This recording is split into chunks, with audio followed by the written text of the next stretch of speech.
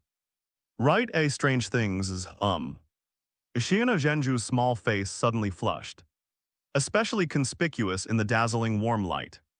For example, getting up in the middle of the night to secretly wash my own clothes. Secretly eating the milk pudding you put in the refrigerator for tomorrow. Replacing your favorite rabbit slippers with other animals. Zia Chuanzu counted his fingers one by one, and found that there were too many things he wanted to say. Even with both hands and feet couldn't finish. Where did you come from, you little kid? Sheena Zhenju turned her head and gave him an angry look. This behavior was too childish, right? She thought it was something more adult. If you want to deal with children, you have to use children's methods, right? Think about it, you obviously got rained on but refused to take a bath. Isn't that a childish behavior? Zia Chuanzu retorted. This time Miss Angel had nothing to say, and just looked at him with a shy and angry expression. She's not a child, okay, HMPH, I'm going to take a bath. Don't peek, of course. Zia Chuanzu nodded indifferently, but felt a little strange looking at the direction Sheena left.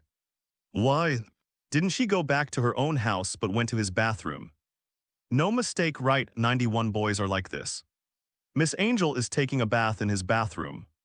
The thought of this reality couldn't help but make Zia Chuanzu feel subtle. Washing clothes, washing the floor, washing dishes, etc. were of course all okay. But taking a bath felt completely different. After all, this was in the home of the opposite sex. Although Sheena had always maintained a strange friendship with him, she had never done this kind of behavior before. This impulsive action was like inviting him to do something bad. No, he must be thinking too much, right? Sheena definitely didn't have any strange ideas. She just felt there was nothing wrong with showering at a good friend's house. But if he were too self-conscious, he would be trampling on Sheena's trust, that's right. That's the way to think, it's just help between friends. Just like him. Didn't he stay overnight at Fujiwara Chika's house yesterday and use her bathroom? Thinking this, Natsukawa Kanade nodded heavily. Completely convincing himself, Kanade, can you hear me? Accompanied by the clear sound of water. Sheena's lovely voice came from the bathroom. Yes, what's wrong? Natsukawa Kanade walked to the bathroom door. He could hear more clearly here. But the drawback was that he would inadvertently catch a glimpse of the graceful figure reflected on the glass door, which would lead to fanciful thoughts. Natsukawa Kanade's heart trembled, and he almost had the urge to push open the bathroom door. So he had to turn his head away and look elsewhere. Unfortunately, his gaze landed directly on the basket where the angel-like girl had placed her discarded clothes, school uniform, school skirt and other things. Natsukawa Kanade couldn't help but squat down and cover his face, feeling ashamed of the strange fantasies in his mind. This was too agonizing, wasn't it? Even though there was only a wall between them. And it couldn't compare to the stimulation he felt last night when Fujiwara scrubbed his back in the bathroom. He couldn't stop the fantasies in his mind. This couldn't help but remind him of a friend's words, the so-called Chinese letter, Chinese letter, Chinese letter, Chinese letter, Chinese letter, Chinese letter, Chinese letter. Yu bao pipa ban zhemian. Holding a pipa half hiding the face. Meaning that a half-hidden view is the most beautiful. Only when there is room for disclosure can there be room for imagination. While a full reveal can bring a direct impact, such things are never straightforward. Only by holding a lofty respect, gradually lifting the veil of mystery, can the final fruit be tasted as the sweetest. What are you even fantasizing about, you lecherous pervert? Natsukawa Kanade slammed the floor hard, and only the pain that came back from the impact allowed him to regain some rationality. Kanade, are you outside? The voice from the bathroom became clearer. as if a cute girl was whispering softly in his ear. In fact, the angel-like girl was 1000% cute, seriously. Are you even listening to me? The angel-like girl seemed a little impatient. Natsukawa Kanade could even hear her stirring the water in the bathtub. Gently swirling around, You wouldn't be doing something bad outside, would you? Kanade. The heat in the bathtub made Shana's pretty face red. Of course not this time. Natsukawa Kanade finally came back to his senses. No longer holding his breath and thinking wildly. How could I possibly do such a thing? Like imagining Shiina taking a bath by looking at her shadow on the glass window. Wondering if her discarded clothes still retained warmth, he wasn't thinking about anything like that. Not even a millimeter of such imagination. But I haven't said anything yet. Shiina Maharu's pretty face became even redder. She couldn't help but shrink her head down, leaving only a pair of beautiful caramel-colored eyes exposed on the water's surface. Gently swirling around. Idiot Kanade, pervert Kanade, big pigs. As expected, boys are all lecherous perverts. They're thinking about those things all day long. Even Kanade is no exception. But then she remembered what the girls in her class had told her. That it's normal for boys because they are high school boys. They will always have some needs or something. But clothes are definitely not okay, right? This kind of thing is too strange. At least it should be to her personally. No, that's not right either. Doing those things should at least wait until after they're dating. But then what about Kanades? She heard that if boys hold it in too much, they'll break. The angel girl who suddenly fell into a dilemma began to hum softly, and the continuous small bubbles further highlighted the inner turmoil. Really, Shiina, I'm really not doing anything weird. I swear. After not hearing any more sounds from the bathroom, Natsukawa Kanade couldn't help but feel a little anxious.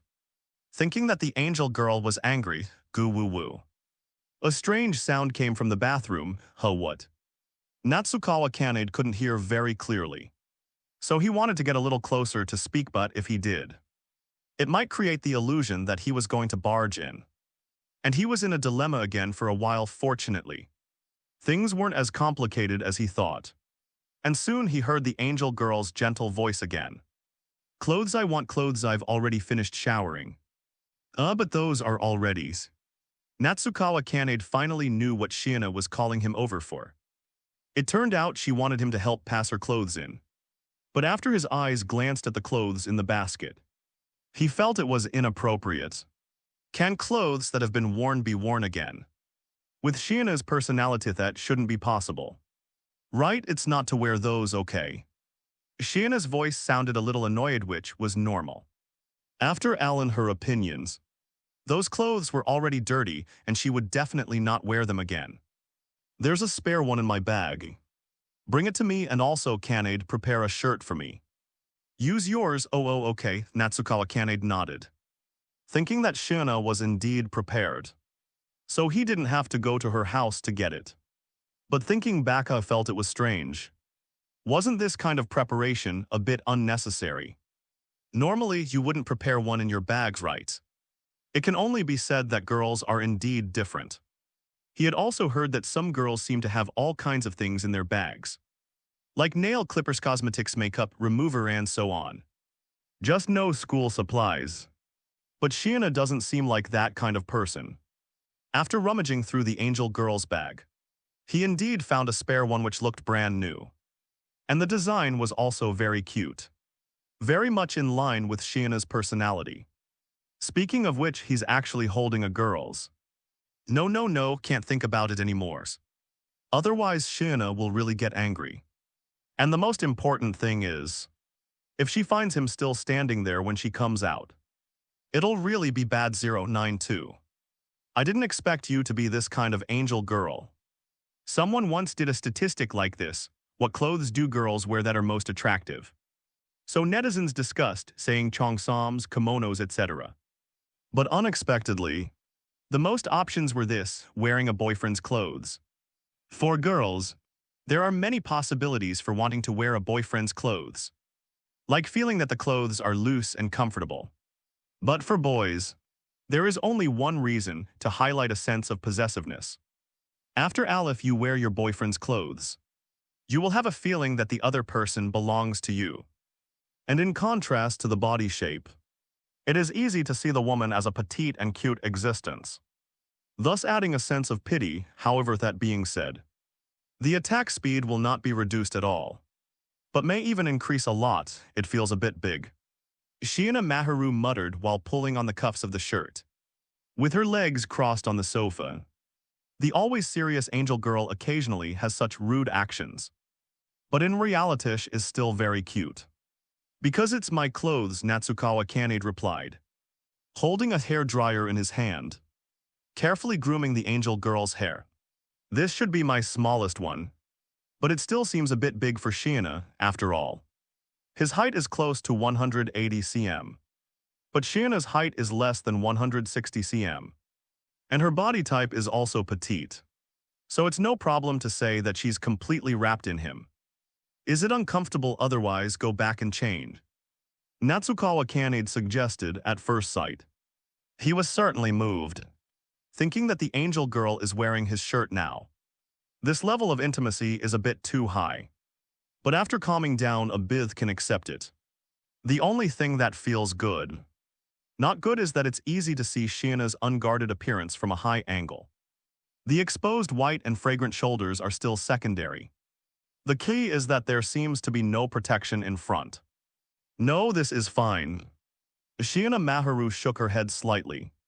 Ever since she came out of the bathroom, the blush on her pretty face has not subsided.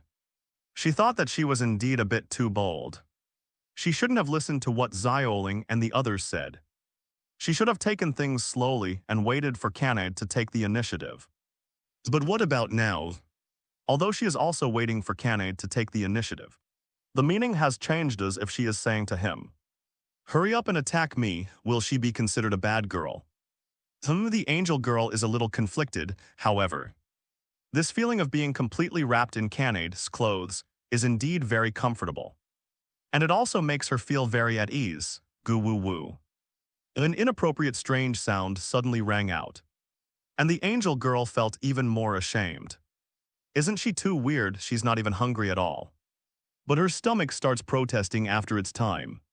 If this goes on, Kanade will definitely think she's a glutton. I should go cook. Shiina tried her best to use an indifferent tone. But Natsukawa Kanade chuckled. This scene is really never tiring to watch, bad heart. The angel girl said angrily after seeing Natsukawa Kanade's happy look. And then picked up a pillow and hit him. Sorry. It doesn't hurt naturally. But in order to appease the angel girl, he must symbolically beg for mercy for a while. To show my apology, let me prepare dinner tonight. It's true that it was a temporary idea. But the essence is not for an apology. But because he feels that the angel girl's cute and charming appearance is really not suitable for cooking. How should I say it? Probably because she hasn't put on a skirt or pants. Shiina may not have noticed, but from his perspective, the angel girl's appearance is really unbearable to look at. It's okay to sit on the sofa after all. She's covered by his shirt, but when she walks on the ground, that looming absolute territory is completely attracting attention. It makes him have an urge to commit a crime. Then I'll leave it to Kanade. Shiina Maharu didn't refuse. After all, cooking is not the key. The activities after dinner are when she should launch an attack. Okay, there aren't many ingredients at home. Then let's make curry rice. After looking at the remaining ingredients, Natsukawa Kanade made such a decision. But still didn't forget to ask the angel girl for her opinion. Shiina, I'm okay. Shiina Maharu, who was sitting on the sofa, nodded. She has never been a picky eater, especially the dishes made by Kanade. She will definitely eat them clean with all her heart. Okay. Then I'll get to work after deciding. He started to process the ingredients. Although the production steps of curry rice are not very complicated, the time it takes is not very short after all. He belongs to the beef faction and he has to cook the raw meat. But he doesn't have to worry about the sauce. There are ready-made curry cubes in the refrigerator. Just burn it a little. While Natsukawa Kanade was processing the ingredients, Shiina Maharu, who was sitting on the sofa, was not idle either.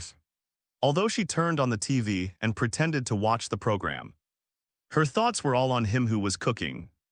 She held the remote control and kept switching channels, as if looking for an interesting program. But her eyes had to glance at Natsukawa Kanade from time to time. But she didn't dare to stay too long, for fear of being discovered. But after seeing Kanade's very serious chef appearance, she became bolder and finally simply stared at him, thinking that Kanade is really handsome. It would be nice if she could keep looking at him so wantonly.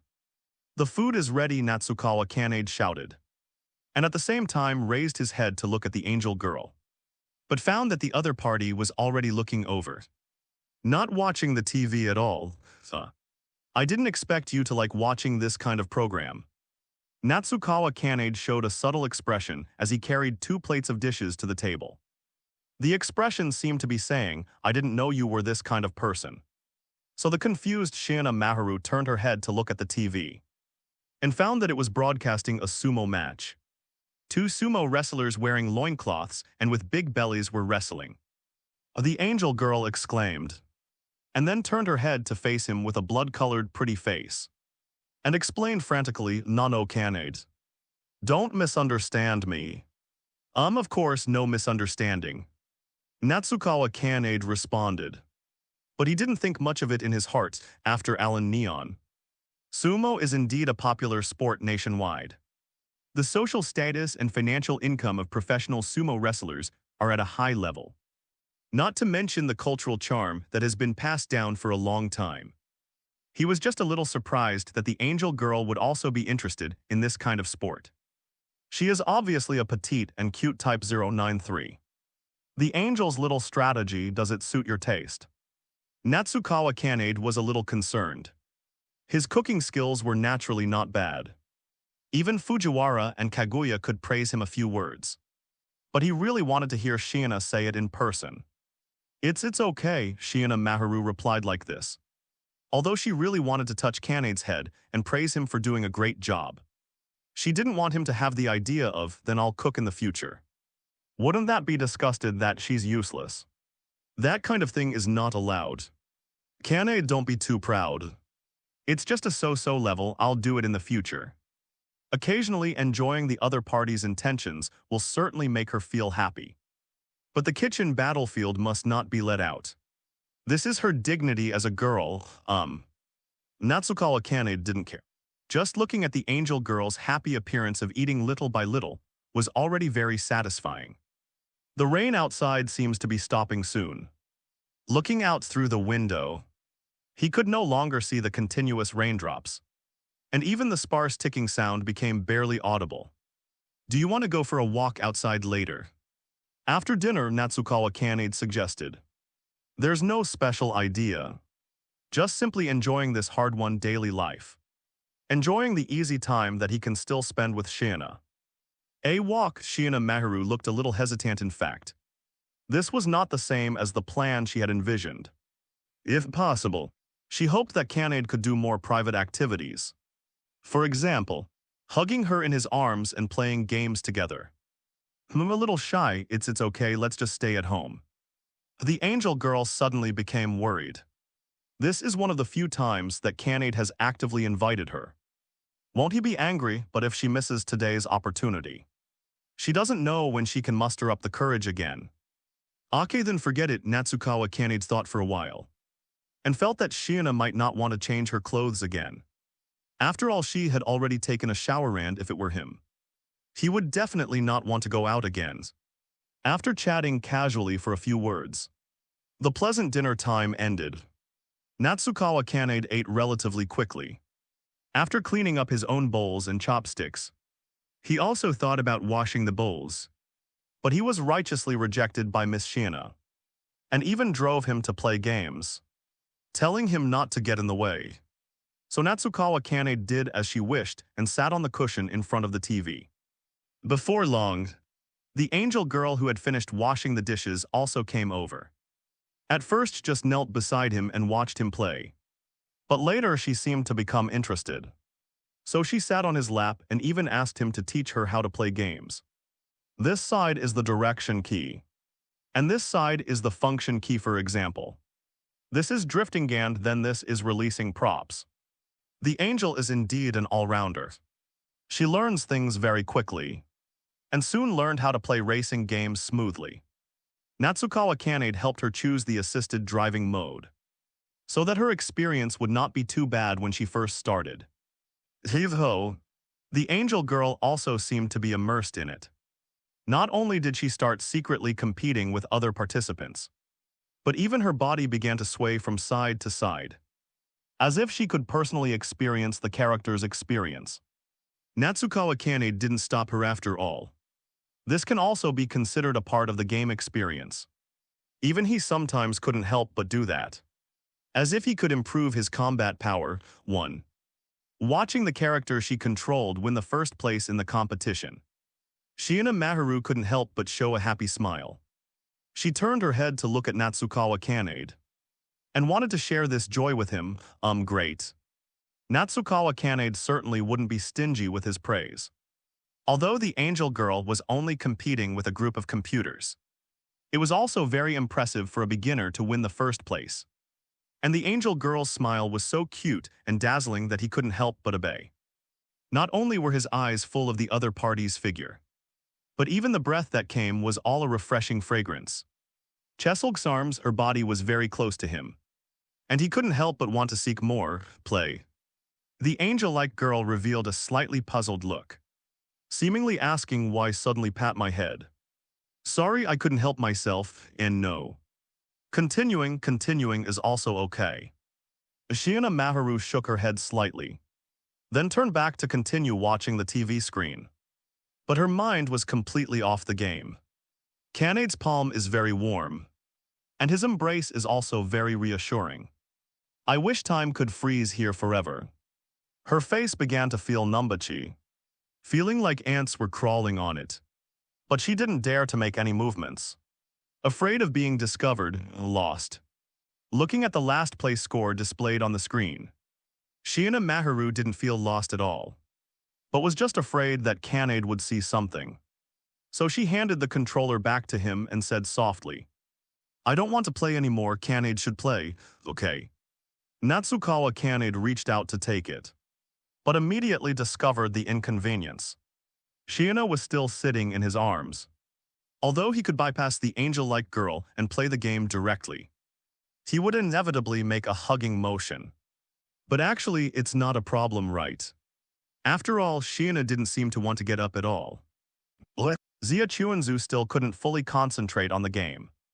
The angel lady's spectating was one aspect, but the most crucial thing was her intimate actions, which made him too concerned. Not only would he occasionally lower his head to see what she was doing, but the fragrance emanating from her and the soft touch from her body would also tug at every nerve in his body, inevitably causing some reactions. Well, how about Shiina gets up for a bit? Zia Chuanzu asked softly, hoping she hadn't noticed. Oi, Shiina. After waiting for a long time without a response from the angel lady, Zia Chuanzu turned slightly to observe her, finding her little head drooping slightly and her breathing even, indicating that she seemed to be asleep. I really can't do anything with you. He originally wanted to say that, but the words turned into good night when they reached his lips. And then Zia Chuanzu adjusted his movements slightly and picked up the angel lady. Shiina was indeed very light. Her weight probably just over 100. But she had all the necessary feminine features. Not as prominent as his senior, but enough to completely kill Ying Lily and Huiyai. Zia Chuanzu stared ahead, trying to keep his eyes straight and not paying attention to the shirt that had quietly slipped below her shoulders, wondering why the road back to the bedroom was so long. But in reality, he felt that it wouldn't matter if it was longer. He would be happy to keep this position. 094. Impure relationships must be prohibited. The next day, when Zia Chuanzu woke up leisurely from his dream, the angel lady had already changed into a school uniform and was cooking breakfast in the kitchen. You're awake, seeing him sit up from the sofa. Shiina Zhenju greeted him and urged, Hurry up and brush your teeth and wash your face. Breakfast is ready, okay. Zia Chuanzu was still a little dazed, but nodded lightly after hearing her words. After washing up, he sat at the table with her to eat and started chatting. Did you sleep well last night?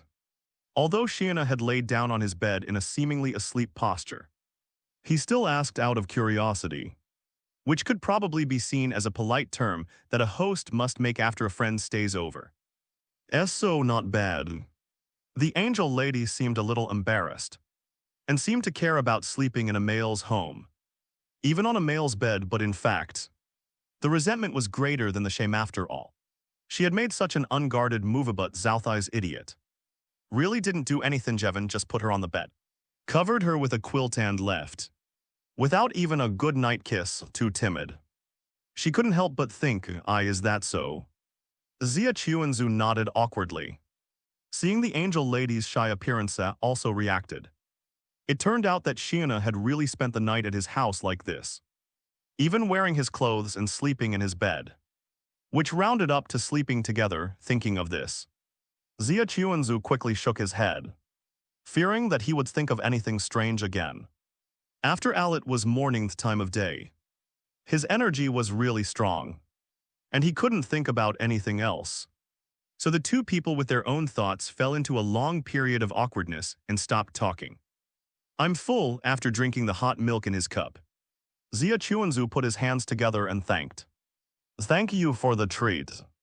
Although it seemed very strange to do such a thing in his own home and at his own table, he didn't feel anything wrong because he was used to being taken care of by the angel lady. Then Zhao, hurry up and go to school. I'll clean up and go later. Aren't we going to school together? Zia Chuanzu suggested, saying that he wouldn't pursue this matter normally. But now that they had spent the night together and had breakfast together, there was no need to separate. Or is Shiana still concerned about other people's eyes? Let's forget it. Shiana Zhenju did waver a bit, but shook her head and refused. It was certainly a good thing to show ownership, but the premise was that she really owned that beautiful thing. If it was just a half-baked level, it wouldn't be able to explain anything, and it might attract the attention of others. This was also taught to her by classmate Jiateng, saying that she must pay attention to relevant matters. Okay, then I'll go first, Zia Chuanzu nodded, picked up his school bag and prepared to leave, but was stopped by the angel lady. Zhu, wait a moment. Then she trotted over, patted the dust off his collar, straightened the ribbon and buttoned the buttons. Really? You should pay more attention to your personal image. You are the student council president. She would scold him while doing it, but the gentle complaints would never make him feel hurt. Be careful on the road, okay? No words all the way. Although he didn't see anyone on the road, he ran into Yajing Yazi, who had already started guarding the school gate, and greeted her, good morning, classmate Yajing. He didn't expect to receive any enthusiastic response, but Yajing Yazi's actions still made him a little concerned. Gee, good morning, President. Her body visibly trembled, and she even had the urge to retreat, but she suppressed it, which made Zia Chuanzu feel a little better. It seems she still misunderstands him, which is normal. After all, he is a promiscuous man. No girl can calm down when facing such a borate. I don't know what kind of nonsense Huiyeth, that idiot, saw or heard, and suddenly said such things after inquiring about his underwear preferences, which made him misunderstood, to be honest. It's also quite difficult for Huiyai, who has been friends with Tengyuan Qianhua for so many years, from elementary school to now, and has probably been tricked by her many times. Regarding what happened yesterday, it was a misunderstanding. I'm not that kind of person. I hope you don't misunderstand. Perhaps it would be more credible if Huiyai and the student sister in front of him explained. But his own testimony is also very important, eh? And no, I don't care at all. Yajing Yazi shrank her neck, and a few red spots dotted her pretty face. It's false to say that she doesn't care after all. The president in front of her has always had all kinds of scandals. In the past, she would have thought that it might be a rumor. But after the testimony of Senior Si Gong yesterday, She suddenly felt that there was no smoke without fire. There must be a related reason. And the most important thing is, the president seems to have turned his attention to her. The evidence is that many students have cast strange glances at her. Some people even came up to her and told her to be prepared to be hurt. What are you kidding me? She will never fall under the despicable means of a scumbag. If you want to take her down, a mere scumbag president will never be able to do it. That's good, Xia Chuanzu nodded slightly, and didn't care about Yijing Yazi's reaction. Some words do make people feel a lot easier after they are spoken. Regardless of the result, speaking of which, classmate Yijing is really serious. Whether it's the student council's affairs or the disciplinary committee's affairs, you are doing it very seriously and responsibly. This is also one of the reasons why he chose to invite her to join the student council.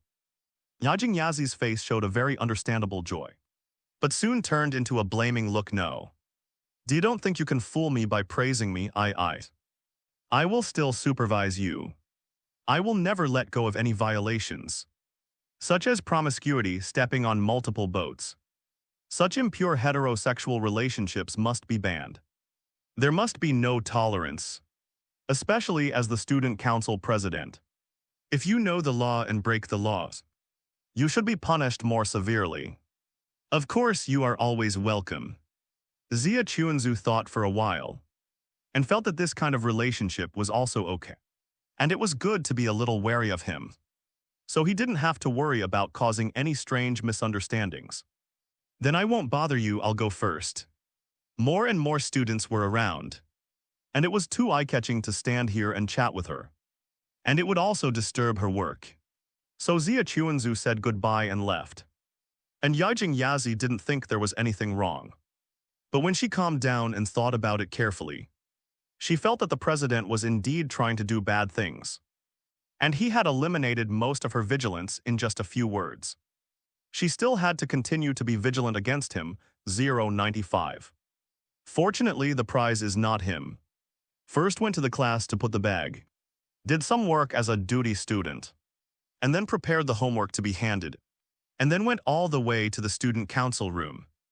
Many people greeted him on the road, but they looked weak, presumably because they couldn't stand the stuffy weather. Although it rained last night, it didn't help the temperature today at all. Not to mention that it made everyone more unbearable to the heat brought by summer. I could have endured the high temperature if I hadn't felt the coolness. Which is basically the case. Good morning, President. The student council room was not empty, and Vice President Si Gong was already on duty. Good morning, Si Gong. Xia Chuanzu nodded in response and then sat on the sofa. Although such and such things happened yesterday, Huiyai seemed to be unaffected. If it weren't for the feedback from Yijing Yazi telling him that it was true, he would have thought that yesterday's riot was just an illusion. Sorry, President, I said strange things to you before. Xia Chuanzu raised his head to look at Huiyai, seeming a little puzzled as to what she was talking about, but immediately reacted, Oh. Are you talking about what happened yesterday? It turned out that Huiyai also cared, but it was not very obvious on the surface. It doesn't matter after all. I knew from the beginning that it might be a misunderstanding. After all, asking him what kind of underwear he likes to wear as soon as he came up was really explosive. And it was difficult not to think about whether something had happened. Thinking about Huiyai's personality, I'm afraid Teng Yuan said something strange to her again. To be honest, it's also quite difficult for Huiyai, who has been friends with Teng Yuan Qianhua for so many years, from elementary school to now, and has probably been tricked by her many times. Don't worry about it, it didn't have any impact on me anyway. Xia Chuanzu shook his head, then moved his arms and rubbed his shoulders. The side effects of spending a night on the sofa were still quite obvious. Although he didn't get a stiff neck, he couldn't avoid back pains. But this was probably also related to his long sitting. And then it happened to break out today. Even so, I still feel a little guilty. Si Gong Huiyai's expression seemed a little guilty. And then she showed a kind smile. If you don't mind, let me massage the president. Because the president looks very tired. Since that day, Huey has smiled at him more and more times. In the past, they could only see her with a cold face. But recently, she doesn't seem to keep a straight face all the time, and occasionally shows this kind of good-looking smile. Then I'll have to trouble you. So Zia Chuanzu turned his back and relaxed his mind. Hey, what is the president doing? You going to massage? It should be better to face away for shoulders, right? Actually, I wanted to do a hand massage first. Si Gong Huey hesitated. Although massaging the shoulders was also good, but it was better to have hand-to-hand contact. Not only could she see the president's face, but also create an ambiguous atmosphere, of course. It would be even better if she could do everything. Starting with the hands, then slowly to the back waist. Gu Wu hand, but my hands aren't tired. Zia Chuanzu shook his hands, not feeling much pain. The president doesn't know, but hand massage is actually a very professional therapy. And massaging the corresponding acupoints can also have effects on all parts of the body. Okay, then I'll have to trouble you. Zia Chuanzu, of course, believed in Si Gong Huey and handed his hand over so Si Gong Huey, who had never massaged anyone before and only knew theoretical skills, stretched out her small hands and took it, slowly gently, as if treating fragile treasure, gently stroking his palm, trying to find the right acupoints, and then pressed down hard. Ugh, Zia Chuanzu groaned. At that moment, he felt like he had suffered a soul-sucking blow, and his mind trembled, almost scaring him to jump up. What's wrong, President? Si Gong Huey looked at him, looking a little puzzled. And nothing, Zia Chuanzu waved his hand, pretending to be strong, and said, it's just a little itchy. Just a little itchy, it's okay, you continue. Although he hadn't experienced that kind of very serious massage, he had also heard that it would make people feel very painful. But he didn't expect it to be so painful.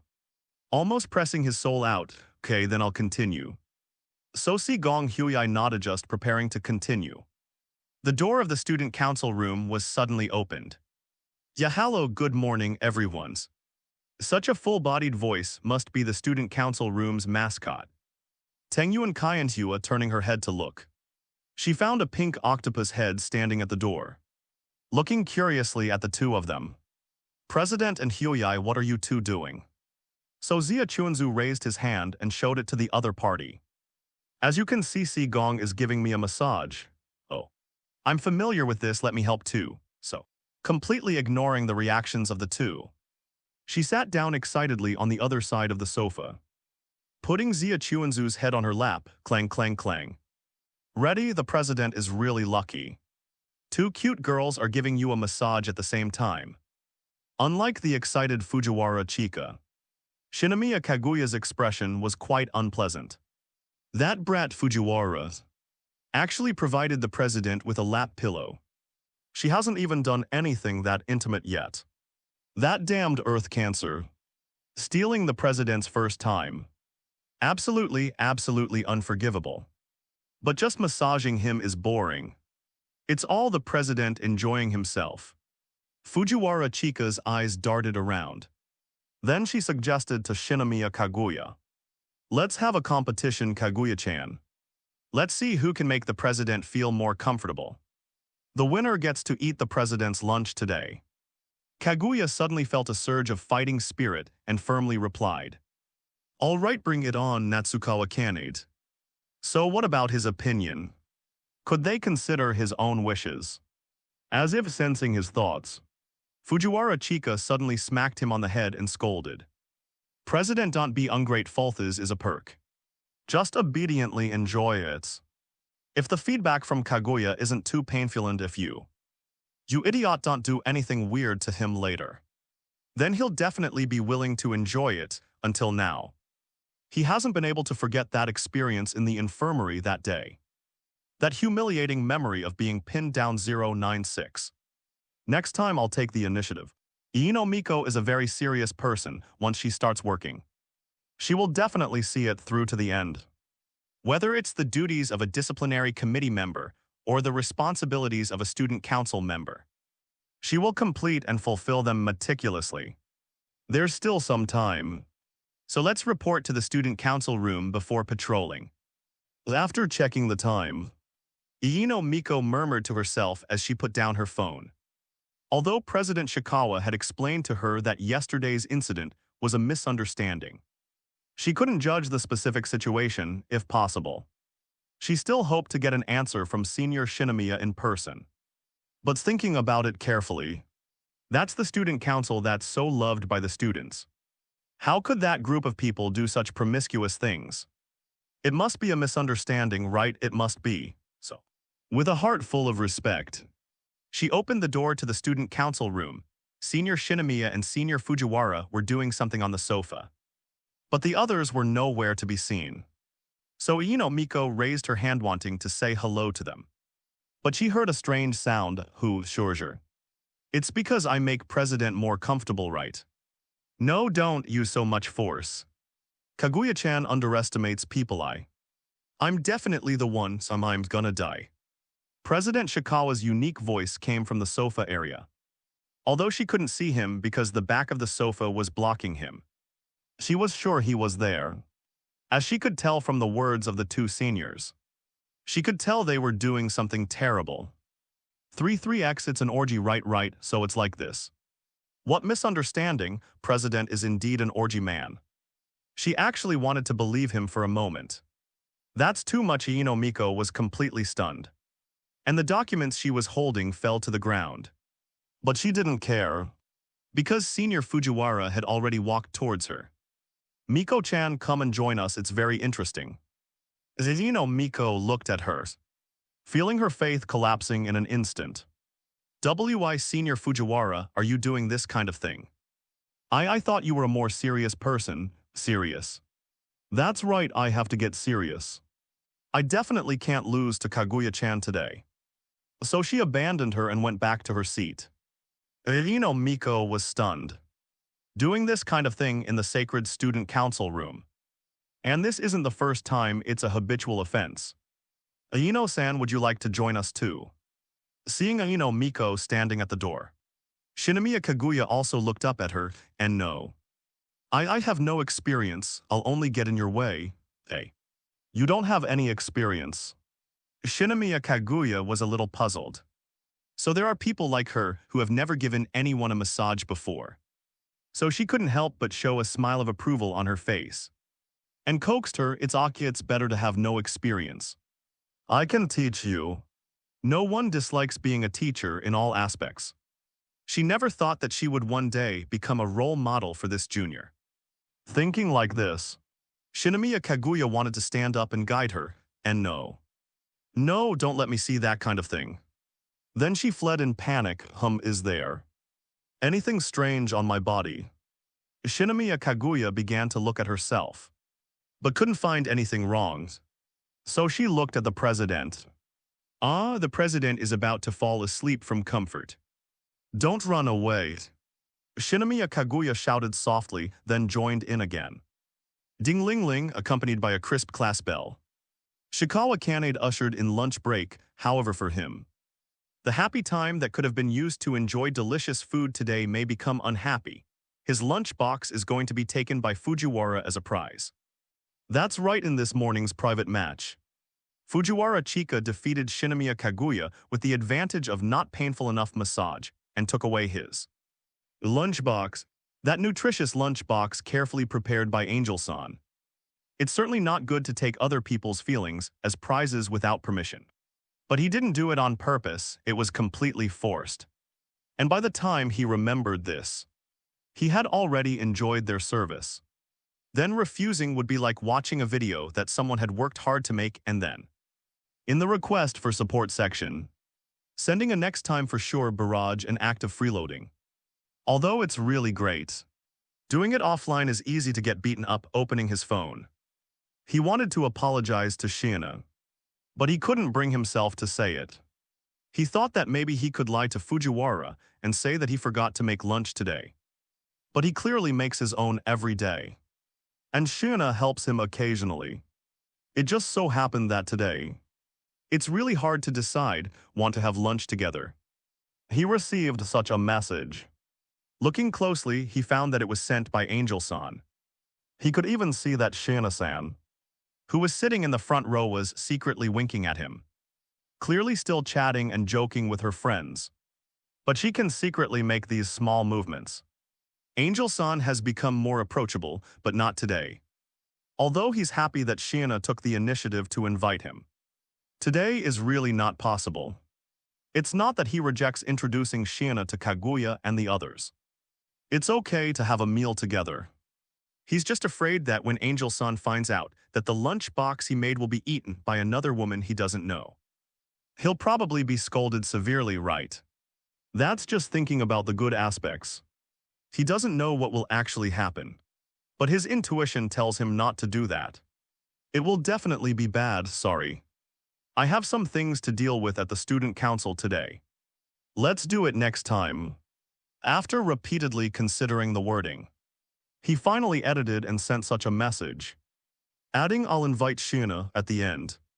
Looking at the other party again, he found that Shiina was a little disappointed, but she still nodded lightly towards him, and even looked a little happy. Girls' emotions are really complex and changeable. Shikawa Kanade sighed. Bringing the lunchbox to the student council room, he only saw Kaguya and Fujiwara. Ishigami and Shirogane seem to be getting along well recently, and they also act together during lunch break. He doesn't know what they're busy with. When Shikawa Kanade went up to ask would be Chinese letter by the two, which inevitably made him feel excluded. They're actually hiding it from him and forming a small group. And they're not even taking him with them. He treats them as good friends. He's noted this hatred. 097. I'm not a pervert, okay? Good afternoon, President. Good afternoon, President. Good afternoon. Shikawa Kanade nodded and responded to the two. Hurry. Hurry, President, come and sit over here, I can't wait. Fujiwara Chika looked very expectant. But this time she's destined to be disappointed. Although I don't want to dampen your enthusiasm, I still have to emphasize it. Taking out the lunchbox and opening the lid to show the two. Actualitate's lunchbox wasn't made by me. It was given by a friend. But what is certain is that her cooking is much better than mine. So I don't think it will disappoint you, her. X2 he got such a response. Is there any problem? Shikawa Kanade said weakly, even he. Having one or two friends who send lunch boxes isn't surprising. Right, President is really. Fujiwara Chika first looked at Shinomiya Kaguya, and then said to him, completely clueless Tilda. So what are you referring to? Shikawa Kanade was a little confused, feeling that Fujiwara Chika had suddenly transformed into a riddle person. Although he really doesn't understand girls' hearts very well. It's the first time he's been pointed out like this to his face. Sorry, I forgot to tell you in the morning. Well, thinking about it, he felt that the problem should still be in this aspect. So Shikawa Kanade explained today is really unlucky. If you want to taste my cooking, let's wait until next time. I'll definitely let you have a feast. Is the president's friend a girl? Shinomiya Kaguya suddenly asked him. Yes. Shikawa Kanade affirmed, but couldn't understand if this was important. I didn't expect the president to be quite popular. A girl actually sent a love lunch box, Fujiwara Chika, who was on the side also leaned over, constantly poking his arm with her hand, teasing. Could it be that she likes the president, like? Shikawa Kanade murmured, and the scene of being rejected flashed through his mind. It's not like it should be said. Closer to a feeling of not being able to rest easy. After all, Shiina is an angel. She wanted to take care of his daily life because she couldn't stand his good-for-nothing life. In the final analysis, it was that rainy night that bonded her with him. Otherwise, she probably wouldn't have any relationship with him. Speaking of which, I've known her for about 1 year, right? In the past, my life was actually a bit unable to take care of myself. It was thanks to her help that I gradually had this relatively healthy lifestyle. Although in essence it was still his own desire to change. The purpose was also to become a person who could be worthy of Angel-sama. But now he won't have such thoughts anymore. And sometimes he even feels that it doesn't matter if he doesn't make any changes. His friends will accept him. For me, she's a very good friend, similar to a confidant sister. Remembering the scene of occasionally being lazy and wanting to act spoiled, Shiina would smile and accept his lazy appearance. Although she's small, she has a broad mind. So the title of Angel Sister is also very appropriate. Isn't it? Then does the president have? No, never mind. Shinomiya Kaguya was a little conflicted. This was the first time she had heard that the president had such a good female friend. On the one hand, she wanted to know exactly whether Shikawa Kanade had love feelings for that female friend. But she was afraid that her words would cause the president's feelings. After all, the president doesn't seem to have shown any strong love emotions to that person yet. It's like the plot of a tragic love triangle clearly. The second female lead is about to confess her love to the male lead successfully. But she has to ask him an unnecessary question. Will you regret dating me? And then push the male lead to the female lead. You're the one who will regret it, the so-called love is war. To win, of course, you have to use any means. There's no need to be afraid of rivals in love. No matter what, as long as she wins in the end. Shinomiya Kaguya will never admit that she's playing the role of the bitter second female lead in this relationship. Even if she is, she will bribe the director and buy off the editor to change her into the female lead who wins in the end. It doesn't matter if the production is bad. It doesn't matter if the reputation is bad. Only the winner takes all. The loser only deserves to eat dust. President, can you let me taste it, that lunchbox? Shinomiya Kaguya asked, wanting to see how the other party's womanly skills were. Although, from the president's description, she didn't see that the other party had any intention of liking the president. But this kind of thing is hard to say, after all. She even sent a love lunchbox. Who would believe that she doesn't have any feelings?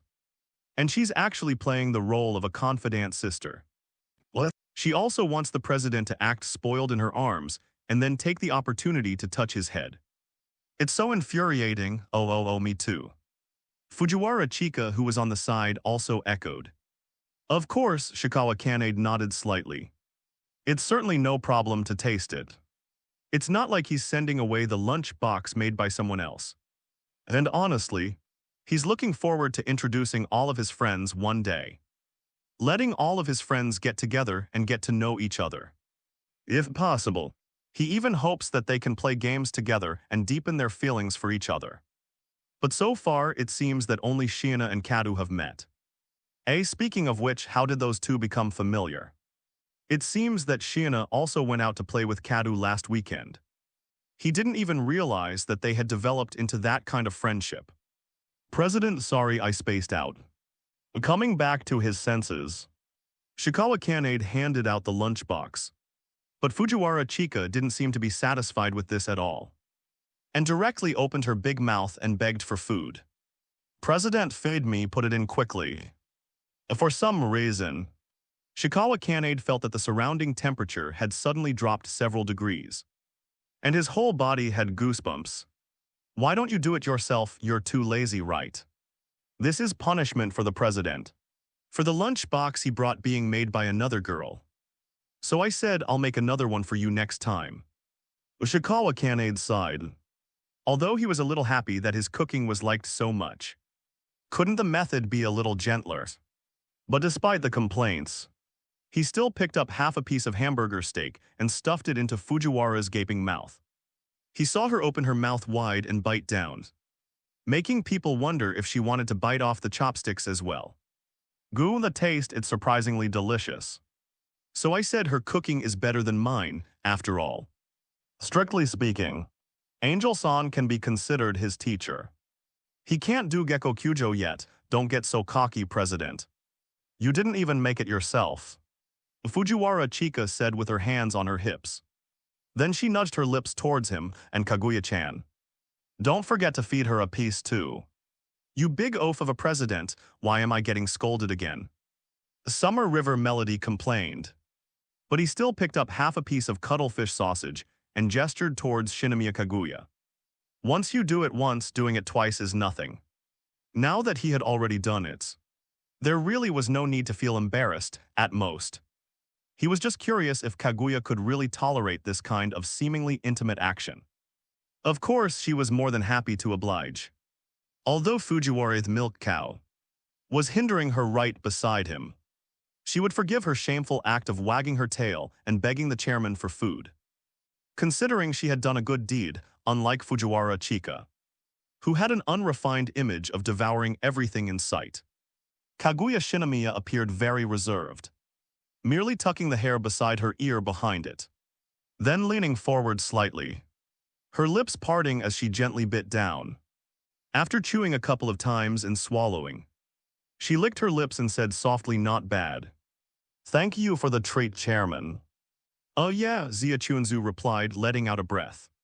He had been staring at Kaguya Shinomiya the entire time, initially just wanting to see her reaction. But then he realized he was staring intently at a girl eating, which behaviorally speaking was perverted and awful. Chairman is such a pervert. Staring at Kaguya-chan the whole time, Fujiwara Chika unexpectedly blurted out, even poking his reddening face, "You don't talk nonsense. I just wanted to hear Gong's evaluation-o." Nothing else. He turned to look at Kaguya Shinomiya, hoping she wouldn't misunderstand, but saw that she had also become somewhat bashful. Is that so? Crap, he was misunderstood after all. 098. Kaguya's little thoughts. Speaking of which, the forest school trip is coming up this year. I'm really looking forward to it, Fujiwara Chika said, swinging her legs while sitting on the armrest of the sofa, trying to start a conversation. The so-called forest school refers to an outdoor activity that takes place close to nature, where knowledge is learned from nature schools. It can essentially be seen as a collective overnight activity, usually lasting several days, where students experience the joy of respecting labor and creation by cooking their own meals, enhancing their sense of responsibility, and fostering good interpersonal relationships. It's usually scheduled during summer vacation, but the arrangements vary from school to school. Shujiyuan places it in the first semester of each academic year, aiming to help students adapt to their classes and the school, and to deepen connections between groups. It won't be any different from last year, will it? Kaguya Shinomiya said while making tea. It's just studying in a different place. At most there will be a bonfire party or something. Although the activity is quite interesting, because it's based on classes as a group, it doesn't really bring her much anticipation, since the chairman and she aren't in the same class. Kaguya-chan doesn't like this kind of activity. I quite like it, but it's a pity I can't play with Kaguya-chan seriously. I wish we could act without being grouped by class. Fujiwara Chika lamented. The speaker may not have meant much, but Kaguya Shinomiya strongly agreed. If they could act freely, she could invite the chairman to team up, do this and that. Tojtharand finally, at the romantic bonfire party, be invited by the chairman to dance and then confess to her. No, she absolutely couldn't miss this excellent opportunity. Speaking of which, the students have also responded.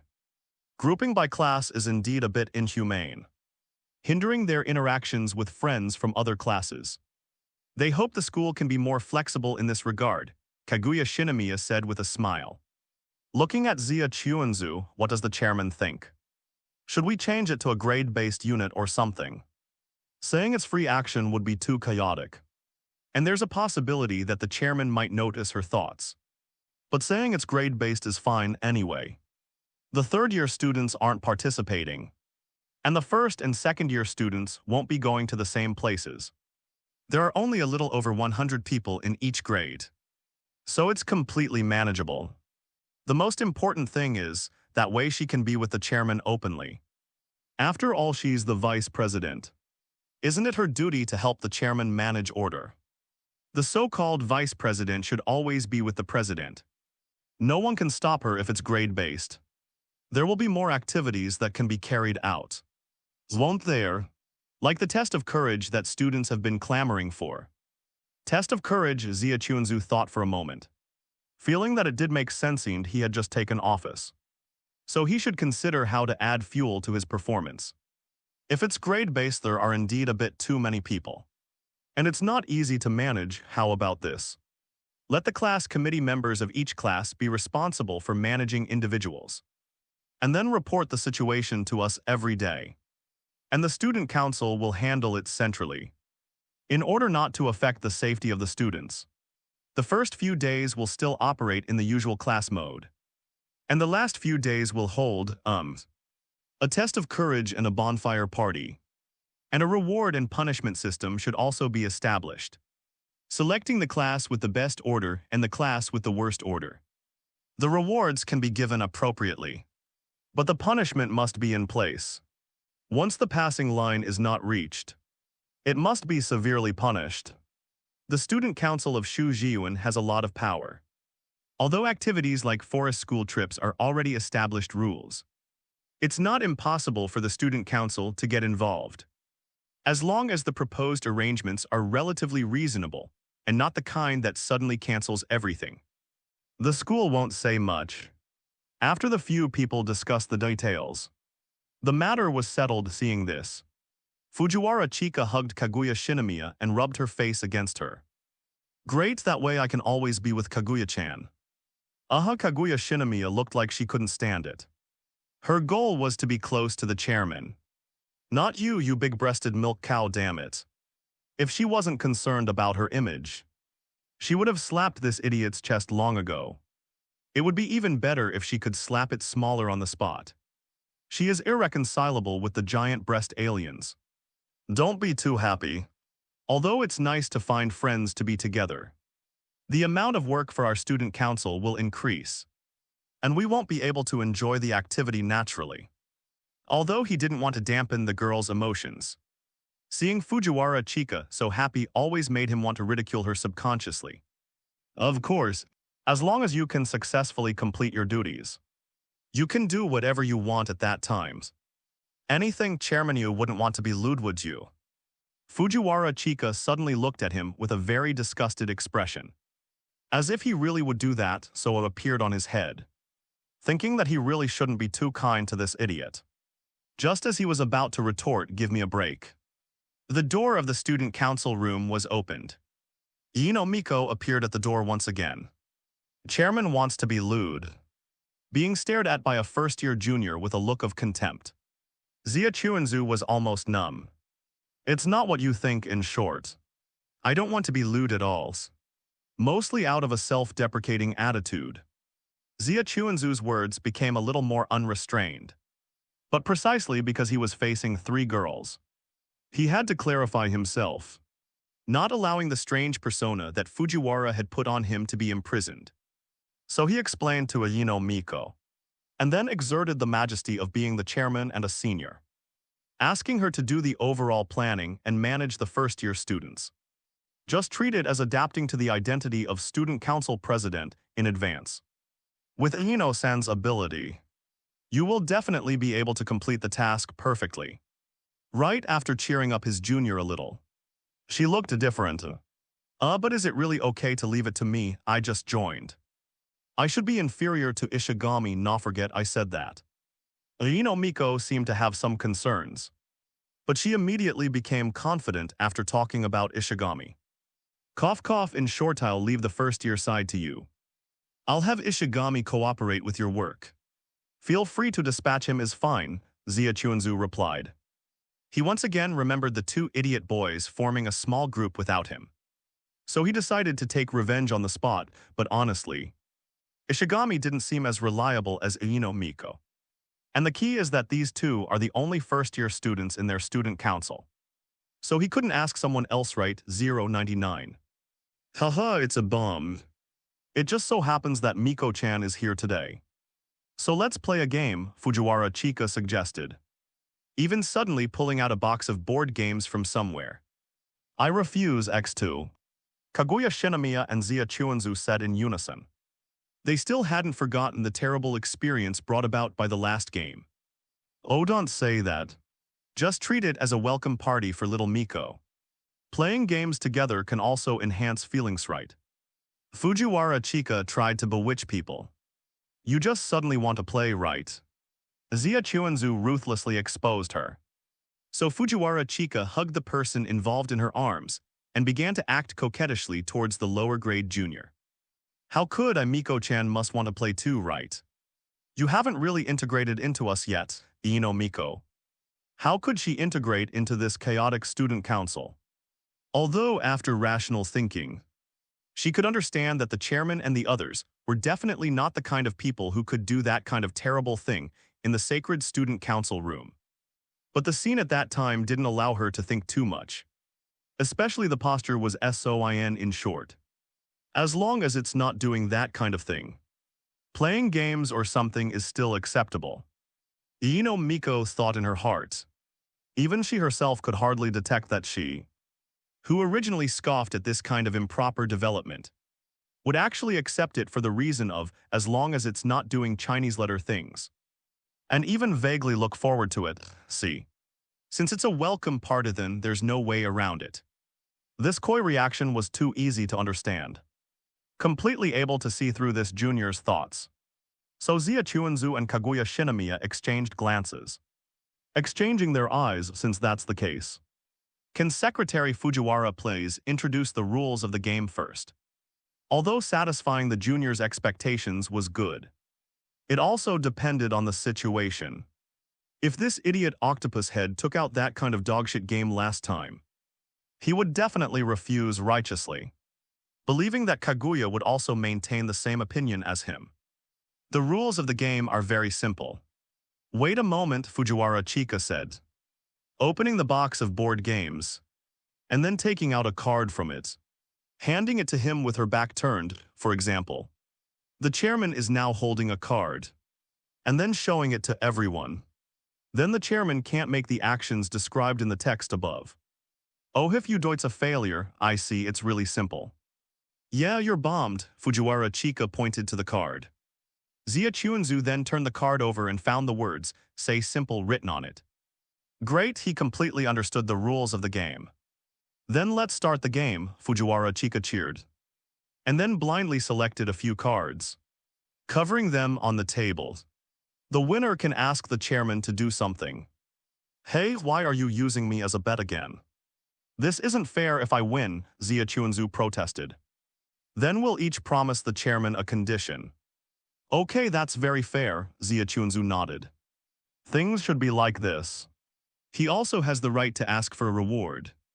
Otherwise, there's no motivation at all. Since that's the case, then I'll participate too. A strange voice suddenly sounded from behind Ishigami. Zia Chuanzu turned around and saw that Ishigami Yu had appeared behind him at some point. But Shirogane didn't follow along. Why even you? No. Chairman, don't misunderstand. I'm just interested in the game itself after all. I've played it with friends many times, with friends. Friends, unbelievable, I know. You mean imaginary friends, right? I've seen those introductions.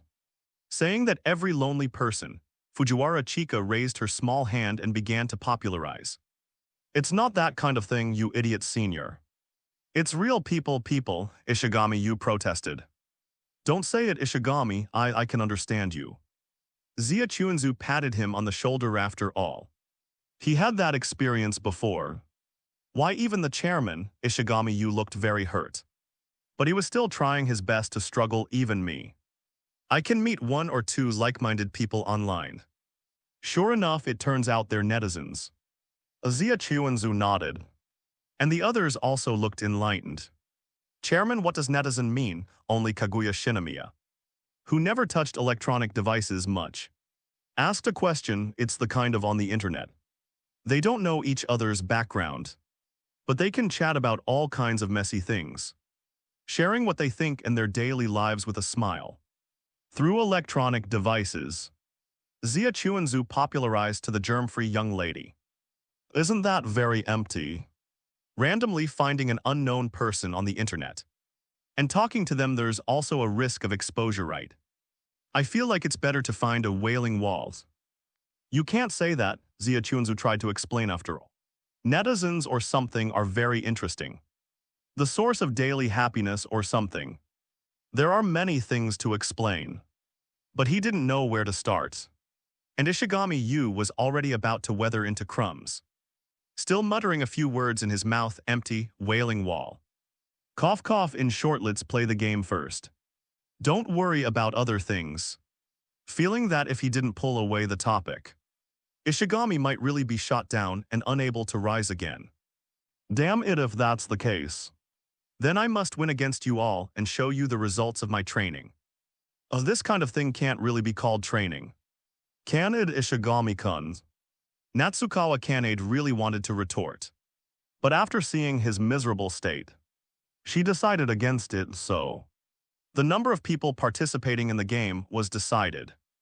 And then came the card display. Natsukawa Kanade spoke in English. Shinomiya Kaguya expressed her affection. Iino Miko remained silent for 20 seconds. Fujiwara Chika talked about time. And Ishigami Yu breathed, "What's wrong? Why are you all looking at me like that? Is there something on my face?" Ishigami Yu felt a little uneasy. Ever since he put on the card, everyone had been looking at him. Could it be that they had decided to attack him together? Then the content of his card must be very difficult. Or could it be too simple? No.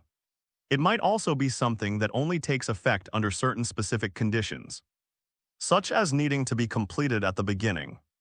Ishigami, are you sure you don't want to consider changing your card? Ziachuan-ku couldn't bear to watch anymore. Although he wanted to give him a little punishment for forming cliques, this kind of instant death was too miserable, wasn't it? President Ishigami Yu looked touched, seemingly very appreciative of Ziachuan-ku's concern. But he still said, "But I refuse, I won't change the card. If you ask why, it must be because the card on my head says something like, change the card. Right, you can't fool me," Ziachuan-ku sighed. Fujiwara Chikaho was beside him. Immediately chimed in, "Ha, you're out." So Ishigami was stunned. And then he flipped over the card in disbelief, only to see two large characters written on it, "Breathe." 100. After all, she's a junior. This garbage game. This garbage game produced by this garbage club. Garbage among garbage. Accompanied by such resentful parting words, Ishigami Yu went from being a player to a referee, and then stared at Fujiwara Chika with a very resentful look, as if that would bring her torment. And since he was eliminated the atmosphere BEC, a ME Chinese letter, with no one speaking first, for fear of drawing a bizarre card like his and being instantly eliminated. So Ziachuan-ku had no choice but to sigh and try to start a conversation again. Playing this kind of game still requires dialogue. Otherwise it won't progress. You agree, Iino-san? Yes. Iino Miko nodded subconsciously, but immediately realized that she was still playing the game. Maybe this black-hearted president was setting a trap for her. So she immediately became quiet and ignored him. Ziachuan-ku shrugged, not caring after all. If he really wanted to eliminate this junior, he could just continue to be silent for a while. He just felt that it was really bad to give this junior no sense of experience when she first arrived. So he extended a helping hand. But he definitely wouldn't help her after that. After all, this was still in the game. "Oh, tilde, president has a way," Fujiwara Chika exclaimed softly, and then began to enjoy the game as well. "But I don't hate this kind of behavior. On the contrary, it has a sense of warmth and love." LV up. Ziachuan-ku's eyes narrowed and he began to think. Fujiwara Chika wouldn't say such a thing randomly. She must have been thinking. But considering similar factors, since Shinomiya Kaguya's card was "Say I like you," then his card shouldn't be "Say I like you." But it could also be "Say I hate you" or "Say I don't like you." Then what does Fujiwara-senpai hate? Iino Miko, who was beside her, asked weakly, holding the card in both hands. Ziachuan-ku looked at her in surprise. He didn't expect this junior who looked like a Chinese letter to take the initiative one day. But he had to say that it really helped him a lot. So he could follow the topic to see if he could eliminate Kaguya. "That's right, I'm also a little concerned. Since it wasn't agree as required by someone's attack, then he naturally had no problem saying that, after all. If he was afraid of this and that, he wouldn't be able to enjoy the joy of the game at all. The key was to pay attention to what others said. That kind of thing." Fujiwara Chika was silent. looking like she was really immersed in it actually. I'm often told that I can't read the air, although everyone also says it's an advantage. Then she showed a crying face and began to complain to everyone. But when it comes to love topics, everyone doesn't include me in the discussion, saying that I will definitely step on all the landmines along the way. A very Chinese letter judgment everyone thought in their hearts, but the thought that I might be causing trouble for everyone without knowing it makes me sad. Lowering her head, Fujiwara Chika looked extremely lost. So, a slender hand climbed onto her head and gently stroked it. That's not the case. Everyone doesn't think you're causing trouble. Not only that, your consistent characteristics have also helped many people. Really, Shinomiya-san doesn't hate me. Like a pitiful dog that had been abandoned. Even a trace of tears could be seen in her eyes. Yeah, I actually like you very much. Shinomiya Kaguya responded. She still couldn't express her feelings so directly to the person she liked. But friendship was okay in any case. Fujiwara Chika was indeed her only friend from childhood to adulthood. If possible, she certainly hoped to continue to be friends with her. Nice task get after achieving her goal. Fujiwara Chika immediately jumped up dancing with joy. So Shinomiya Kaguya's heart tightened, a little unable to believe the judgment in her heart. But she still opened the card with a trembling hand, only to see the words "Say I like you" written on it. I will absolutely not forgive you, you despicable milk cow. What friends, what lifetime. She won't be friends with the cancer of the earth, woo-woo. Immersed in the grief of losing the reward of make the president agree to something. Shinomiya Kaguya even forgot that there were actually two other players who had also participated in the assist. Like Iino Miko Ziachuan, who also felt a little embarrassed. But this was a game after all. He just hoped that Kaguya could cheer up and not take winning or losing to heart. Speaking of which, is it almost time? Ziachuan-ku looked at Fujiwara Chika and winked at her. What time? The latter was stunned. Then immediately nodded knowingly and said with a smile. That's right, it should be about time. That's right, I think so too. Ziachuan-ku also smiled and pointed to the card in Fujiwara Chika's hand. Look at it yourself. He didn't expect Fujiwara to withdraw so easily. But this was also thanks to her drawing a card that was also related to Iino Miko, which could cause a chain reaction, ga. Fujiwara Chika was embarrassed, and then became sulky when she opened it. President is a big villain. She also went to Iino Miko's side, hugged her arm and cheered her on. Miko Shando, your best. Never lose to President, that bad guy. Yes, Iino Miko nodded obediently. She still respected Fujiwara Senpai a little, but she didn't expect that even someone as powerful as Fujiwara Senpai would be eliminated. Sure, ENOUGHTHIS Chinese letter president had a way, and was good at using rhetoric to seduce others. But it doesn't matter. She just needs to remain silent and ignore him, and not respond to his words, but that's not enough. If she wants to win, she must guide him to speak English. So Iino Miko had a flash of inspiration and said, "Let's fight it out," President said in English. Ziachuan-ku, on this child, is she a little TOO Chinese letter? Not to mention him. Even the spectators on the sidelines couldn't stand it anymore. Ishigami had already started to snicker. Kaguya was expressionless, but her trembling body still revealed the restlessness in her heart. And Fujiwara Chika was even more amazing, directly squatting in a place where Iino Miko couldn't see her, covering her face with her hands and starting to tremble slightly. Iino Miko. Ziachuan-ku raised his voice slightly and took out the majesty of the student council president. Yes, as a proper child. Iino Miko really straightened her legs and looked at him nervously, like a new recruit waiting for the officer to issue orders. However, Ziachuan-ku didn't speak again, but just looked at her quietly with a serious look. Without saying a word, everyone also quieted down, and the atmosphere became strange. Iino Miko wanted to say something, but seeing everyone's serious appearance, she didn't dare to ask as a junior, and without close people around. Encountering such a heavy atmosphere, she didn't know what to do at all. Even the social phobia attribute that had been somewhat overcome surged into her heart again. And her delicate body trembled terribly. "Didn't you say you wanted to fight it out? Why don't you speak?" said in English. Miko suddenly cheered up and then shouted, I won. "Say, what's wrong with everyone? It's probably just that they didn't expect you to win." Zia Chuan COU Chinese letter casually. And then opened the card in his hand. And the words "speak English" were indeed written on it. "I actually lost." Oh well, winning or losing is common in military affairs. Zia Chuan-ku showed a very regretful expression, and then quietly winked at Fujiwara Chika, telling her to hurry up and defuse the situation. So the latter took the opportunity to take action, hugging Miko in her arms, rubbing her cheeks and attracting her attention.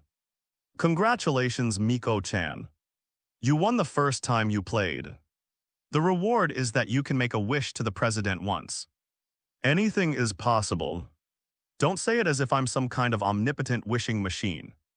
"Okay," Zia Chuan COU Chinese letter, ND then added.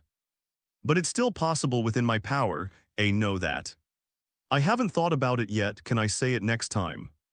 Miko said weakly, and didn't even pay attention to the "anything is possible" sentence that she always cared about most.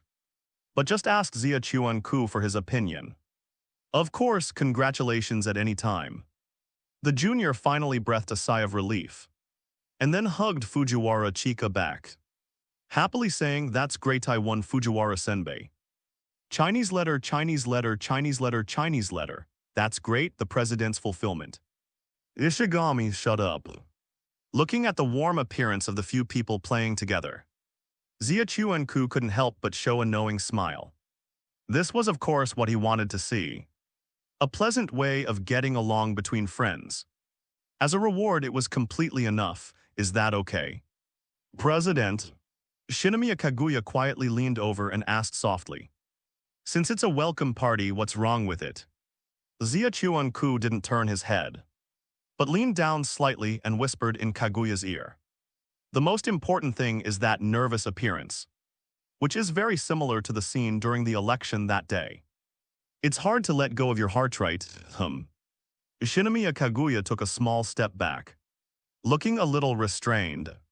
The hot breath sprayed on her ear, making her earlobe blush, thinking that the president was really bad-hearted, always inadvertently doing such things that made people care, whether it's to her or to that junior.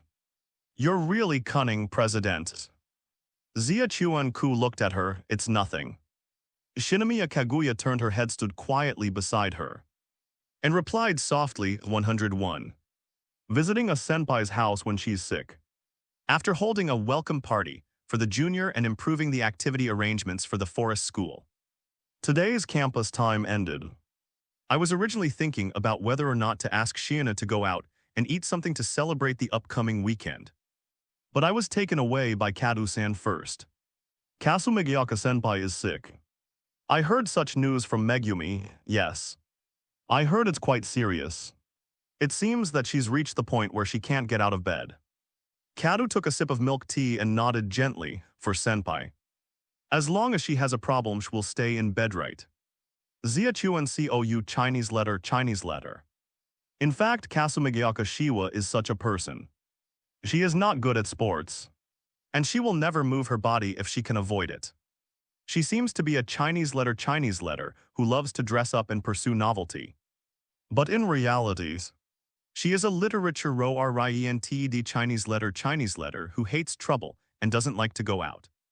Now that I think about it, it's not surprising that the relationship between her and Ariri, which seems tense on the surface but is actually very deep, can be established because they are both Chinese letter. Although their hobbies are different, they actually have a lot in common. In other words, as friends, we should visit her, right? Zia Chuan-ku continued to ask as he stirred the coffee in his cup. But how did Katu know about this?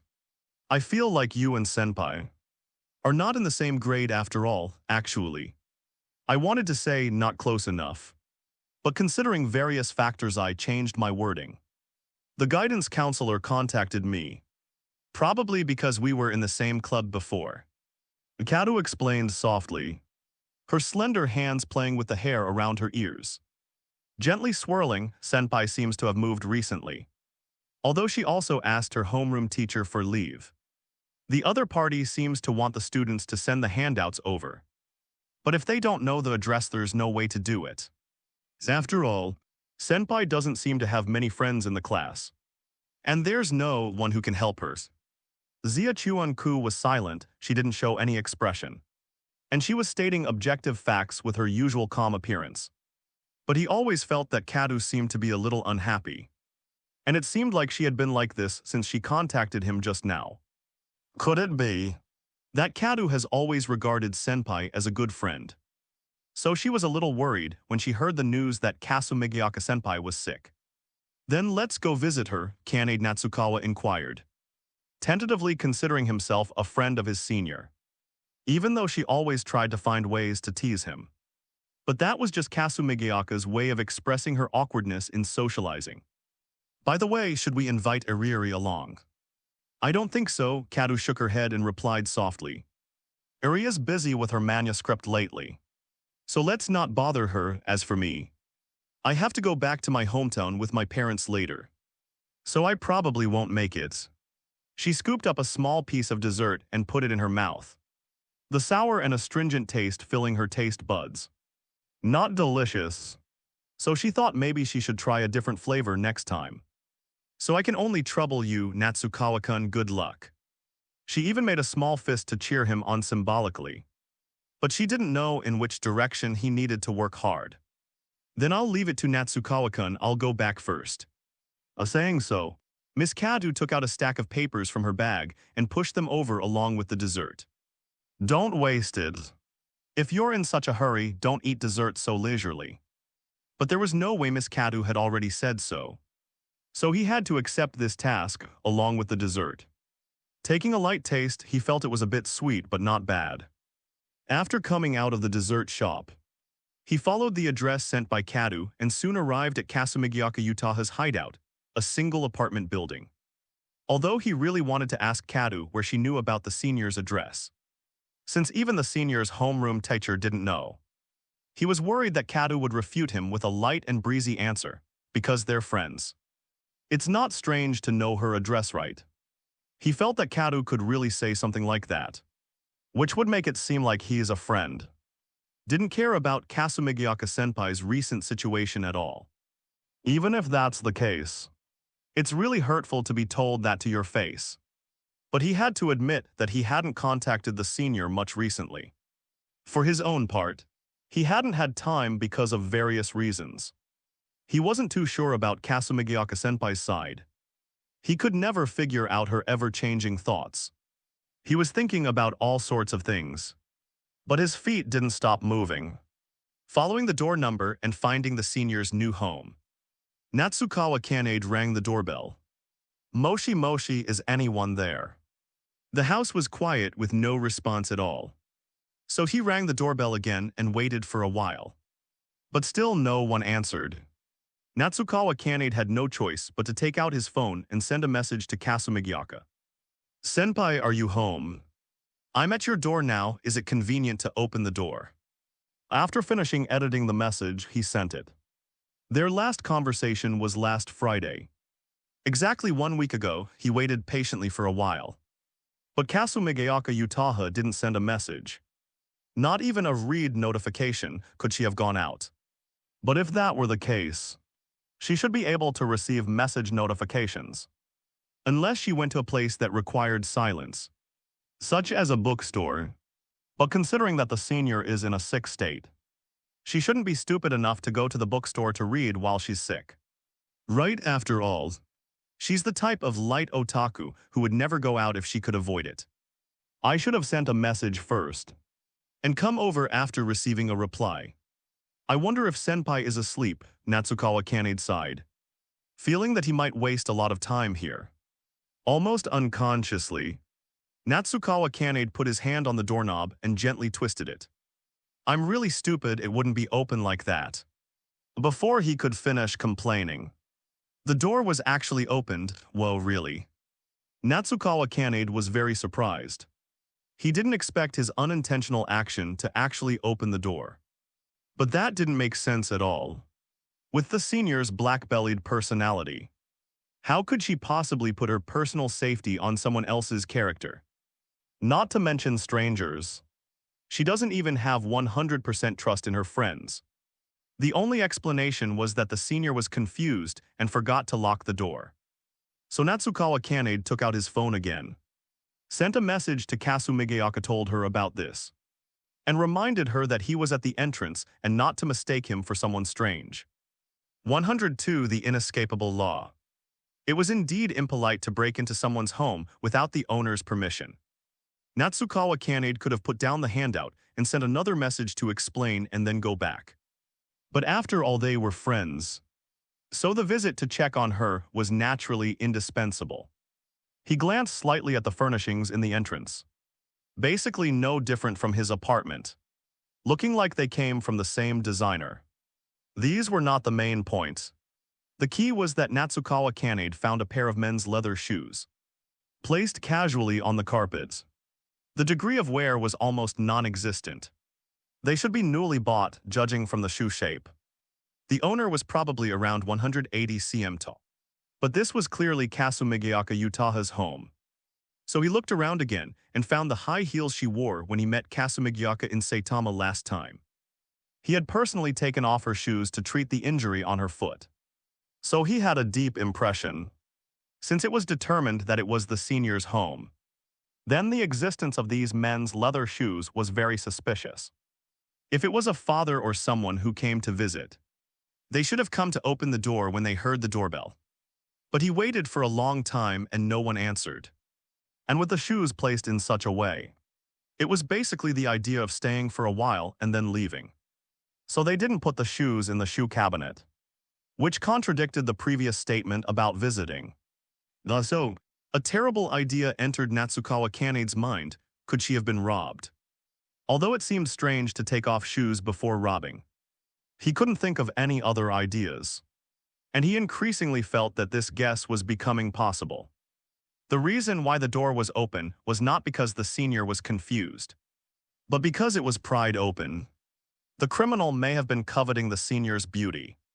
So he followed her all the way and finally found an opportunity to break in. Natsukawa Kanade couldn't help but feel anxious. The time he asked for leave was this morning, which meant that the criminal had probably been imprisoning the senior since last night until now. Is it a fugitive or a stalker? The best result would naturally be that the senior was only imprisoned. But what he feared was that what the criminal wanted was far more than that. Should he call the police, Natsukawa Kanade thought. But if he called the police, there would be a lot of noise. And the longer it dragged on, the more dangerous the senior would be. At this time, he could only rely on himself, fortunately. The criminal probably didn't know he had entered the house. Maybe he was hiding in a room, or threatening the senior to keep her from making a sound. Thinking of this, Natsukawa Kanade took off his shoes, tiptoed into the living room. He looked around slightly and didn't find anything unusual. So he picked up the long-handled umbrella next to him, held it tightly in his hand, and touched towards the several closed rooms. There were some slight noises coming from a certain room. Natsukawa Kanade's heart tightened, and he became more careful, slowly sticking to the wall and listening to the movements inside. Of course, he hadn't seen the criminal, and he didn't know how strong the other party was. If he rashly broke in, the other party might use the senior as a hostage to threaten him. Then all his efforts would be in vain, therefore, if possible. He still hoped that the other party could take the initiative to come out from inside, so that he could take the opportunity to attack the other party. But reality didn't seem to allow him to do so. Don't help. Someone save me, such a voice came from inside the room. So Natsukawa Kanade's eyes narrowed, thinking that it was not that simple. So he pushed the door open and broke in. His leg muscles tightened, and he was just about to exert force to subdue the criminal at full speed. But he found that there was only Kasumigeaka in the entire room. and there was no such creature as a criminal. And the hostage miss he was thinking about, Kasumigiaka Utaha, was sitting safely on her bed holding a towel in her hand, carefully wiping her body. Her pajamas were scattered randomly on the bed. Her upper body almost completely bare, Kasumigiaka, holding a wet towel, was raising one of her slender arms high, slowly wiping her waist. Next to the bedside table was a pot of water, and her bed also had a laptop lying flat on it, which was playing a movie. The sound he had just heard came from there. Tell Mejunir-kun, why did you suddenly break into someone else's house? Kasumigiaka Utaha was already dressed, sat on the bed with her legs crossed, humming softly, looking at Natsukawa Kanade kneeling on the ground with some contempt. So thirsty? Have you finally decided to unleash your beastly nature and attack a cute, beautiful girl? Although her body was still very weak, after suffering such a shock, Kasumigiaka Utaha's spirits had improved a lot, and she could even start pointing fingers at Natsukawa Kanade. In fact, she was a little excited at the moment. If she didn't disguise it with harsh words, the shame in her heart would undoubtedly swallow all her rationality. No, I didn't mean that. Natsukawa Kanade lowered his head slightly, trying to explain it's all a misunderstanding. I didn't want to do that kind of thing at this moment. He deeply understood that he was really a normal boy, so he couldn't resist the principle of gravitational pull. His mind was full of the white scenes just now, and even the words that should have been easily said became a little stuttering. But because I saw men's leather shoes at the entrance, and I was afraid that you were in danger, so I broke in. Although his language function was somewhat obstructed, he still smoothly explained the whole process to Kasumigiaka Utaha, and her face looked a little better. So I have to thank Junior-kun, theoretically, Kasumigiaka Utaha's eyes narrowed. Of course not. Natsukawa Kanade quickly waved his hand, changing his statement. I was too worried. I accidentally trespassed into a private house. I hope Senior is generous and can forgive my reckless behavior. The expected crime scene did not appear, not only that, but he even feasted his eyes. So it would be false to say that he had any complaints about the punishment given by the Senior. Rather, not taking advantage of this has already proved that Kasumigiaka Utaha has completely forgiven him. HMPH, Kasumigiaka Utaha hummed softly, but her mood improved a lot. Not only could she see Junior-kun showing weakness again, but she could also hear him say the fact that he was worried about her. Not to mention her mood, even her body had improved a lot. But she still couldn't let him go so easily. He actually did such a lucky pervert thing. And she didn't even have the slightest preparation, HMPH. If you want me to forgive you, Junior-kun must first promise me one thing. Natsukawa Kanade felt a little uneasy. 103. I love this kind of Junior-kun the most. Sorry, did I hurt you? Lee, little lighter, huff. About a few minutes later, Natsukawa Kanade took a long breath and took his hand away from Kasumigiaka Utaha's delicate skin. Senpai is too weak, right? It hurts here for a while. And it hurts there for a while. I don't even know how to start. It's clearly Junior-kun who used too much force, right? Kasumigiaka Utaha glared at him while putting on a shirt, her eyes full of autumn waves, exceptionally charming. But I can understand Junior-kun's thoughts after all. It's the first time doing this kind of thing. You will definitely be so horny that you can't help but want to stick your ex completely on it. Right. Please don't deliberately replace the word hand like that. Okay. People who don't know will think I did something to you, Natsukawa Kanade retorted. Though, it's just an insignificant hand, no one will care, right? And Kasumigiaka Utaha chuckled, and her plain hand climbed onto her peak. Could it be Junior-kun is thinking too much? Thinking of other things, her heart was pounding nonstop. Not only was her face burning terribly, but even her body was gradually getting hot. But it was different from the weakness of a fever. It was a feeling that would make her more happy, anyway. You boys are like Thizzleways, horny anytime. Anywhere. Kasumigiaka Utaha put on another teasing expression. But only she knew how uneasy she was inside. Her original intention was to tease Junior-kun. to see him troubled. But she didn't expect him to actually agree to rub her back for her. Still in her own homie in her bed helping her, who wasn't wearing a shirt. This feeling of being alone with a man and a woman without anyone disturbing. It wouldn't be strange if something really happened in the next second. Right. Natsukawa Kanade was a little silent, feeling poked. In fact, humans are indeed a kind of. And the only kind of creature that can get horny anytime. Anywhere 365 days a year. But it's too much to single out the male Lidrite. He doesn't believe that girls don't have any feelings at all.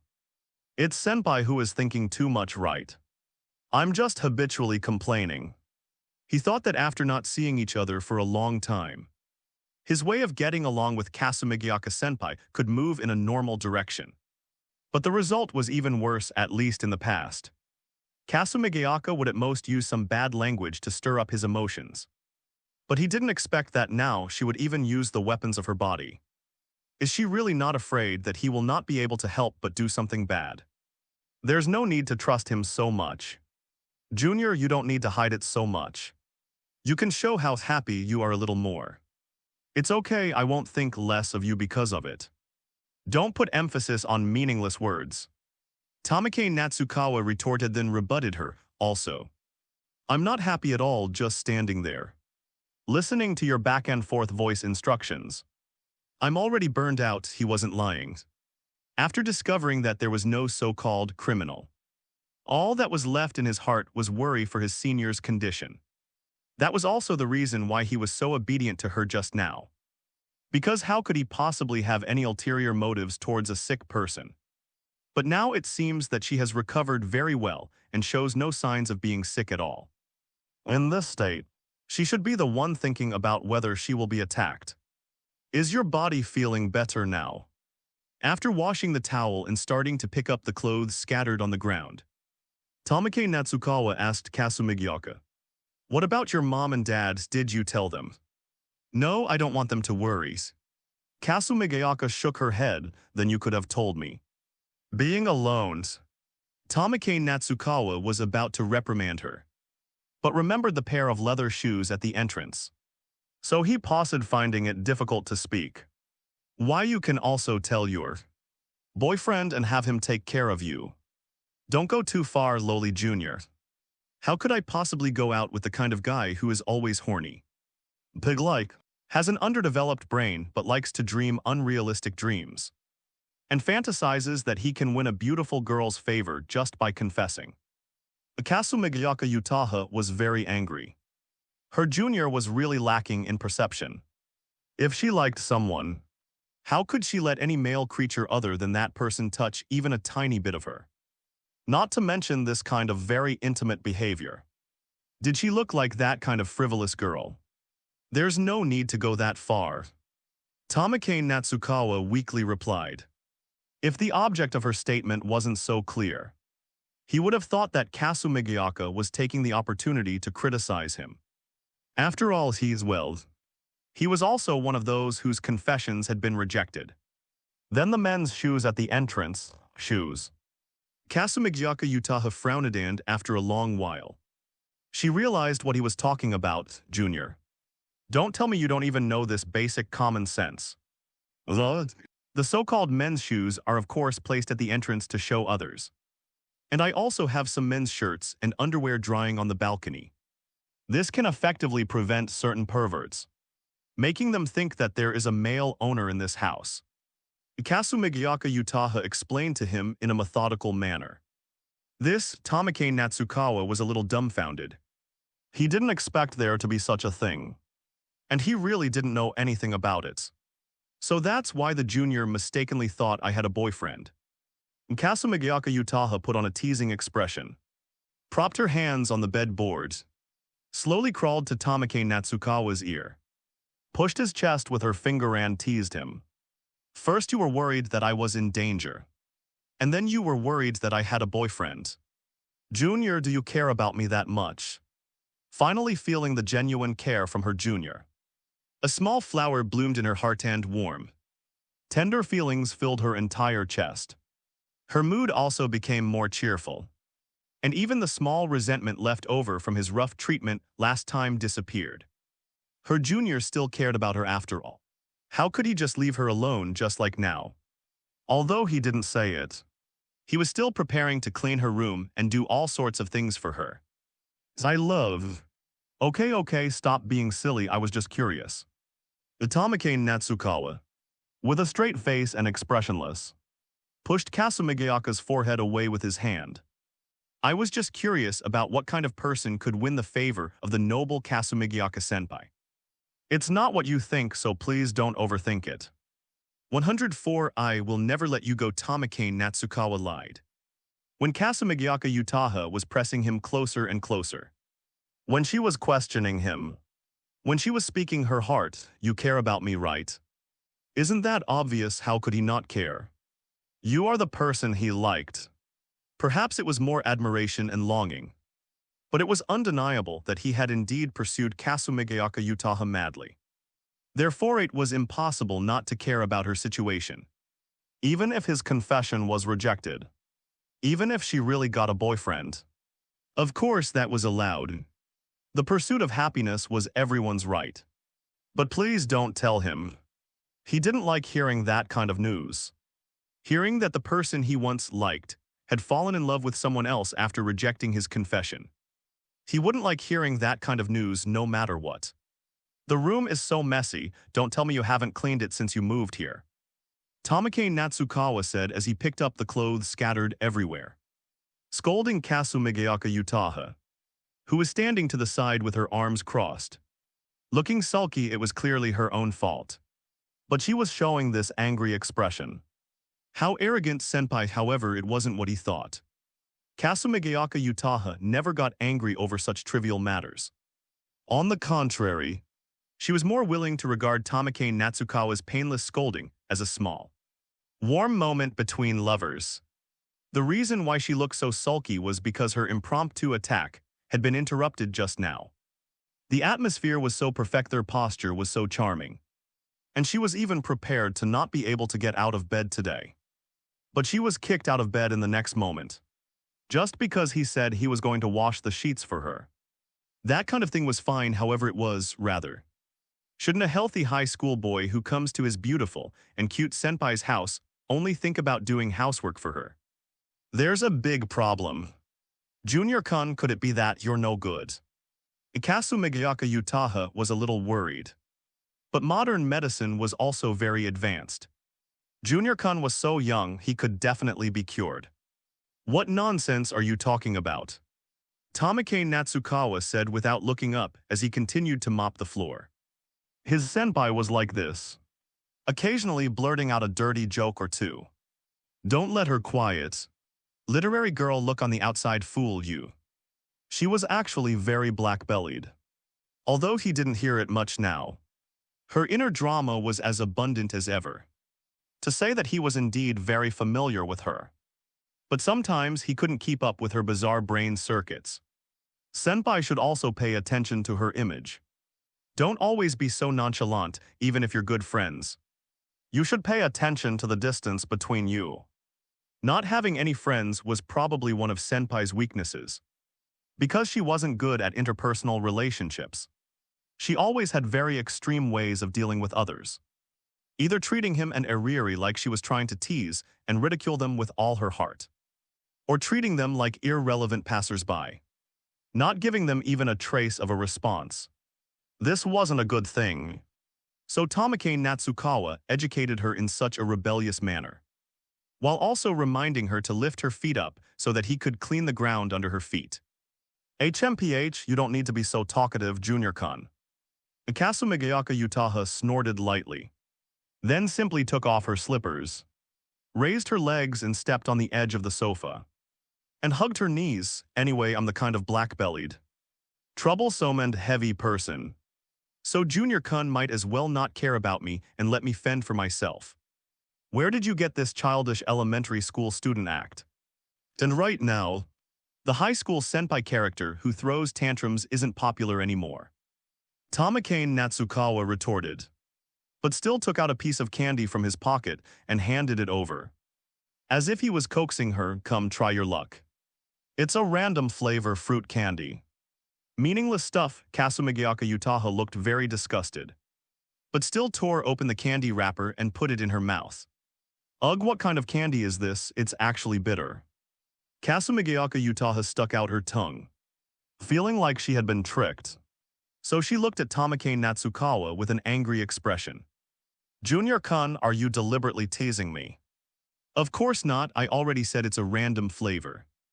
Tamake Natsukawa shook his head and sighed. It's just that senpai is unlucky.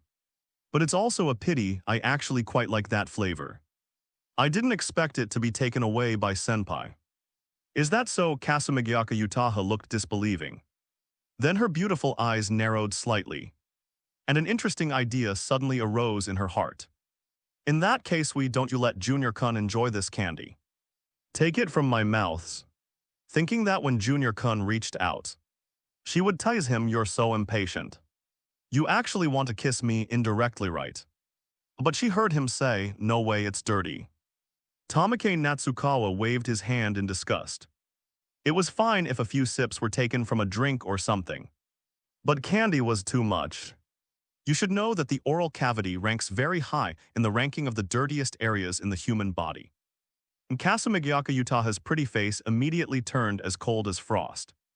That lowly Junior-kun actually dared to think she was dirty. It was infuriating. Even the small resentment from having her spellcasting interrupted just now surged back into her heart. And she thought that she must not let him off easily. That's good. You don't like the things she's eaten because they're dirty. Today, she's going to make you eat it no matter what.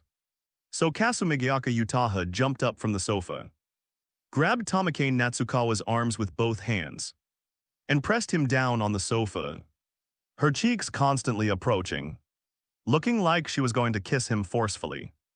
Kasumigiaka Utaha, what are you doing? Are you delirious? Tamake Natsukawa began to struggle, but he didn't dare to use too much force, for fear of hurting this patient in front of him. Quickly take your hands away, Junior-kun. I just want to see if you really like to eat this kind of candy. Could it be that you've been lying to me all along? A strange flush appeared on Senpai's face, and her eyes became strange, looking like she wasn't a normal person. Get a grip, Tamake Natsukawa said in a muffled voice. Senpai's face was getting closer and closer. And if this continued, things would really go wrong. It's okay, Junior-kun. Just let me observe your reaction to see if you're telling the truth. Just as Tamake Natsukawa was thinking about whether he should take coercive action, the phone on the side suddenly rang in an instant. Kasumigiaka Utaha seemed to have come back to her senses, no longer forcing herself closer to him. Instead, she looked at the phone and clicked her tongue, saying, "Tusk. What a pity, what a pity." Tamake Natsukawa took the opportunity to break free from her restraints, then picked up the phone and answered it, saying with lingering fear, "You've helped me a lot, Kadu." "Is that so? I'm glad I could help, Tilda." A light and breezy voice came from the other side. 105 Annoying Senpai. Is Senpai feeling better? Kadu's tone was as calm as ever. Yeah. It seems like there's nothing seriously wrong. Tamake Natsukawa glanced at Kasumigiaka, thinking that it was more than just nothing seriously wrong. She was even full of energized kind that could hold him down. "Do you want to talk to Senpai on the phone?" Tamake Natsukawa asked. Kadu was indeed a good kid. Even though she was going back to her hometown, she didn't forget to worry about her friend's health. Although it was strange that she was calling his phone, it was probably because she couldn't get through to Senpai's phone. A-okay receiving such an answer. Tamake Natsukawa handed the phone to Kasumigiaka, while he continued to cleanse, then went to the kitchen to see if he could cook something. It was best for a newly recovered patient to eat something light, but with Senpai's personality, she probably wouldn't cook. So he could only hold on to the fluke and open the refrigerator to see if there were any ingredients left. The refrigerator was as empty as a wallet at the end of the month, without even a single vegetable leaf, making Tamake Natsukawa wonder about the meaning of its existence. Could it be just for decoration? Fortunately, there was rice, a whole bag's kind that had never been opened, But that wasn't enough, so he called out to Kasumigiaka, who was sitting on the sofa in the living room, and went out to buy some ingredients. By the time Tamake Natsukawa came back after buying the ingredients, Senpai's call had already ended. But she was clutching his phone and wouldn't let go, as if she was holding some treasure. "What about your own phone? Go play with your own." Tamake Natsukawa complained, "It's out of battery." Kasumigiaka Utaha said with righteous confidence, "Then go charge it, Junior-kun, help me. I'm so tired now that I can't even move a finger." After saying that, Kasumigiaka Utaha lay down on the sofa, looking like she had burned out. "Don't go too far." Senpai, perhaps because the experience of being trained in the past was hard to erase. Although he was still scolding her on the mouth, his body honestly moved. "Senpai is going to go to college, right? But in this state. What are you going to do when you go to college? Then find a university that's closer to Junior-kun's house. Or just live in Junior-kun's house, in your eyes. Do you not even have the slightest thought of learning to manage your own life?" "I do. Look, aren't I living well?" Kasumigiaka Utaha retorted, looking quite proud. "Besides, I don't need to learn that. If I just move into Junior's house, you can see a cute girl every day. Wouldn't that make you happy? It's a win-win. If that cute girl can take care of all the housework, I might consider waiving her rent." Natsukawa Kanade replied expressionlessly. "This girl is thinking too highly of herself. She actually wants to live in his house and freeload. He's not Miss Angel. There's no way someone would be willing to do housework for a good-for-nothing every day. Speaking of which, the neighbor's wife next door gave me some plum wine. I couldn't refuse, so I accepted it," Natsukawa Kanade said to Kasumigiaka Utaha while preparing the ingredients in his hands. "How antisocial are you, Senpai? You haven't even greeted the neighbors since moving in. They already think of me as the new owner of this place. Isn't that perfect? Junior might as well move in too." Kasumigiaka Utaha said, laying on the sofa, poking at his phone incessantly, looking like she was playing some game. "Absolutely not." Natsukawa Kanade refused decisively. "On one side is a virtuous angel who takes care of him, allows him to be spoiled and spoils him in return. On the other side is a black-bellied devil who only thinks about teasing him and exploiting his labor. There's no need to think twice about which to choose, right? Senpai, go use your own phone, don't mess around with mine." Natsukawa Kanade reminded her. Although there's nothing scandalous or private inside, he still feels uneasy when someone else is holding his phone. Okay, I'll be done soon." Kasumigiaka Utaha responded, speeding up her actions. Of course, Sesh knew the principle of moderation, so she didn't do anything that would make him angry. She just modified her contact name online and added a few selfies to his photo gallery. Her cheeks flushed red, and she wondered what kind of expression Junior would make when he found out. It would be best if there were other vixens trying to steal him at that time, so she could show off properly. "Junior, you're really impatient. So eager to take it away," rising from the sofa. Kasumigiaka Utaha supported herself with both hands, a teasing expression on her face, her movements becoming more alluring. Could there be something scandalous inside? Like the kind of stuff boys love to see. She originally intended to put the phone between her breasts and let her Junior take it himself. But unexpectedly she couldn't bring herself to do it. And even the thought of it made her face flush with shame. Afraid of being seen as someone desperate. "You're disappointed, Senpai. There's nothing like that at all," Natsukawa Kanade retorted, calmly taking the phone from his senpai, only glancing at the faint whiteness under her shirt before averting his gaze. "He keeps the really precious stuff on his computer, hidden in the deepest part of the folders, disguised in various ways never to be discovered. Oh, could it be that Junior is a magazine type? Then it seems I need to check your house." Kasumigiaka nodded thoughtfully. No wonder he seemed unafraid. So he was a physical copy kind of guy. Don't use that as an excuse to go exploring in a member of the opposite sex's house. Natsukawa Kanade retorted. Of course there are no little yellow books. What age is this that's not popular anymore? It's all digital now. He's just afraid of being discovered that an angel is living at his house. Rumors would definitely spread and it might hurt Shiina. Instead of pondering these things, you should spend some time eating this. Natsukawa Kanade placed a plate of sliced fruit on the coffee table. Annoyed, a patient who has just recovered still needs plenty of rest. But this idiot senpai doesn't seem to realize that. Wearing so little clothing and even wanting to turn on the air conditioner to cool off. If you get sick again, I'm really not going to take care of you. 106 Don't move, the chapter errors have been corrected. Please click the upper right corner and refresh the chapter content. There's still porridge in the pot if you're hungry later. You can scoop some out, heat it up and eat it. I put the remaining fruit in the refrigerator. Remember to let it cool for a while before washing it. And that bottle of plum wine, I've put it away for you. You absolutely can't sneak a drink while your body is still recovering. Remember to take in the clothes drying on the balcony. Don't always wait until you want to wear them to remember to get them. And Natsukawa Kanade rambled on. He was really worried about his senpai who was sick. She wasn't good at taking care of herself in the first place. And now she was acting like such a fool after getting sick. Just know she even coaxed him, an underage person. To drink alcohol, that's a crime, fortunately. Tomorrow is the weekend and senpai has 2 more days to rest.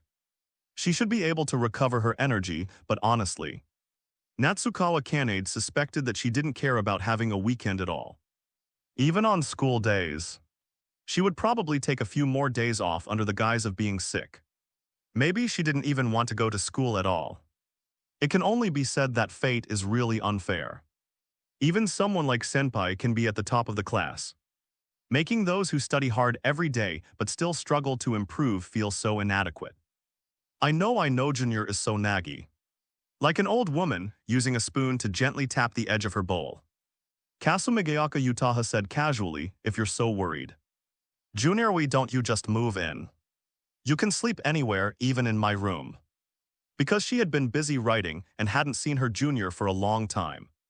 She originally thought that she could spend a wonderful night after reuniting today. But it turned out that they still had to separate. How annoying, I just want to live with Junior. But my parents definitely won't allow it, how troublesome. Senpai, stop talking nonsense. You should do your own things yourself. You're not a child anymore. After taking his bag and looking around to make sure he hadn't forgotten anything, Natsukawa Kanade said goodbye to her, then I'll go back. Sorry for the intrusion, come lock the door.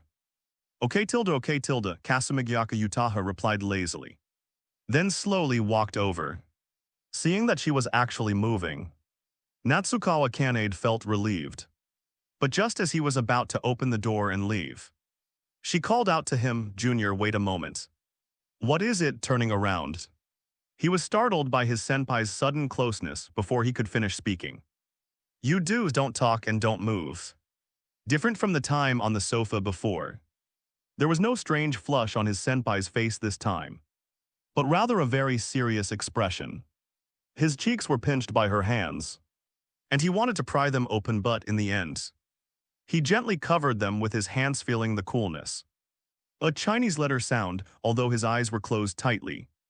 He still felt the slightly cool and moist touch on his forehead. This is a reward, opening his eyes. Kasumigaoka Utaha's charming smile occupied his entire field of vision. A simple prank didn't seem to be enough. And she also licked her lips, looking like she wanted more. Natsukawa Kanade was a little flustered. It wasn't appropriate to stare, and closing his eyes would give people a sense of expectation. Why do such a thing, senpai? You should pay attention to keeping a distance. Even if we're good friends, doing this is a bit too much. Ara, it's just a reward for Junior's hard work. Or is one not enough?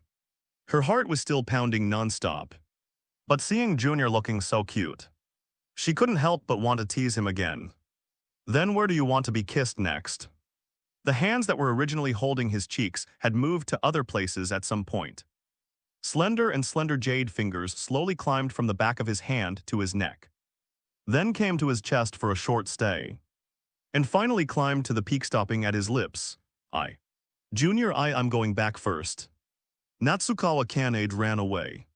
Faced with Kasumigyaka Utaha's blatant teasing, he finally couldn't bear the shame in his heart and ran away. Such intimate interaction was not something a normal boy could withstand, especially for him who was experiencing this for the first time. The soft touch of the girl's lips lingered in his mind. It was clearly only imprinted on his forehead, but it seemed to be engraved in his heart. But if it was just a simple prank, it wouldn't have made him so embarrassed.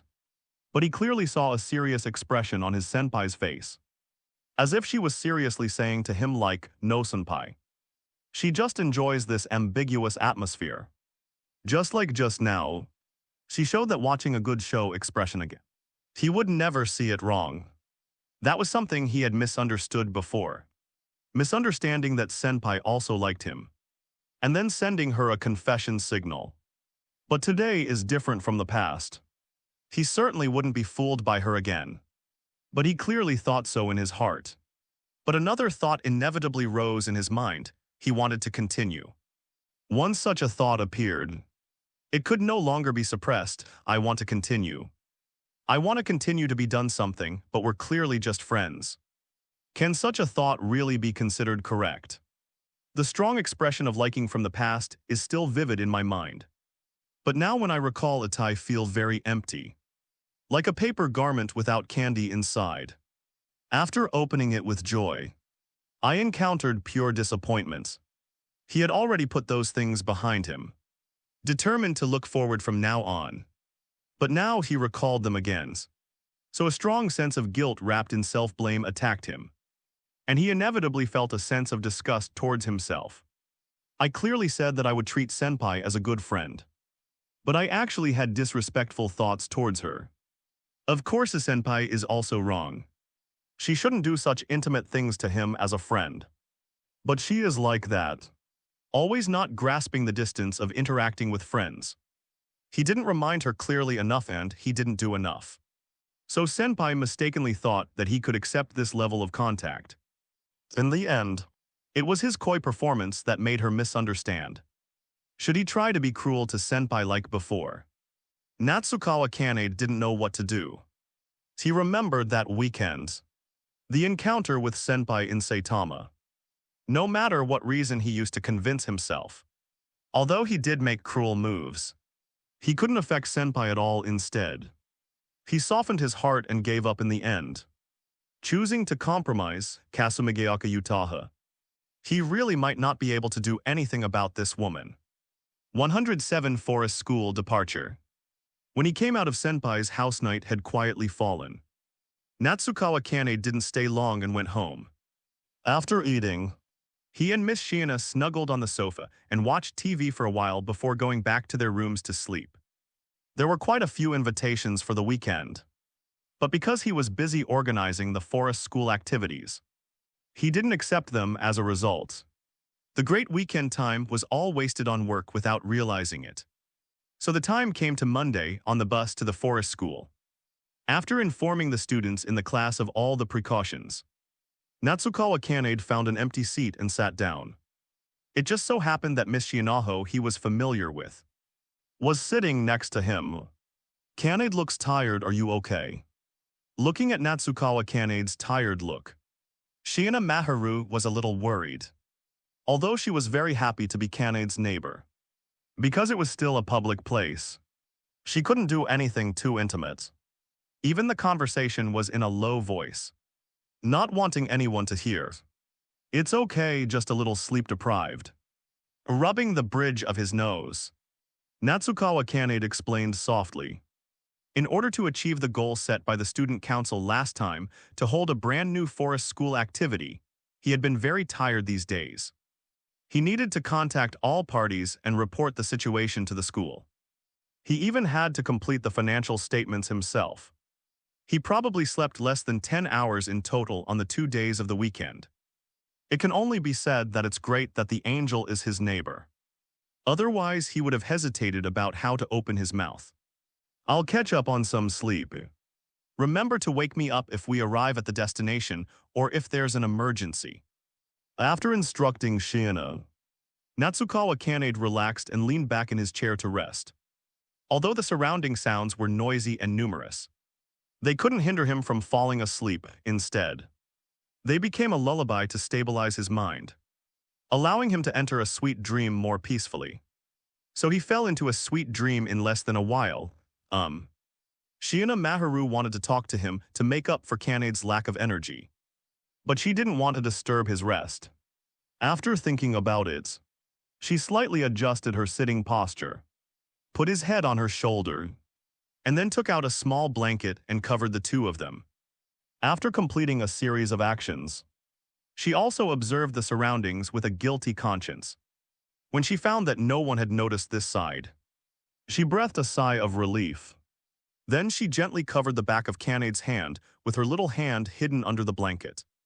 And a cute and charming smile appeared on the corner of her mouth. I don't know how long it had passed. When Natsukawa Kanade woke up, only he and the angel were left in the entire bus. The other students and the class teacher were gone, and even the car had stopped. Have we arrived at our destination? Natsukawa Kanade asked uncertainly. Perhaps there was a situation where the bus broke down, so all the students went down to push the car. But because it was too bizarre, Natsukawa Kanade wouldn't think too much about it. Yes. Everyone seems to have started cooking rice and making curry. Shiina Maharu nodded lightly, while opening the curtain and looking out the windows. The activity process of the forest school is not complicated. It basically allows students to work on their own, complete the production of 3 meals a day by themselves, and learn knowledge and grow from it. Individual local schools have differences, but the overall difference is not significant. She was also going to go, and she wondered if she should wake Kanade up. But she was stopped by a kind-hearted classmate who passed by, saying that she should let Kanade rest more. And others also echoed, so she didn't move. She was also thinking that it was true. It would be bad if she disturbed Kanade's rest. She was very close to him. It's already started. Natsukawa Kanade was stunned, quite like an old guy from the last century who woke up and heard the world tell him the news that the times have changed. And the Qing dynasty has fallen, so shock was natural. Why didn't anyone call me? Because everyone saw that Kanade was sleeping soundly. So they didn't wake you up, Shiina Maharu explained. But she didn't tell Natsukawa Kanade that she was teased by her friends saying, "We will support you." Although Vice President Shinomiya is also great, our angel is not bad either. Good luck, Shiina. After all, she is also shy. You're doing unnecessary things, Natsukawa Kanade tried to put on a stern face. But he immediately revealed his true form in front of the angel. Beauty's also thoughtful. The students of Shuchin Academy are indeed some cute guys. And this has been fully experienced. Then let's go help too, we can't just be lazy and wait here. After stretching, Natsukawa Kanade felt much lighter. And most of his original fatigue had disappeared. Yeah.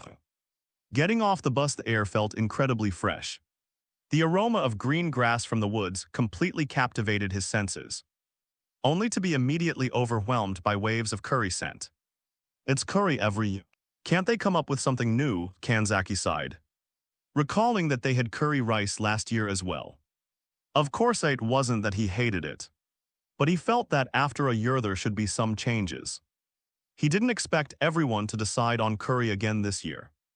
It's convenient after all, and it's a key lesson in the school's cooking class, Shiina Maharu said with a smile. Kanzaki was always like this, fixating on strange things like a child. Besides, it's not just others. Kanzaki himself loves making curry rice, doesn't he? I know that it's not so much that he wants to eat it, but that curry rice is the easiest to make. Well, that's a little different. The important thing is novelty. Then how about I try making something different? I haven't tried such a big pot before, but it shouldn't be too different. Miss Shiina seemed genuinely tempted. So now it was Kanzaki's turn to dissuade her. Maybe not, that would attract too much attention. Kanzaki pondered for a moment and shook his head. Since it's already decided, let's go help gather firewood. Some groups might not have enough. There was no question about the angel-like Miss Shiena's cooking skills. Even Hyuho was taught by her. Had his cooking recognized by the Fujiwara and Shinomiya young ladies. Convincing the other students in the class wouldn't be difficult. But he felt strangely awkward about it. It was as if he didn't want Shiina to show off her strengths too much and attract attention. Hoping she would only cook for him 108. Clearly don't want to be cannon fodder. Chatting and working with Shiina made the time pass quickly. And the work felt much easier. Have you done this kind of thing before, Kanzaki? You seem very skilled. Shiina Maharu sat on a tree stump, resting her chin on her hands, watching him intently as he skillfully picked up the wood. Placed it and split it in half with precision. Yeah. I did it in middle school too, Kanzaki replied, wiping the sweat from his forehead. It was during a forest school trip back then. No one assigned me any tasks. So I came over to chop wood myself. I couldn't do it. So I found a nearby administrator who taught me for a few days. You learned it completely in just a few days. Shiina Maharu exclaimed, her surprise no less than when she suddenly heard that he had learned to cook. His learning ability was too strong, wasn't it? Or is it actually very simple? Kanzaki didn't reply, but turned to look at her and invited, do you want to try it? Shiina, I mean, of course, I'll teach you. Hearing Kanzaki say that, Shiina Maharu didn't hesitate. She brushed the dust off her skirt and walked to where he had been standing. After handing the axe to Shiina, he taught her the grip and techniques. Keep your eyes on the center of the wood, aim the axe. Raise both hands above your head, and then swing down with force. The steps themselves weren't complicated, they were simple. But in reality it wasn't that easy. For example, you often miss the mark, didn't use enough force, causing the axe to get stuck in the wood or use too much force, splitting it but sending pieces flying everywhere also. If your posture was wrong, you could easily injure your back. Don't be so nervous, relax your muscles a little. And then use force when you swing. Don't raise your hands so high and don't close your eyes. It will affect your accuracy. From the perspective of someone who had been there, the angel-like Miss Shiina was endearingly clumsy. She was supposed to be chopping wood, but she closed her eyes as if afraid to see life pass away. Kanzaki had no choice but to lean in, stand behind her, wrap her in his arms, and teach her the correct posture hand in hand. Like this, smoothly raise your hands and then, with a whoosh, both hands swung down with force, and the sturdy wood was split in half. Although it sent pieces flying further than expected. It was a good start. Like that, isn't it simple? Okay, try it yourself now. Know that. I still don't quite get it, teach me again. Shiina's face was flushed, seemingly excited by trying something new. Kanzaki didn't know what to say originally. He wanted Shiina to realize that this wasn't easy, and even hoped to get some praise from her. But it seemed to have had a strange effect, however. He could never refuse the angel-like Miss Shiina's request. Although their current posture was a bit intimate. As long as no one saw them, it wouldn't be a problem. Kanzaki. Just as he thought that, a third voice sounded from the side. The voice even sounded familiar, so Kanzaki froze. When he turned around, he saw another very cute blonde girl, Ariri Spencer Sawamura. Is that Isyus, what are you doing? Given Ariri's personality, she should have run away after encountering such an intimate scene between a man and a woman. But instead of running away, she came closer. Although she looked aggrieved, roughly, teaching her how to chop wood. Kanzaki replied intermittently. It was supposed to be a serious matter, but being caught made him feel inexplicably ashamed, especially since it was Ariri, making him feel even more guilty. Good afternoon, Ariri. Have you eaten yet? And not yet, everyone is about to make dinners. It was terribly awkward, fortunately the other party. Miss Shiina was still in a rational state. Please don't misunderstand. We're not doing anything strange, I'm just having Kanzaki. Mr. Kanzaki teach me how to chop wood. Her proper manners and generous expression, if not for the flush on her face that was hard to conceal, would have been very convincing. But it was enough for Iriri. Oh, so that's how it is. I thought you were no and never mind, Kanzaki. This Doujin artist definitely misunderstood, right? But we really were doing something serious. But explaining it again would make him seem particularly guilty. As if he was trying to hide something. So he had to find a way to change the subject. Speaking of which, why did you come here, Iriri? Did you get lost? Of course not. I was just sent to get some firewood. Iriri replied obediently, looking at Shiina Maharu standing prettily beside Kanzaki. Her expression a little envious. How nice. To be able to have such intimate contact with Kanzaki. She wanted that too, to have Kanzaki teach her like that. Actually, I'm not very good at chopping wood either. Kanzaki could Mr. Kanzaki also help me a little. She originally wanted to say teach me like that too. But she couldn't bring herself to say it. It would make her seem like an unsatisfied woman and... She glanced unobtrusively at Shiina Maharu to the side. And Iriri immediately felt very frustrated. The girl next to her looked really cute. And with such an obedient and gentle appearance.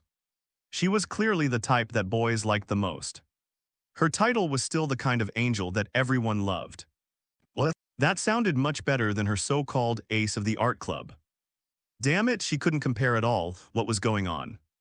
In the world of doujins, this kind of character was actually the most. The key was that she was also blonde. The attributes overlapped. She felt like her presence was going to be reduced to less than even Megumi's. And maybe she had already been forgotten by others. Ugh. Iriri fell into her little emotions. Of course, no problem, Kanzaki nodded, but in his heart. He wondered if Iriri was being bullied in class. To actually have a girl fetch firewood. Even if she didn't know anything about cooking. She could cheer from the side, right? But for something like fetching firewood. If there wasn't any stock in the warehouse, they would have to do it themselves. And with Iriri's uselessness, she would be lucky if she didn't hurt herself. Let alone chop wood.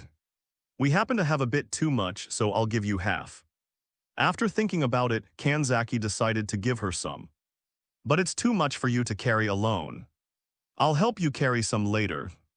He would also visit their class to see if Iriri was really being bullied and isolated. If that was the case, he would definitely not sit idly by. However, Iriri didn't appreciate his kindness at all. Because what she wanted wasn't this kind of help. But hand in hand, gentle movements and a gentle tone. Oh, okay, thank you. But she couldn't say it in front of outsiders. Sob 109. Absolutely don't want to be called auntie or anything. On the way back with the firewood with Shiina, she brought up the matter just now as expected.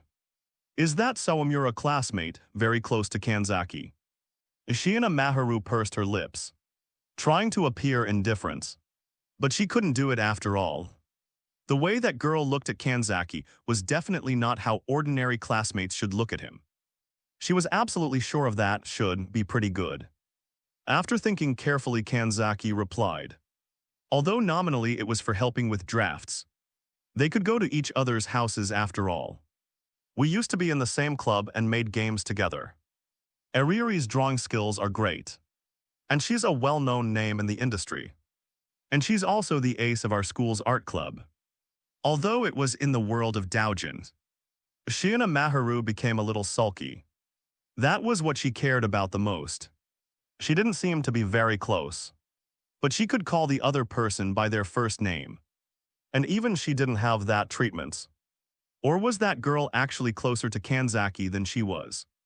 But she had already slept at Kanzaki's house without any reservations.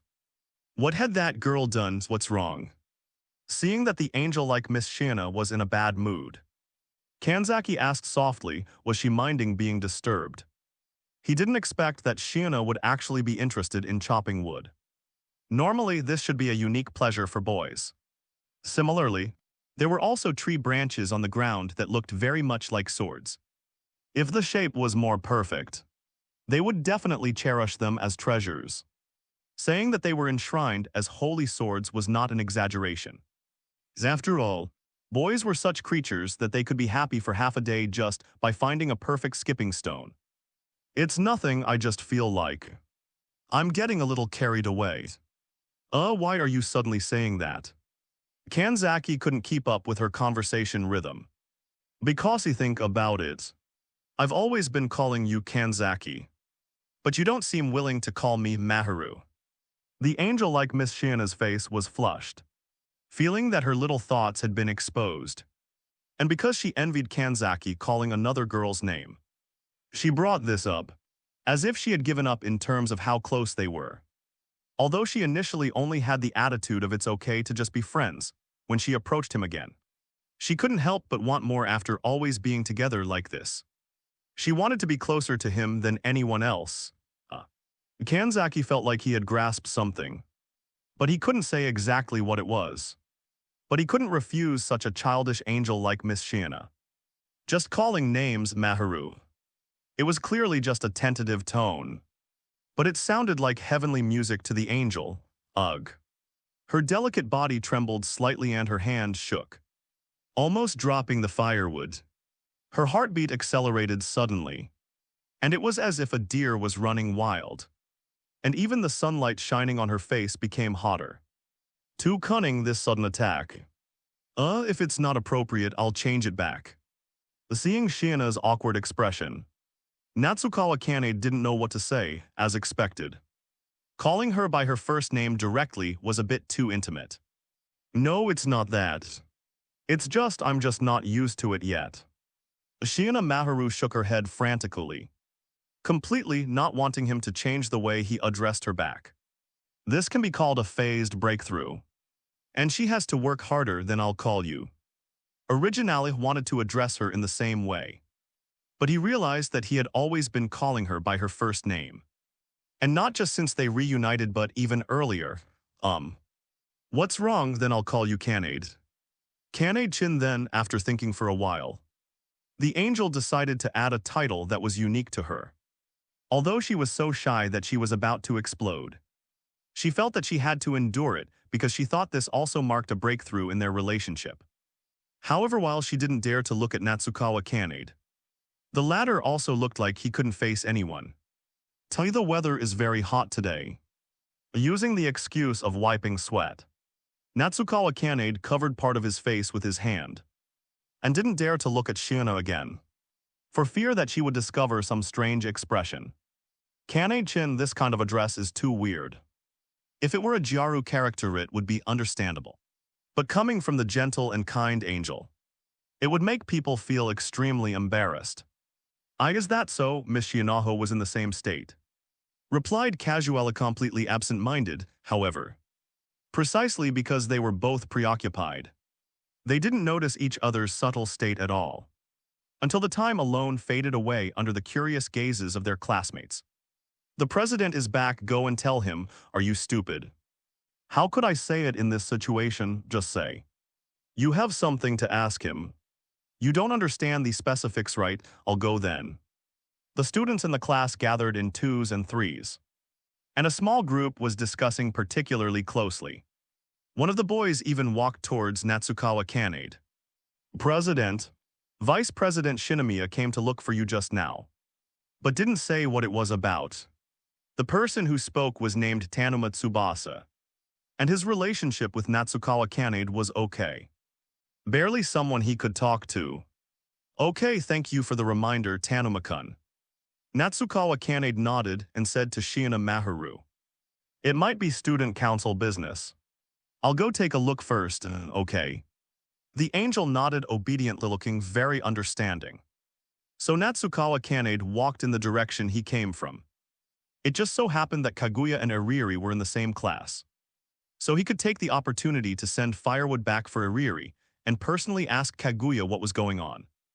When he returned to the place where he had been chopping wood, Iriri, who was sitting on the log and swinging her legs boredly, had been waiting for a long time, seeing Natsukawa Kanade.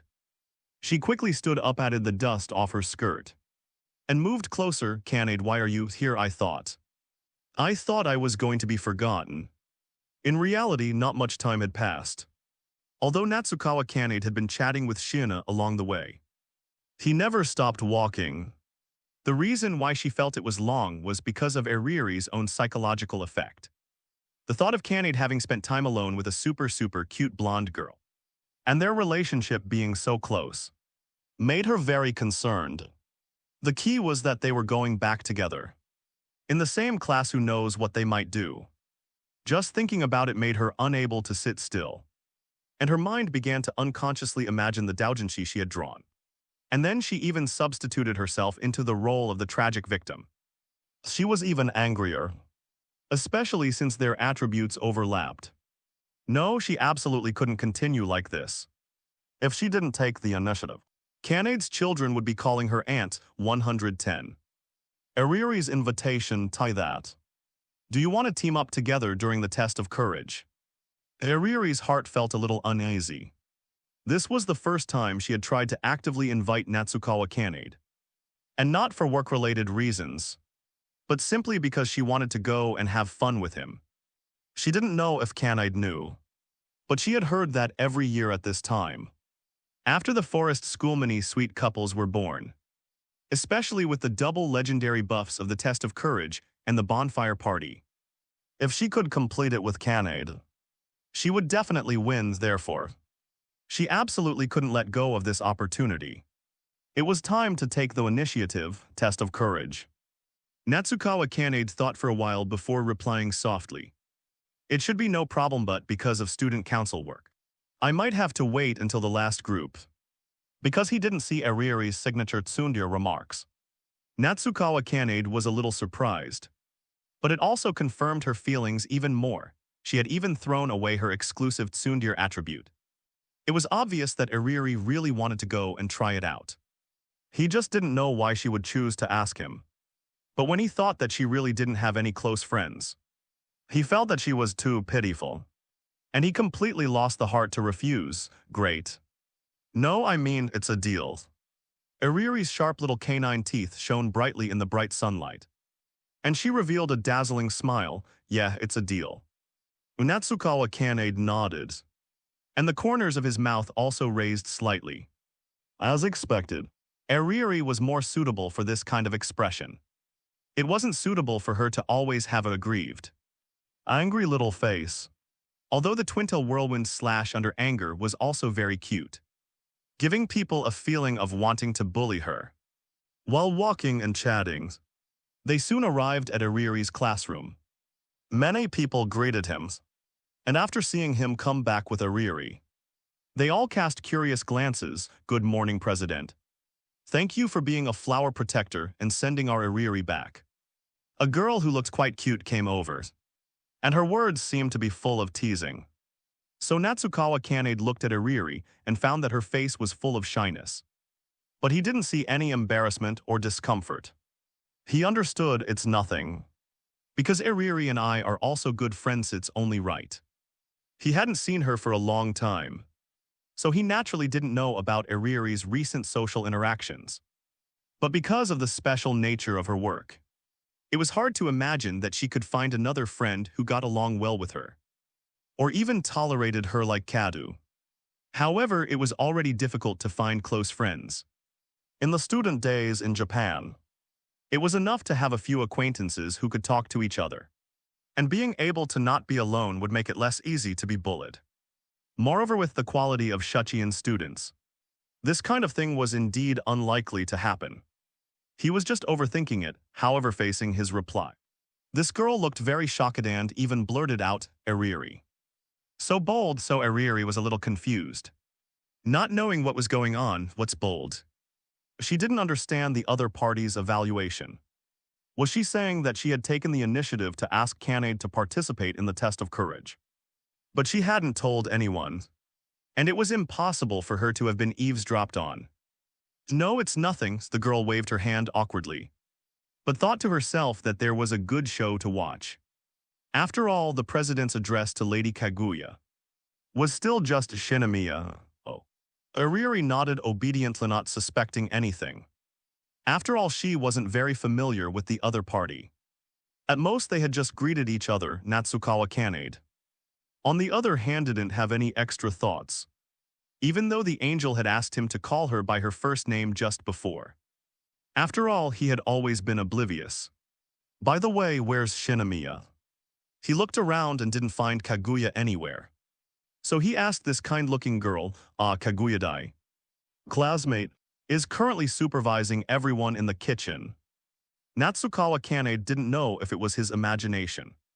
But when the other party talked about Kaguya, the mischievous smile on her face disappeared in an instant, and even felt like she had become respectful.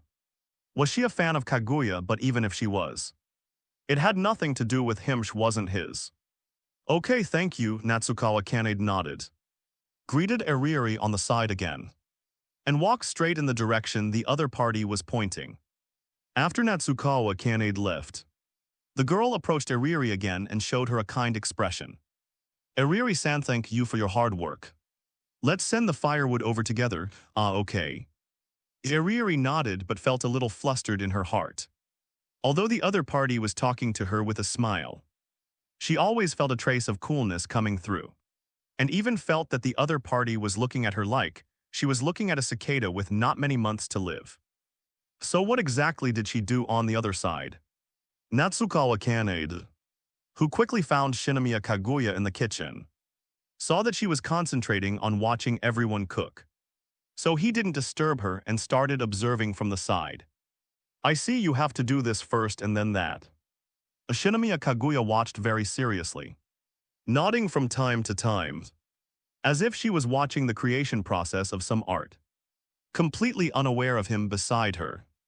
Natsukawa Kane also watched almost the same process, but he didn't see anything, and even felt that everyone's techniques were not skilled enough. Not like they often cooked. So Kaguya was learning how to make dishes by observing others. This was the only explanation he could think of based on her previous muttering to herself. Actually, making dishes is not that difficult. I suggest Shinomiya-san can try it yourself. Natsukawa Kane said softly. It wasn't a loud noise, but it still startled Shinomiya Kaguya. She was shocked in her heart, and was still wondering who dared to get so close to her.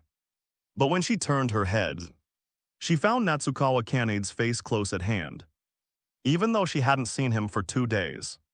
The president was still so handsome and compelling. Good morning, President. After a brief moment of panic, Shinomiya Kaguya immediately became elegant and dignified again. The hot breath beat on her face with regular breathing, giving her a slightly tipsy feeling. And the familiar shampoo scent from the president made her feel even more at ease.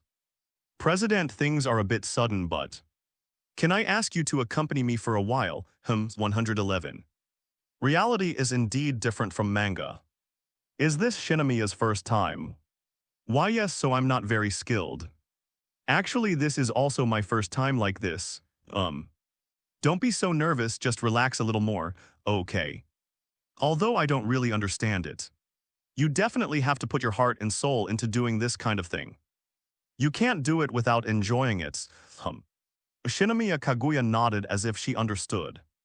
But for a young lady who didn't know much about the world, it was too difficult to do it herself right away. It hurts. Natsukawa Kane was startled, and then quickly looked at Shinomiya Kaguya. What's wrong? A bee bleedings. Although she didn't want to show this weak side to Natsukawa Kane, the sudden pain still made her tears glisten. Why does it hurt so much? Natsukawa Kane didn't know what to say after all. The 10 fingers are connected to the heart. How could it not hurt if it was bleeding to that extent? Let me see, the situation was a bit urgent. So Natsukawa Kane didn't care about the difference between men and women, and directly pulled Shinomiya Kaguya's hand to check the situation. It's okay, the wound is not deep, luckily. He had helped Kaguya relax a bit earlier otherwise. Her finger might have been ruined with that much force. Although the cut isn't deep, it still needs to be treated. Come with me, but the spot I just borrowed. Kaguya Shinomiya seemed a bit unwilling. So soon Natsukawa had to become firm. This isn't the time to worry about that. You're definitely more important. Seeing how much she valued the opportunity to learn, he had to gently reassure her there's no need to rush. I can teach you another time. He thought Kaguya had some important matter to discuss. But it turned out she just wanted to take advantage of the forest school trip to have him teach her cooking. He didn't have any official business at the moment. So he agreed, however. He didn't expect such an inauspicious start. The official cooking hadn't even begun, and she had already failed at the vegetable cutting stage. But after all, she was a proper young lady who had never lifted a finger in the kitchen. So it's normal that she couldn't do this. There was no need to criticize her other. He should have been more aware of this next time. He might as well teach her hands-on to avoid any more accidents. Does it still hurt? Natsukawa turned his head and asked softly. He had experienced this himself, so he knew how it felt, making it easy to empathize with Kaguya. His tone couldn't help but become gentle. Not that much anymore. Kaguya Shinomiya nodded slightly, her voice soft and weak. A blush rising on her face. He's holding my hand. Although it wasn't the intimate interaction she had planned. This wasn't bad either. Even the bleeding finger didn't seem to hurt as much. No, that's not right. Didn't they say that if your finger bloods, you just need to put it in your mouth for a moment? Why isn't the president helping her? Could it be that he finds her disgusting? Ugh. Kaguya Shinomiya recalled the scene when she discussed the president's Chinese letter plan with Ai Hayasaka. Clearly, in the manga that Hayasaka had shown her for reference, the male protagonist would put the female lead's finger in his mouth and lick it when he saw her cut herself while cutting vegetables. Why didn't that happen to her? False advertising. Bad review as expected. Manga is unreliable. It's better to rely on herself. This should be it. Natsukawa stopped and looked at the small wooden house in front of him, saying to Kaguya Shinomiya behind him, "This should be the temporary infirmary. Let's go in." Okay. Pushing open the door, the room was empty. There weren't even many of the bottles and jars that should have contained medicine. Only a few small bottles were placed on the old wooden cabinet against the wall. After searching briefly, he quickly found antibacterial and anti-inflammatory ointment on it. After confirming the date and finding that it hadn't expired, he told Kaguya to sit on the wooden bed. Sit here. I'll apply the medicine for him. Such a shallow wound would only require a bandage. But since Kaguya was injured, it was best to treat it carefully. He took her hand and observed it for a while, finding that the injured area was no longer bleeding. He felt relieved and began to apply the medicine to her in a businesslike manner. How does it feel? Natsukawa asked. What is it? Kaguya Shinomiya was a little confused. Is he talking about the warmth of his palm? It feels very comfortable. The president's hands are also big and warm. The entire process, from wanting to learn cooking to experiencing initial failure. Natsukawa pondered, is that what you mean? Kaguya Shinomiya was a little disappointed, thinking that the president was starting to be mischievous. She had been looking forward to it a little. But he just wanted to ask about this. What's wrong? Natsukawa asked in confusion. No, I mean, it's somewhat profound, Kaguya Shinomiya replied. Although the plan failed due to an accident, this result wasn't bad. It even made the president worry about her condition and even take her hand. Well, it wouldn't be an exaggeration to say it was a complete victory.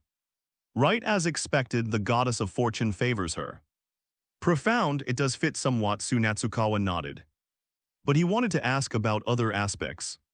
He had seen too many people who became interested in something due to a sudden accident, but only dabbled in it, never going deep, and even giving up at the first sign of setbacks. Although he didn't think Kaguya was that kind of person, it wouldn't be good if she developed a psychological shadow about cooking from this.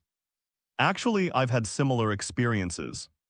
When I first learned to cook, I cut my fingers several times while cutting vegetables, and the dishes I made were not even edible. You could even say they were inedible. Because he had a good role model, and he was focused on creating surprises for the angel. He studied very seriously and eventually managed to barely reach her level. So what about Kaguya?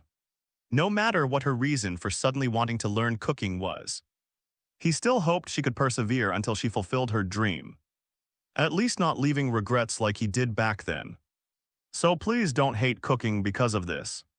Although the process may be difficult, I believe that with your abilities, Kaguya, you can definitely overcome it quickly. What silly things are you saying, President? Of course. I won't do that. Kaguya Shinomiya shook her head, looking at Natsukawa, who was half squatting in front of her. A strange impulse suddenly arose in her heart, so she slowly reached out and gently stroked his loose hair, rubbing either eyes full of smile, saying charming words. After all, I am Kaguya Shinomiya who never gives up. 112 Limited Kaguya. His hand involuntarily touched the spot that Kaguya had just touched, still retaining a trace of warmth. Instinct told him that the barrier that had existed between him and Kaguya seemed to be disappearing little by little. But his experience with Shiina reminded him that this was just normal interaction between friends. Even someone like Kaguya Shinomiya would yearn to have friends. It's just that she couldn't grasp the distance in friendships. Does your finger still hurt? It doesn't hurt at all anymore. Thank you for your concern, President. Kaguya smiled sweetly at him, and he was at a complete loss for words again. They fell into a long silence. It's getting late. It's time to go back for lunch. Maybe everyone is waiting. Natsukawa glanced out the window, seemingly admiring the dazzling warm sun announcing noon. Can we stay a little longer? Kaguya suddenly said softly, grabbing his hand, wanting him to sit next to her again. I want to spend a little more time alone with the president. Is that not okay, sir? Natsukawa was a little stunned. Kaguya being so spoiled normally. She was the undisputed princess of the second-year students. Her spoiled appearance at this moment would only make her cuteness even more pronounced. Holding a boy's hand, whispering private sweet nothings in his ear. This didn't fit Kaguya's image, but when she did it, it didn't feel out of place at all. All that remained was a strong throbbing in his heart. Thump thump, his heart was beating fast. Even though they were in a dimly lit wooden house, he felt that the whole world had become much brighter. Just for a little while, yeah. Just a little while is fine. Kaguya pulled him over, sat next to him and leaned against his arm. The president smells so good. Did you use perfume? And no. Natsukawa shook his head, trying to quietly pull his hand away, but he couldn't. Kaguya was holding it tightly, but it really smells good. She sniffed her nose lightly, then leaned her whole body closer. She also turned her head, staring at him with her bright, beautiful eyes without a moment's break. Even though you didn't spray perfume, it smells so good. Why is that, President WH? What's wrong? Can I get a little closer to smell it again? But your whole body is already touching me. How much closer do you want to get? Natsukawa thought that something seemed a little off. Kaguya's state didn't feel like her usual self. To be precise, it was like she had changed into a different person.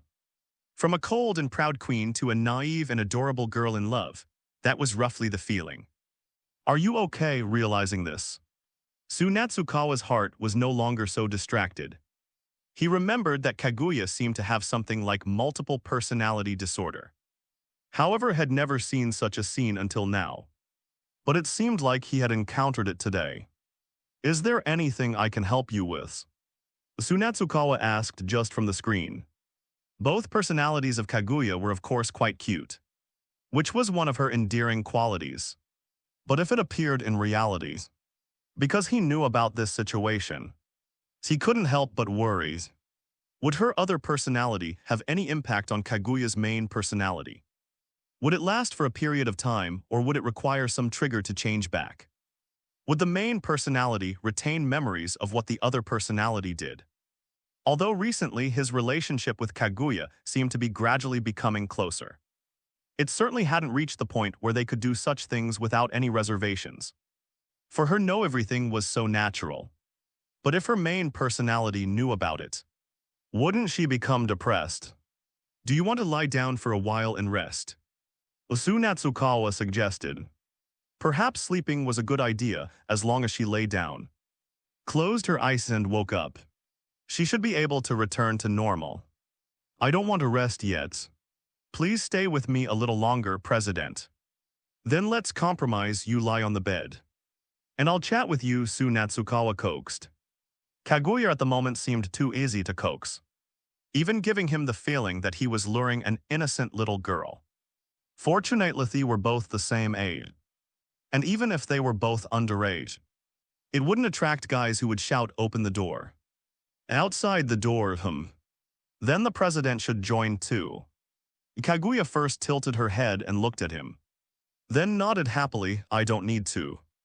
Natsukawa wanted to refuse, but Kaguya suddenly reached out and pulled him so. His body involuntarily tilted forward, making a Chinese letter. No.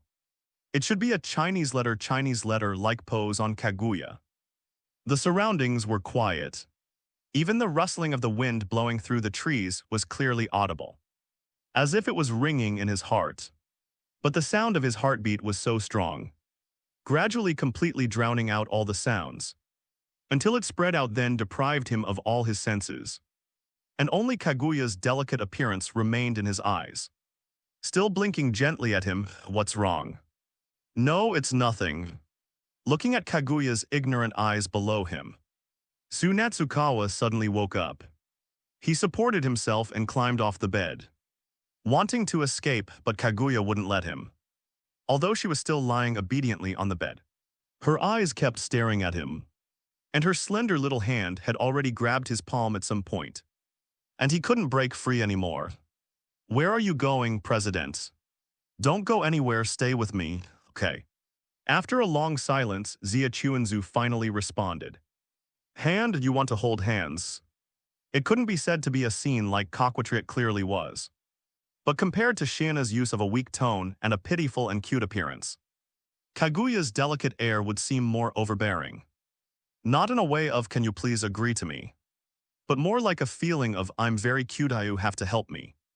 Coupled with her delicate and lovely appearance, it's impossible to hate her at all.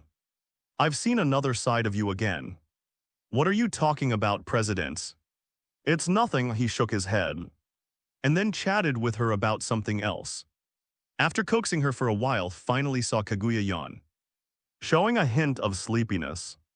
"Go to sleep for a while if you're sleepy." "I don't want to sleep. Otherwise, I won't be able to see the president." "You can see me in your dreams too, as long as you want."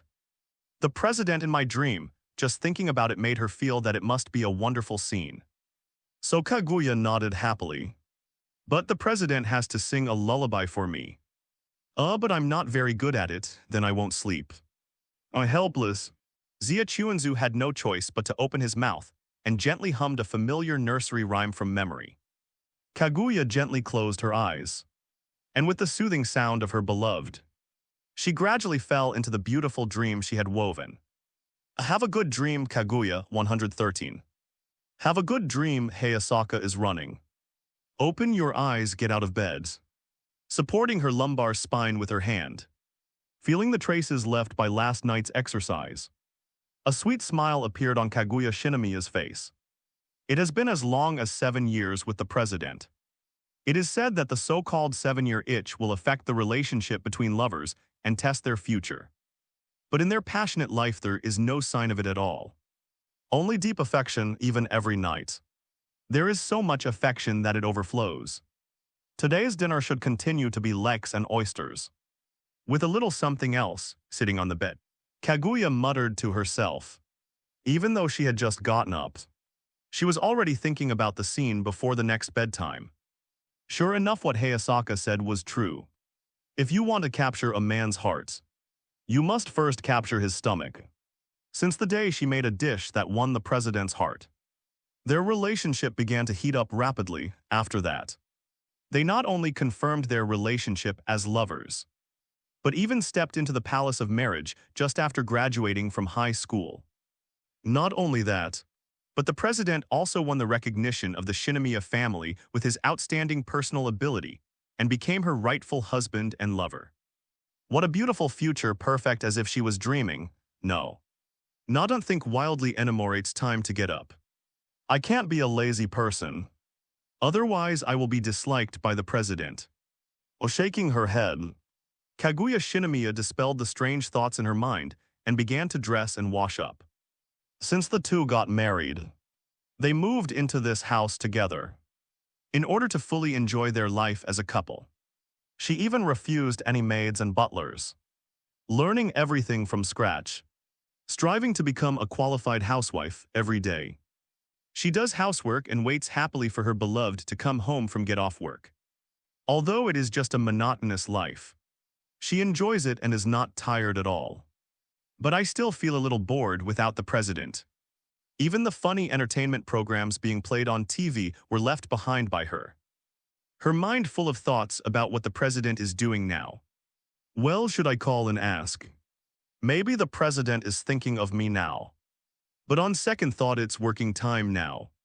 Maybe the president is giving an important report on the podium. It would be bad if she disturbed him. And she doesn't want to be a useless woman who would hinder her husband's work. Then I'll call AI. Speaking of which, it's been a long time since I saw her. I wonder how she's been lately. She has always been a decisive person doing what she thinks. So she picked up the couple's phone, which is the same model as her husband's, opened the address book, and sent a video invitation to single AI. However, it was rejected in seconds. Damn it. Didn't she just show off their sweet Valentine's Day with the president a little bit before? Is it necessary to reject her call in seconds? Is there still her as a sister in her eyes? It's too much. However, before she could slander her in her heart for long, she received a phone invitation from the other party. Kaguya's eyebrows lit up but on the surface. She still had to show an indifferent, even disgusted tone. What's wrong? Do you regret it? Then don't hang up just now. As her personal maid because she had no use for her. Hayasaka left the Shinomiya family after graduating from high school. But the feelings were still there over the years. The two have always treated each other as sisters. And she would tell Hayasaka anything she couldn't tell the president. The relationship is of course very good. Although she knew that she had been single all the time and had a lot of resentment about it. She shouldn't bring up these things. But because she was so happy, she would always accidentally show off to her from time to time, and then be reprimanded and scolded. But she dares to do it again next time after all. That is her happiness if she doesn't show it to others. How can it be called true happiness? Listen to me. The president did that kind of thing to me again last night. I said nah, but he kept pushing up. Not knowing how to cherish girls at all, and the other day too, it was Valentine's Day, also a memorable day. But the president didn't have any intention at all. He just stayed with me in bed all day. It was so ungentlemanly. The last wedding anniversary was also the same. He actually brought back a lot of perfume. I clearly said not to buy that kind of thing. He was afraid that I wouldn't like it. So he bought every kind of scent. AI, are you listening? She was a little puzzled. Generally speaking, Hayasaka should have started to frantically complain about her by now. But she hasn't said a word until no just listening to her. Yes, though the president is indeed an animal. Huh. What's that sound? It sounds so strange. Nothing, Jew. Just because of running and panting oh. So you're exercising. No wonder you didn't answer my video call. She thought about it and felt that it was true. Although she doesn't show it usually. Hayasaka is actually a very etiquette-conscious person. And of course, she doesn't want others to see her sweaty appearance. But she is her good sister, and she won't really dislike her. It's okay to run, you have to answer next time. Oh, she instructed, thinking that it would be great if she could take a picture of Hayasaka's embarrassing state. Use it for collection or something. And take it out at a critical moment, who zums. What's wrong again? Tripped zuns. Accidentally poked by a tree branch, BB a stick. A little scared, oh sorry. It's all because of talking to me. She was a little guilty. She didn't expect that she would hurt her good sister. Are you okay? Do you need me to come and see you? With the idea of caring for her sisters, she made a suggestion, absolutely not thinking about what to write on her face in person. She is harmless to humans and animals. No need coming. What do you means? Don't come hello. The voice on the other end of the phone began to be unclear. The tone was also intermittent, but it seemed to be high-pitched. When she wanted to find out something, she found that the phone was hung up. Really inexplicable, patting the pillow in her hand. Kaguya suddenly felt a sense of unhappiness. Unfortunately, the idea of writing on her face was ruined. So she had to be a well-behaved housewife, taking care of everything in the house before the president and master came home. She is really the happiest person in the world. 114. Hore with a soft groan. Kaguya Shinomiya slowly opened her eyes and saw an unfamiliar wooden ceiling. Awake, Ziachunzu had been waiting for a long time. And when he saw her wake up, he went up to her as soon as possible. How do you feel? Are you a little more awake? Kaguya's sleeping posture is considered honest. After lying down, she hardly moves anymore. But she doesn't know what sweet dream she had. And she has a smile on her face even when she sleeps. From time to time Ish would chuckle, making people wonder if she really fell asleep. Not only that, but occasionally her mouth would mutter some unclear words, which made people very curious. Do you want some water? President Kaguya Shinomiya was still a little dazed. Looking at Zia Chuanzao, who was close at hand, she subconsciously recalled the scene in her dream and opened her arms to him. Hug. Zia Chuanzu was stunned, thinking that this silly personality hadn't disappeared even after sleeping for a while. Could it be that she didn't sleep enough? But it's already 2 p.m. What about tonight if she continues to sleep? Transform into Batman and fight crime at night. Seeing that Zia Chuanzu didn't, but instead looked embarrassed, Kaguya Shinomiya wanted to pout and act coquettishly, but suddenly realized that she was no longer in a dream. So she instantly woke up. So sorry, President. Even though it was a hot summer, a trace of sweat suddenly appeared on her forehead. Actually, she almost exposed herself. If the president knew that she had such a dream, she would definitely be regarded as a lustful nymphomaniac. Right, the most important thing is her feelings. It was completely exposed. Terribly sorry. It's really hard for you to keep watching over me, President. What? That doesn't matter, Zia Chuanzu shook his head and continued. How's your body? Do you feel better? It was impossible to confirm Kaguya's personality state from her appearance, but it would seem particularly abrupt to point it out clearly. If she asked him a few questions, she wouldn't be able to answer. So he had to ask indirectly. Thank you for your concern. President, me fingers don't hurt at all anymore. So it's no problem to start learning to cook now. Kaguya Shinomiya shook her head and sat up from the bed. With her dignified demeanor, she seemed to have returned to her usual state. That's good, Zia Chuanzu nodded, then hesitated and said, speaking of which, do you remember what we talked about before you rested? Before, Kaguya Shinomiya pondered, and replied to him after a while. Are you referring to the matter of me cutting my finger? I remember the president helped me apply the medicine and then asked me to lie down and rest. What's wrong? The Blancanosan expression certainly didn't seem fake. And Zia Chuanzu understood that she really didn't have those memories. This was actually a good thing. At least Huiyai didn't have to endure the overwhelming sense of shame afterward. It's nothing, don't worry about it. Zia Chuanzu waved his hand indicating. You've been sleeping for so long you must be hungry. Let's go get something to eat first. Of course I'll cook and I can also teach you on the spot. During Huiyai's rest, the director of academic affairs came to check on her, probably having heard it from other students.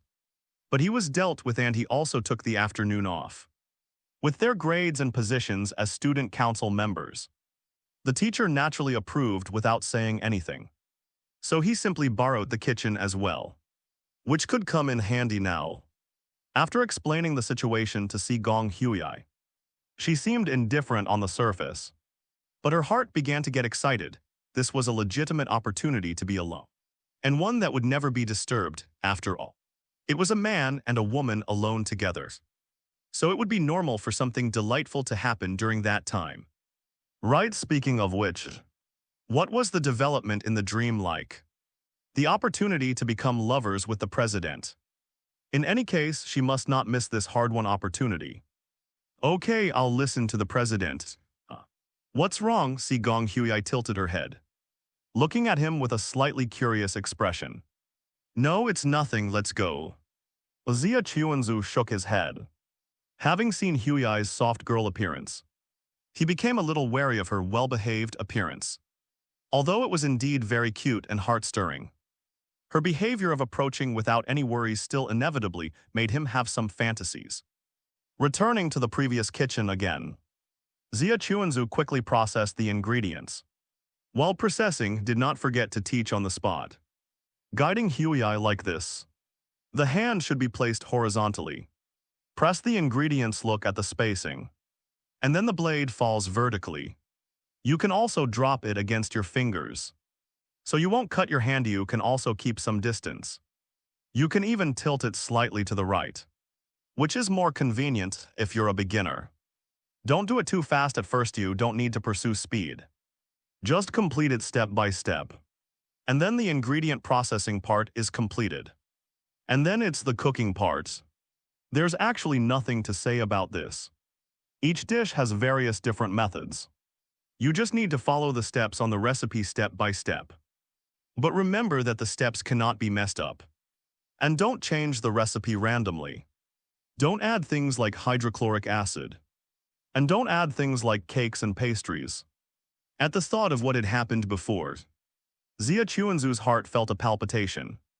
Although Hui didn't look like the kind of person who would mess around. But he still had to give her a good warning. And he couldn't let that kind of thing happen again. Okay, Hui wanted to refute Tesh wasn't that stupid. How could she do such a stupid thing? But seeing the president's solemn look, she felt a sense of care from it, so she nodded obediently. Looking like she had listened carefully, smart girls. In front of the boys they like. Must satisfy his desire to be a teacher. This is what she learned from Hayasaka, is that it? Seeing him put down the spatula, Si Gong Hui asked softly. Almost just stir-fry it a little more, want to try it? Zia Chuanzu encouraged. Hui was learning quite seriously, staring at this side intently, although her hand was still injured. But that was her left hand, which didn't affect it at all. Seeing Hui nod, Zia Chuanzu handed over the shovel and then taught her how to operate it. Like this, the shovel slides down the surface of the pot, and then the wrist gently flips. In order to make it easier for Hui to understand, he basically did it together by holding her hand directly. If it had been earlier, he might have taken her thoughts into consideration. But recently his relationship with Hui had indeed become closer. And they had held hands before, so he didn't care so much. However, what he didn't expect was that Si Gong Hui herself would be shaken by this natural behavior. Even though she had similar expectations in her heart, Ray. Really holding hands, rounding up. They're going to develop into a lover relationship. Could it be that the dream is going to come true? Yay, 115. Isn't this a scumbag after giving some guidance? Zia Chuanzu let Hui try it herself. And it just so happened that there were some processed ingredients left over. So it was just right for her to try her hand. This time he didn't teach her hand in hand. Just verbal guidance. And then reminded her at the appropriate places. It has to be said that Hui is indeed a genius girl. Although there was an accident in the ingredient processing part at the beginning. But the subsequent cooking part was learned very quickly. And she did it in a decent manner. And she didn't look like she had just come into contact with cooking today. After tasting her work, Zia Chuanzu showed an admiring look, not bad. A complete product, completely qualified as a first attempt. And even exceeded my expectations. Although the appearance is not very good. But in terms of taste it is qualified. Much better than his first attempt back then. But he didn't feel any frustration after all. Hui also had his guidance. And he was completely exploring on his own back then. Cooking itself is not difficult. Since you have succeeded once, it will not be a problem in the future. Just remember this feeling and practice more. After exhorting Hui a little more, he was about to enter the happy time of eating. compared to the deluxe version of the finished product he completed. Huey's looked a bit low profile, and the feeling of putting them together for comparison was like a shoddy counterfeit artwork suddenly being brought to compare with a genuine work of art, which made her feel very embarrassed. If you don't mind, please use this one. A trace of nervousness appeared on Huey's face. Although she got a good evaluation from the president, she also knew in her heart that this was probably just the president comforting her. Especially after seeing the dish made by the president. She felt even more embarrassed even if she hadn't tasted it. She was sure it couldn't compare to the president, but even so, she still had to bite the bullet after all. This was her purpose. She had to overcome this sense of shame. Okay, leave it to me, Zia Chuanzu nodded, not refusing. He himself doesn't have high requirements for what he eats. As long as it's not some kind of dark cuisine or a taste that is extremely biased and strange. He can accept it, then please take care of my share. After getting the answer, Sigong Huey breathed a sigh of relief, and then solemnly said, yes, I will eat it with reverence. You don't have to go to that extent, just eat it normally. Zia Chuanzu was a little embarrassed, since he exposed his cooking skills in front of Huey before. It seems that she has also become like Fujiwara, and began to extremely admire his skills, which makes him feel a little embarrassed. In his own opinion, his cooking skills are nothing great. And his master, the angel Mrs. Cooking skills, are far superior to him. And he enjoys such delicacies every day. But Huey and the others don't know, perhaps. He should find an opportunity to introduce Shiana to Huey and the others. He felt that they should be able to chat. Since they are both girls, it should be more convenient to talk about things. By the way, President, do you have any arrangements for the test of courage after tomorrow? While enjoying the dish made by Zia Chuanzu for her, Sigong Huey tried to look like she didn't care so much. If you don't mind. Zia Chuanzu's expression was a little subtle. He didn't expect that besides Yinglili, there would be a second person to invite him to go together. And it was still Sigong Huey, so why not choose Fujiwara? He felt that her relationship with Huey should be closer. To be honest, I really can't deal with ghosts and monsters. In order to enhance persuasiveness, Sigong Huey also put on a soft and weak, pitiful look. However, this is a lie, in fact. She is not afraid of these things. As a firm believer in science, she only believes in absolute strength and power, and is not afraid of these things that only exist in fantasy. Why not find Fujiwara? Kainhua is definitely not good. Because that person will definitely mess things up. Maybe there won't be any sense of atmosphere at all.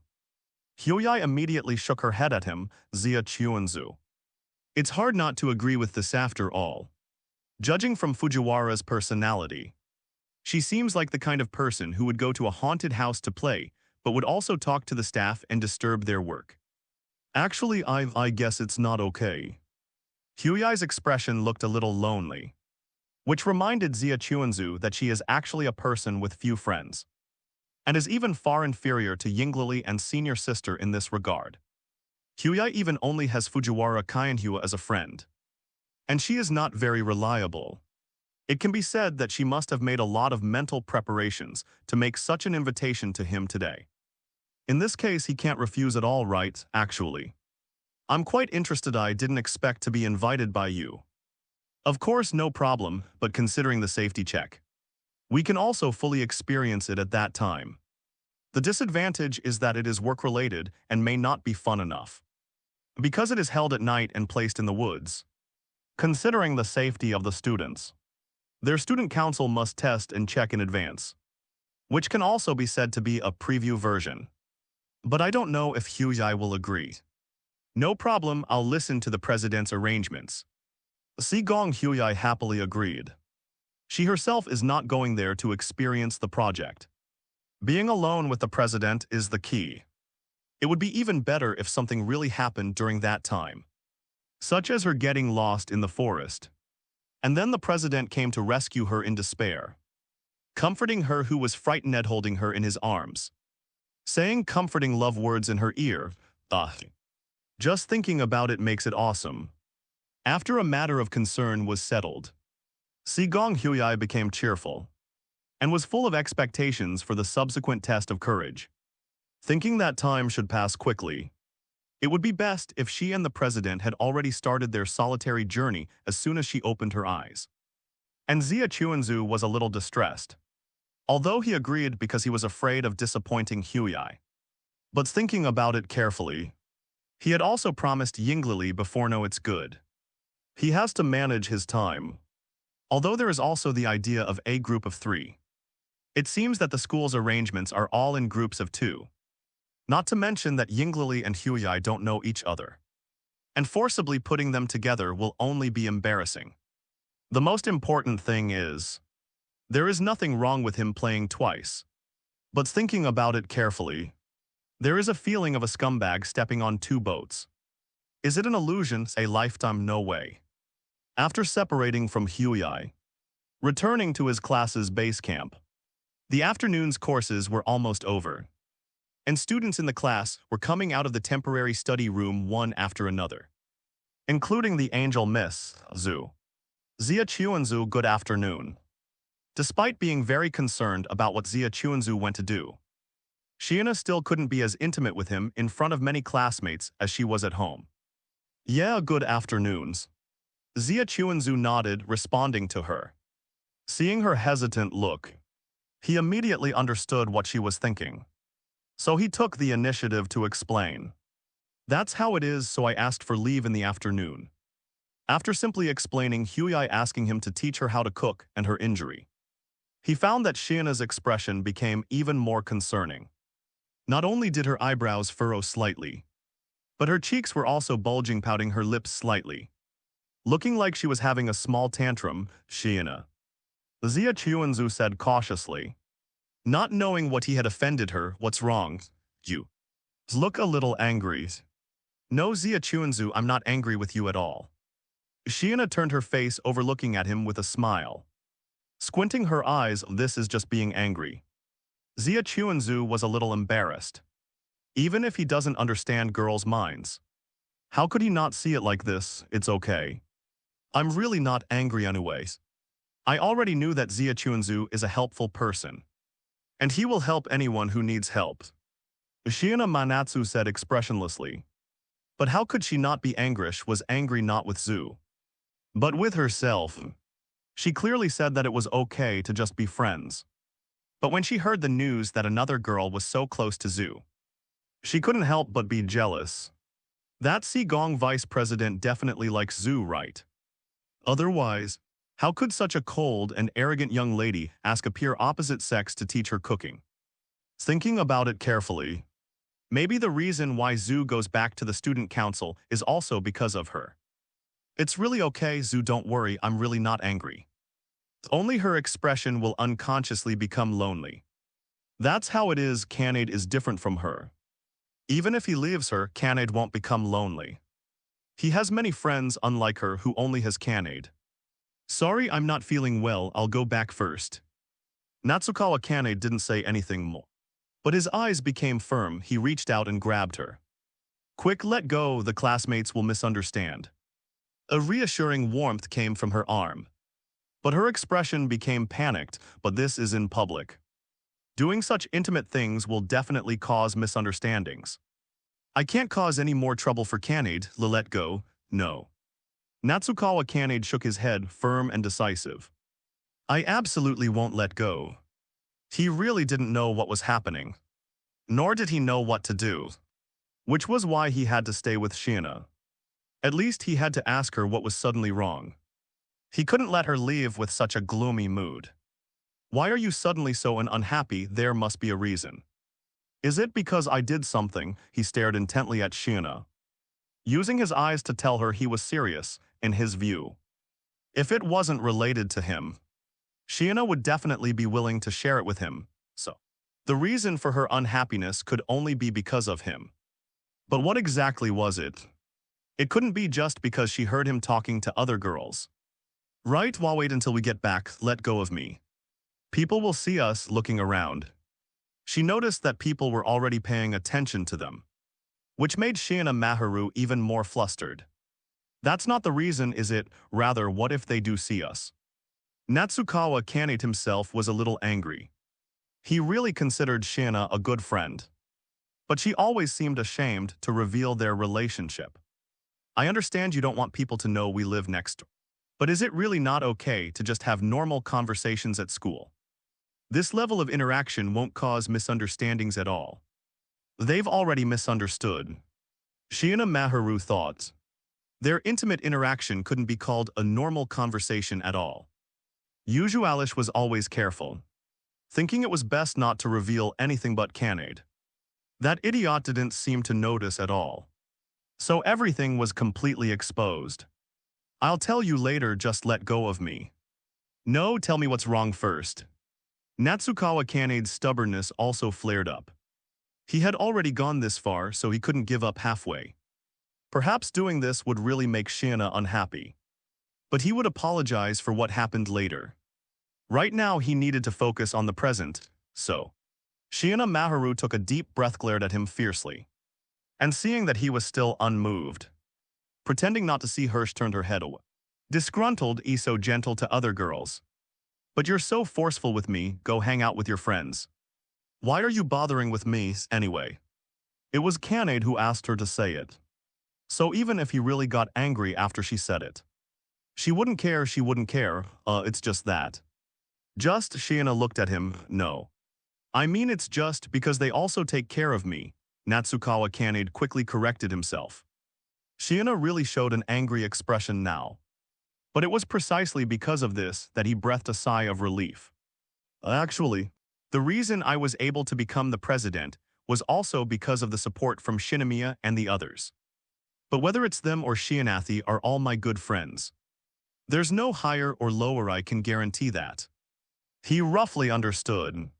My best friend's best friend isn't me. Shiina must have fallen into such a low mood, right?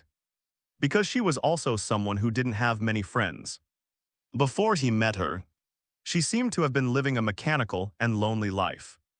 Even after they became close, he hadn't seen her have any other friends. Although saying it like this might sound a bit narcissistic, but Shiina must be afraid that he, her friend, would be taken away. Right, just like a child when they have a beloved toy. They want to show it off to other friends. But if they are asked to hand it over to play with, they will definitely be unwilling. And even worry that the toy will be snatched away. Don't worry, I will be Shiina's good friend forever. And I will never leave without permission. Who wants you to be friends forever, you idiot? The angel girl thought to herself, 117, who asked you? As Natsukawa Kanade expected. After he said, I will never leave you, to the angel girl, her expression visibly improved. Although her attitude towards him was still not amiable, and even had a hint of dislike. It was precisely because she could express it directly that people could breathe a sigh of relief. Verbal rejection is never the problem. Cold indifference is the most hurtful sharp knife. What are you still doing following me? Aren't you the student council president? Hurry up and do your own things. The surrounding onlookers had already left, and the angel girl's heart was filled with the courage to throw a tantrum. She put her hands on Natsukawa Kanade's back, wanting to push him away with force, but she was too weak, and couldn't move him even after trying for a long time. Why are you so strong? I can't push you at all, idiot. Since brute force didn't work, she had to glare at him with a warning look, but unexpectedly. He was completely unmoved and even brought his face closer. He was very close. His breath tickled her face, and her heart too. His eyelashes blinked, which was very beautiful, although he was a boy. His well-defined lips were also very sexy. What are you doing? Shiina Maharu pushed him away nervously. Her heart was beating very fast, and she even started to let her imagination run wild. Could it be that Kanade was going to do that? Even though she knew in her heart that these were all wild thoughts, and the atmosphere in reality shouldn't be like this. She couldn't help but think so. It's all because he's too good-looking. Why did he have to be so good-looking? He must have used this face to bewitch countless girls outside. Thinking like this, her heart finally filled with dissatisfaction towards him again. and her hands became stronger to resist him. I don't remember Kanade being such a frivolous person. Could it be that his serious appearance in the past was all a lie? In any case, Ash didn't want him to guess her inner thoughts. So she had to use these words to force him back. To hide herself, Ahyu misunderstood. It's just that there seems to be something dirty on your face. Natsukawa Kanade shook his head. Such an action did seem a bit intimate. And it wasn't suitable to do it outside, and it's moving. I suspect it might be some kind of small bug, after all. The place they were studying at was in the forest. So they might have encountered one. Shiina Maharu was startled. It would have been fine if he hadn't said it. But after he said it, she felt her face really become a little itchy. But she didn't dare to scratch it with her hands, and could only look at him with a pitiful expression. Grabbing his sleeve for help, he helped me. The trembling voice seemed to carry a sob, making Natsukawa Kanade feel a little guilty and self-reproachful. Yes, I'll get it off for you right away, so. He carefully leaned forwards, and his right hand gently stroked her face so soft. His first feeling was that it was very soft glutinous, and had amazing elasticity when pressed lightly, making people want to hold it forever. Kanade, ah yes. I feel it, I'll catch it right away. His fingertips gently glided over, causing a ripple that made her cheeks slightly hot. And time seemed to pass very slowly. Kanade's hand was still acting up on her face. Were there really so many bugs to catch? She didn't understand. It wasn't honey syrup. How could it attract so many bugs? Isn't it done yet? As soon he had already said that, so what could she do? She could only trust him after a long time. She finally felt the mischievous hand escape, and a sense of loss suddenly arose in her heart. She must be going crazy. She actually felt that this experience was quite good. Thank you, why you're welcome. I'm leaving first. The throbbing in her heart was about to be covered up. So Shiina had to cover her face with her arm. Not wanting him to see it, at this moment she was so grateful. Grateful that there were only the two of them here. That their relationship wasn't exposed and they weren't disturbed. But she couldn't bear Kanade's intimate actions after all. This was something that had never happened before. She left, Natsukawa Kanade murmured. Still feeling the warmness, he lingered with reluctance in his palm. Was he doing too much? He thought Sabat after savoring it. He didn't think it was a bad thing. After that day, he didn't see Shiina again. Even if they happened to meet, she would quickly run away. And he couldn't talk to her at all. The evening self-study time came quietly like this. Pushing open the dormitory door arranged by the school, Natsukawa Kanade stretched out his hand, wanting to greet the people inside. Hello everyone, I'm Natsukawa Kanade. He originally thought that he might be able to meet some new friends. But he didn't expect that all the people in his dormitory were acquaintances. Oh, Natsukawa is also in this room, what a coincidence. A greeting from his student council colleague. Shirogane Miyuki, good evening, President. A response from his classmate Tanuma Tsubasa, and the thoughts of his close friend Hikigeya Hachiman, who uttered the violent statement, I want to die. No matter what. You don't have to say such things when you see merit. Natsukawa Kanade teased Hikigeya Hachiman, who was muttering to himself. If they were unfamiliar people, he would feel a little uncomfortable getting along with them. And he would always have to deliberately maintain the dignity of being the student council president. But since they were all familiar friends, it was no problem. And he could relax more. You know that's not what I meant, right? Hikigeya glared at him and put down the paperback book in his hand. If Natsukawa Kanade was there, he wouldn't be able to pretend to be aloof and unapproachable. This guy would definitely come over on his own and break his carefully prepared, perfect shield. So you guys know each other. Shirogane Miyuki nodded, relieved. Since Natsukawa Kanade knew them, he would leave it to him. He wasn't suitable for this kind of work anyway. Yeah, we were in the same club before. Natsukawa Kanade nodded and explained.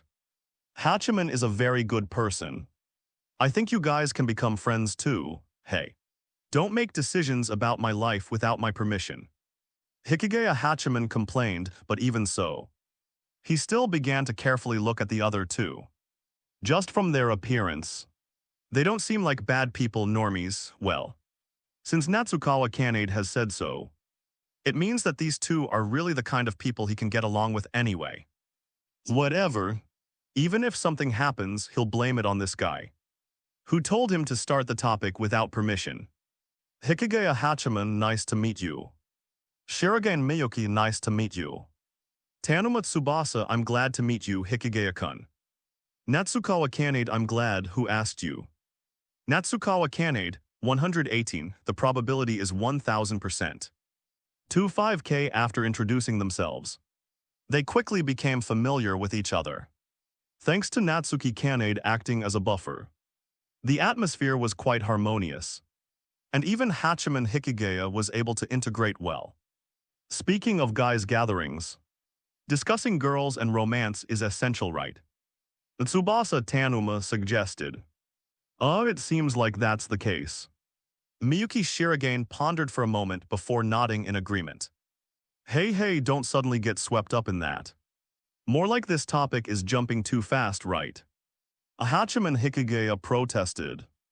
But it didn't seem to have much effect, haha, isn't it nice? Natsuki Kanade also chimed in, winking at Hachiman Hikigaya and holding down his restless heart. Don't be in such a hurry to leave. It's not bath time yet, right, you bastard? Hachiman Hikigaya's face stiffened, with a hint of gnashing teeth. Natsuki Kanade shrugged, ignoring his resentful gaze. Then let's start with since I brought up the topic. Tsubasa Tanuma raised his hand, taking the lead. Actually, it's something that happened recently. There's a girl I'm really interested in. Ooh, tell us about it, what's going on? Although their expressions varied slightly, they were all clearly interested. Listening intently to what he had to say, she's a classmate. So we often run into each other. And I even received chocolate from her before. Tsubasa Tanuma scratched his head, feeling a little embarrassed. Talking about his love story in front of three guys was indeed a bit shameful. I guess I as a boy should be the one to confess first, right? Wait, that's not right. Hachiman Hikigaya immediately stopped him. He was originally just planning to listen and then come up with some story to fool them with. But he didn't expect to hear such a shocking statement. People will find it disgusting, stop it.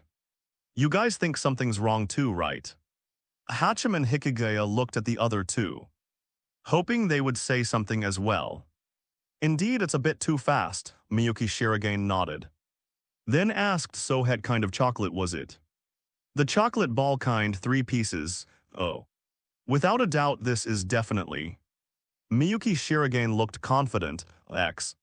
Natsuki Kanade and Hachiman Hikigaya exchanged glances, both seeing an emotion called sympathy in each other's eyes.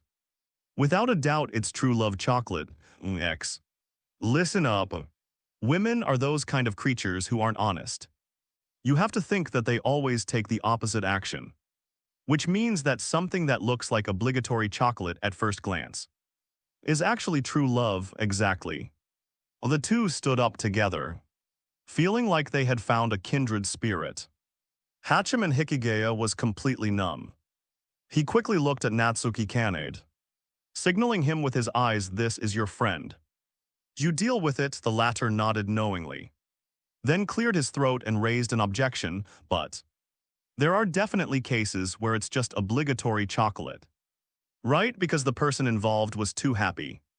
Natsuki Kanade didn't want to pour too much cold water on him directly, so he tried to guide him as much as possible. In this case, it still depends on the person, right? For example, if it's a tsundere, a girl with that kind of reluctant personality, this situation might occur. But if the other person has a generous personality, it might really just be obligatory chocolate, you know. This was probably based on his own experiences. Natsuki Kanade's analysis was well-founded, and at least he could be confident. Hachiman Hikigaya nodded frequently, thinking to himself that he lived up to the name.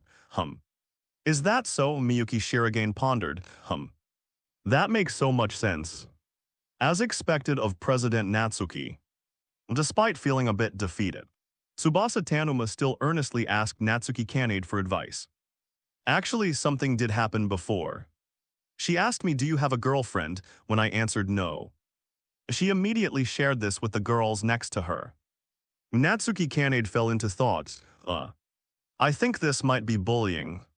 Hachiman Hikagaya said weakly, seemingly wanting to say something. But he was quickly interrupted by Miyuki Shirogane. There's absolutely no mistake this time. It's a period of popularity, Hachiman Hikagaya. Because girls are people too. Exactly the same kind of creature as you. In your case, you should judge it like this. After getting the answer no, the other person will think, that means I have a chance. The other girls might also think, great. He doesn't have a girlfriend yet. Because the person who's right for him is me. He's still single, I'm so happy, like that. So it's totally a period of popularity. It might even develop into a situation where you have to choose one of them. And at worst, friendships might crack and eventually develop into bullying. So that's how it is. Tsubasa Tanuma seemed a little sad, not expecting that girls would be hurt because of his choice. It was really too bad. Then what should I do? Just protect her. You're the only one who can protect her. I see. Wait for me. Hachiman Hikagaya finally couldn't help but interrupt these two. You'll be laughed at mercilessly. And then you'll live in that shadow for 3 years of high school. What? So definitely don't do anything that will cause misunderstandings. Why would I be laughed at? Tsubasa Tanuma was a little confused. Yeah, why would you be laughed at? Could it be that my analysis is wrong? Miyuki Shirogane also asked Hachiman Hikagaya. The atmosphere became a little stiff. Just as Hachiman Hikagaya was considering whether to share his similar experiences from the past. Natsuki Kanade, who had been silent for a long time, suddenly spoke up. I thought about it for a bit and I feel like it's not entirely hopeless, Could it be that President also thinks the analysis is wrong? The two sat down again, looking at him seriously. Hachiman Hikagaya sighed in relief. But after seeing that he was the only one standing, he shrank his neck and sat down silently, no longer speaking. Girls' actions generally have traces to follow, and they're also closely related to their personalities. For example, people like the Literature Club senior. They usually sit there quietly, as if everything is irrelevant to them. And they don't get angry. But when they start shaking their legs or kicking their feet, you have to understand that there are some problems with their mood. This situation can be extended to many levels. For example, a girl who already has a good relationship with you, this is the premise, suddenly says to you one day, "Do you think someone like me is suitable for being in a relationship?" It's probably because she received a confession from someone else before, and she herself has some feelings for you but can't decide. Or she originally liked you and therefore wants you to realize this. But looking at your actual situation, I don't think the girl you're talking about necessarily likes you. Perhaps someone else likes you, in my opinion. The reason she turned around and reported this to the other girls in front of you may be because there's someone in that group of girls who really cares about whether you have a girlfriend. She might be the core person who initiated this event, which means that she has feelings, or at least good feelings, for you. Of course, the foundation for all of this is that you're not being teased. Doesn't that kind of thing happen often? Because you lost in truth or dare, you're forced to confess to or tease some loner in the class. But based on what you said, she shouldn't be that kind of person. And she doesn't have any aversion to you. And she's even willing to give you obligatory chocolate. So at least we can eliminate some of those probabilities. Natsuki Kanade frowned, then continued, therefore, I think the probability that there is someone among those girls who cares about you is 1000%. Letter FF4F, Chinese letter FF4F, Sigma Japanese letter degrees de degrees Japanese letter 119. Advice from a senior. No, wait a minute, this situation looks like you're being tased, right? Hachiman Hikagaya raised an objection. Like a dare, or because they're bored. They suddenly suggested in the girls' group. Let's pretend to confess to that loner in the class and see what kind of funny reaction he has. Something like that. Thinking of this, Hachiman Hikigaya suddenly remembered that the target wasn't him, but the boy named Tsubasa Tanuma in front of him.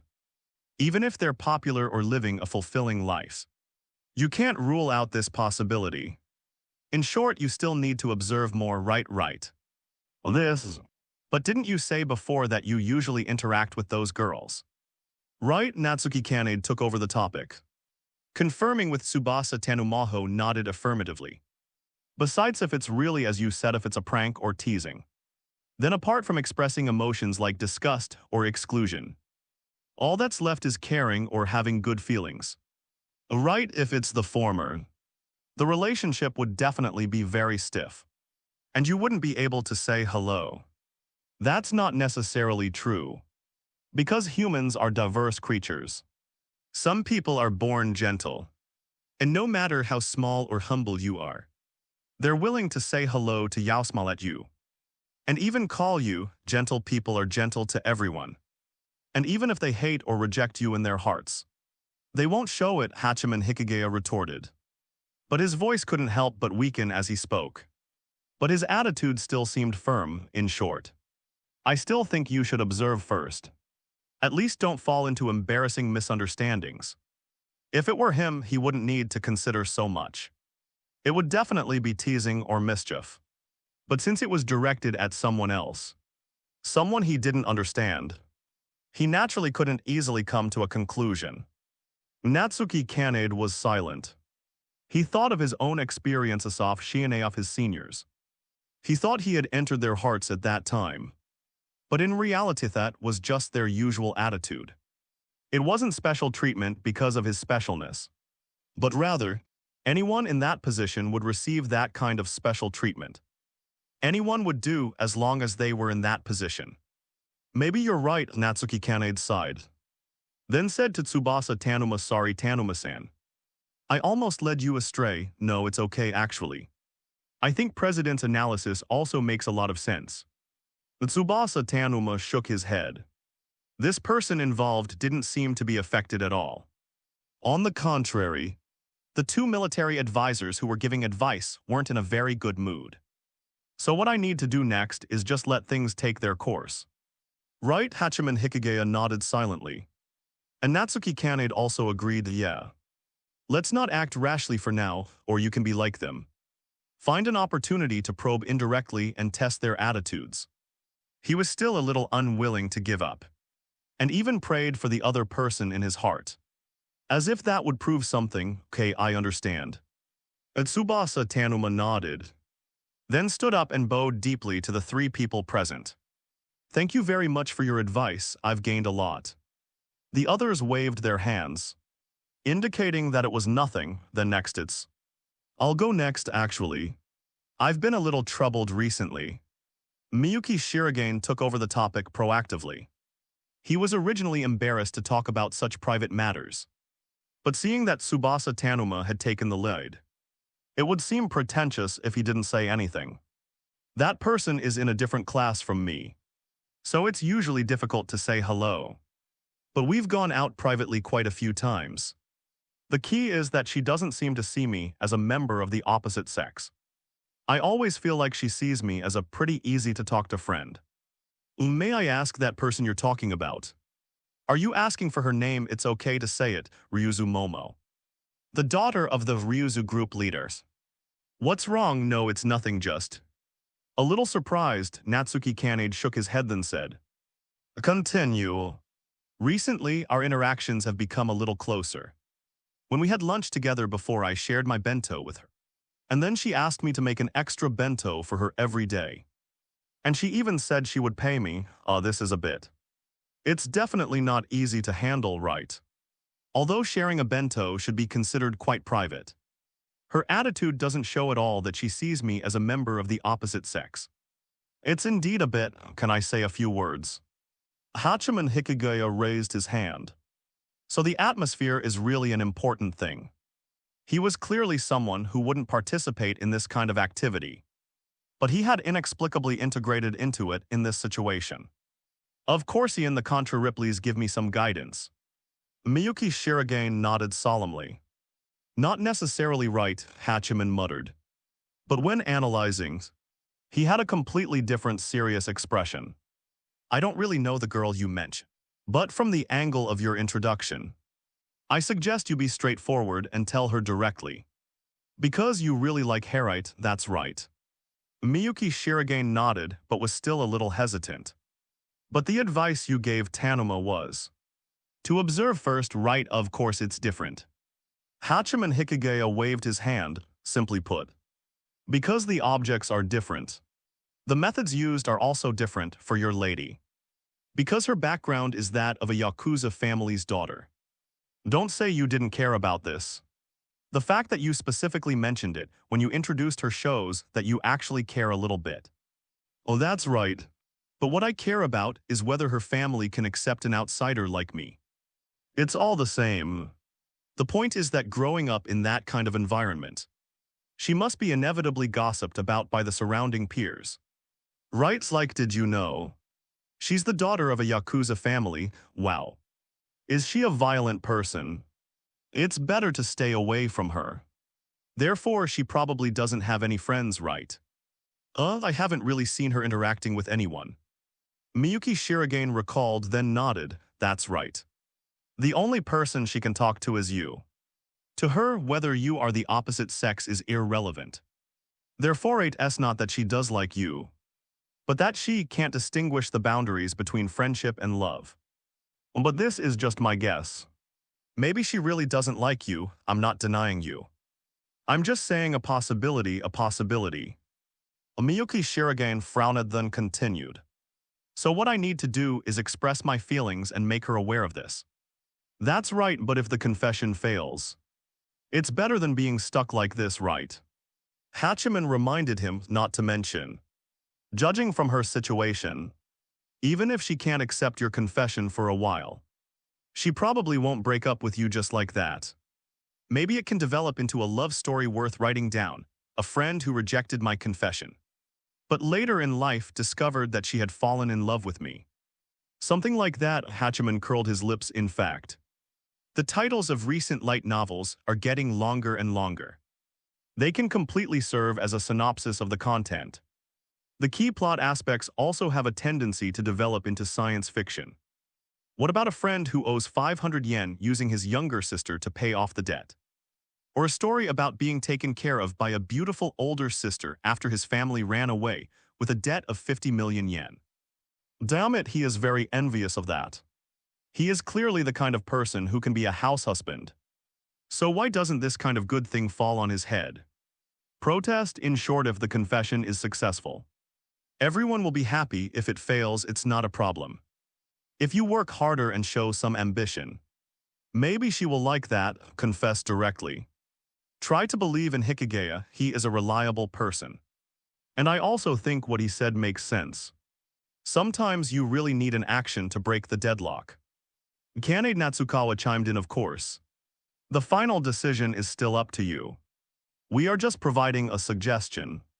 He was originally an action-oriented person, and Hachiman Hikigaya's views coincided with his own ideas.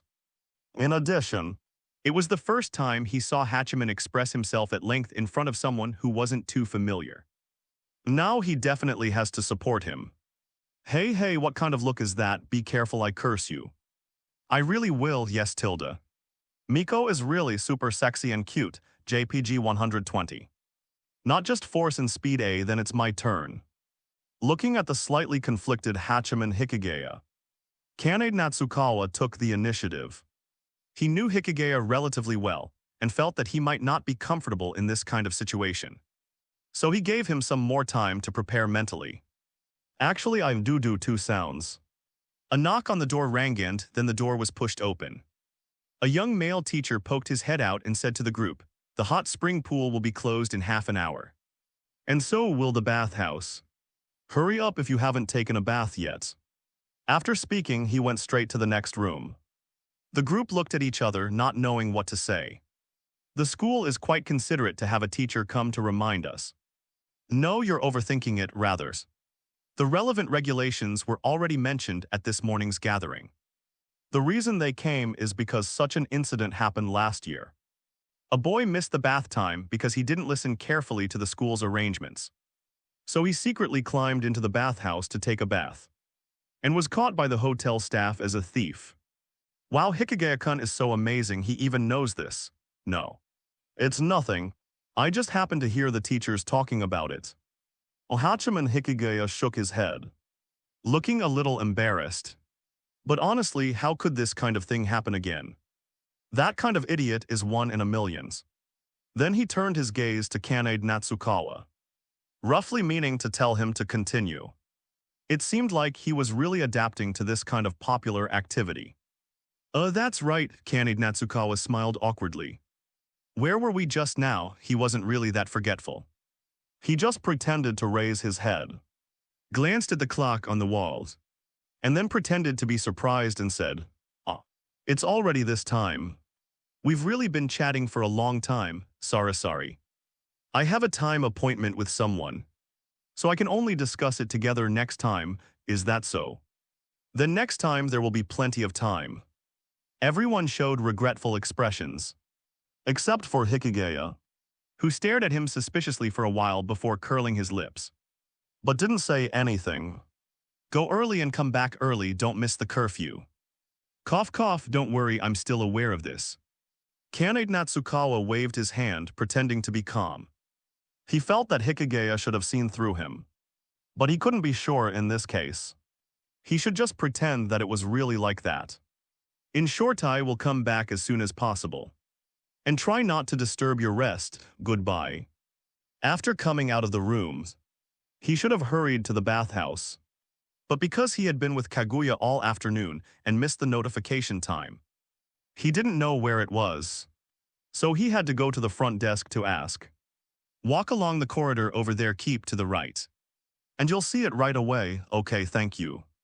You're welcome, you're too polite. I wish you a pleasant journey, yes, thank you. After thanking the front desk lady, he walked in the direction she pointed and saw the bathhouse. There was also a sign outside the door that said reserved. No entry for idlers. It seemed that the reason was because Shuchian Academy had booked the hotel. What was strange was that there was only one bathhouse here, without any distinction between men and women. But the directions given by the front desk lady were indeed here. So the women's bathhouse was on the other side. This was done quite well. At least it could effectively prevent incidents such as entering the wrong bathhouse. But in any case, he should put up a banner to indicate it. But after all, it was their hotel, and he couldn't control that much, so he just let it be. After taking off his clothes in the changing room, he walked into the bathhouse and looked around. It was a standard configuration. There were many washing areas and the bath was very large. The pool was steaming with heat, feeling like a man-made hot spring. Sitting on a small stool next to him after washing a little, he heard footsteps coming from nearby. He didn't expect that even at this time there would be someone who hadn't taken a bath like him. The footsteps were getting closer and closer.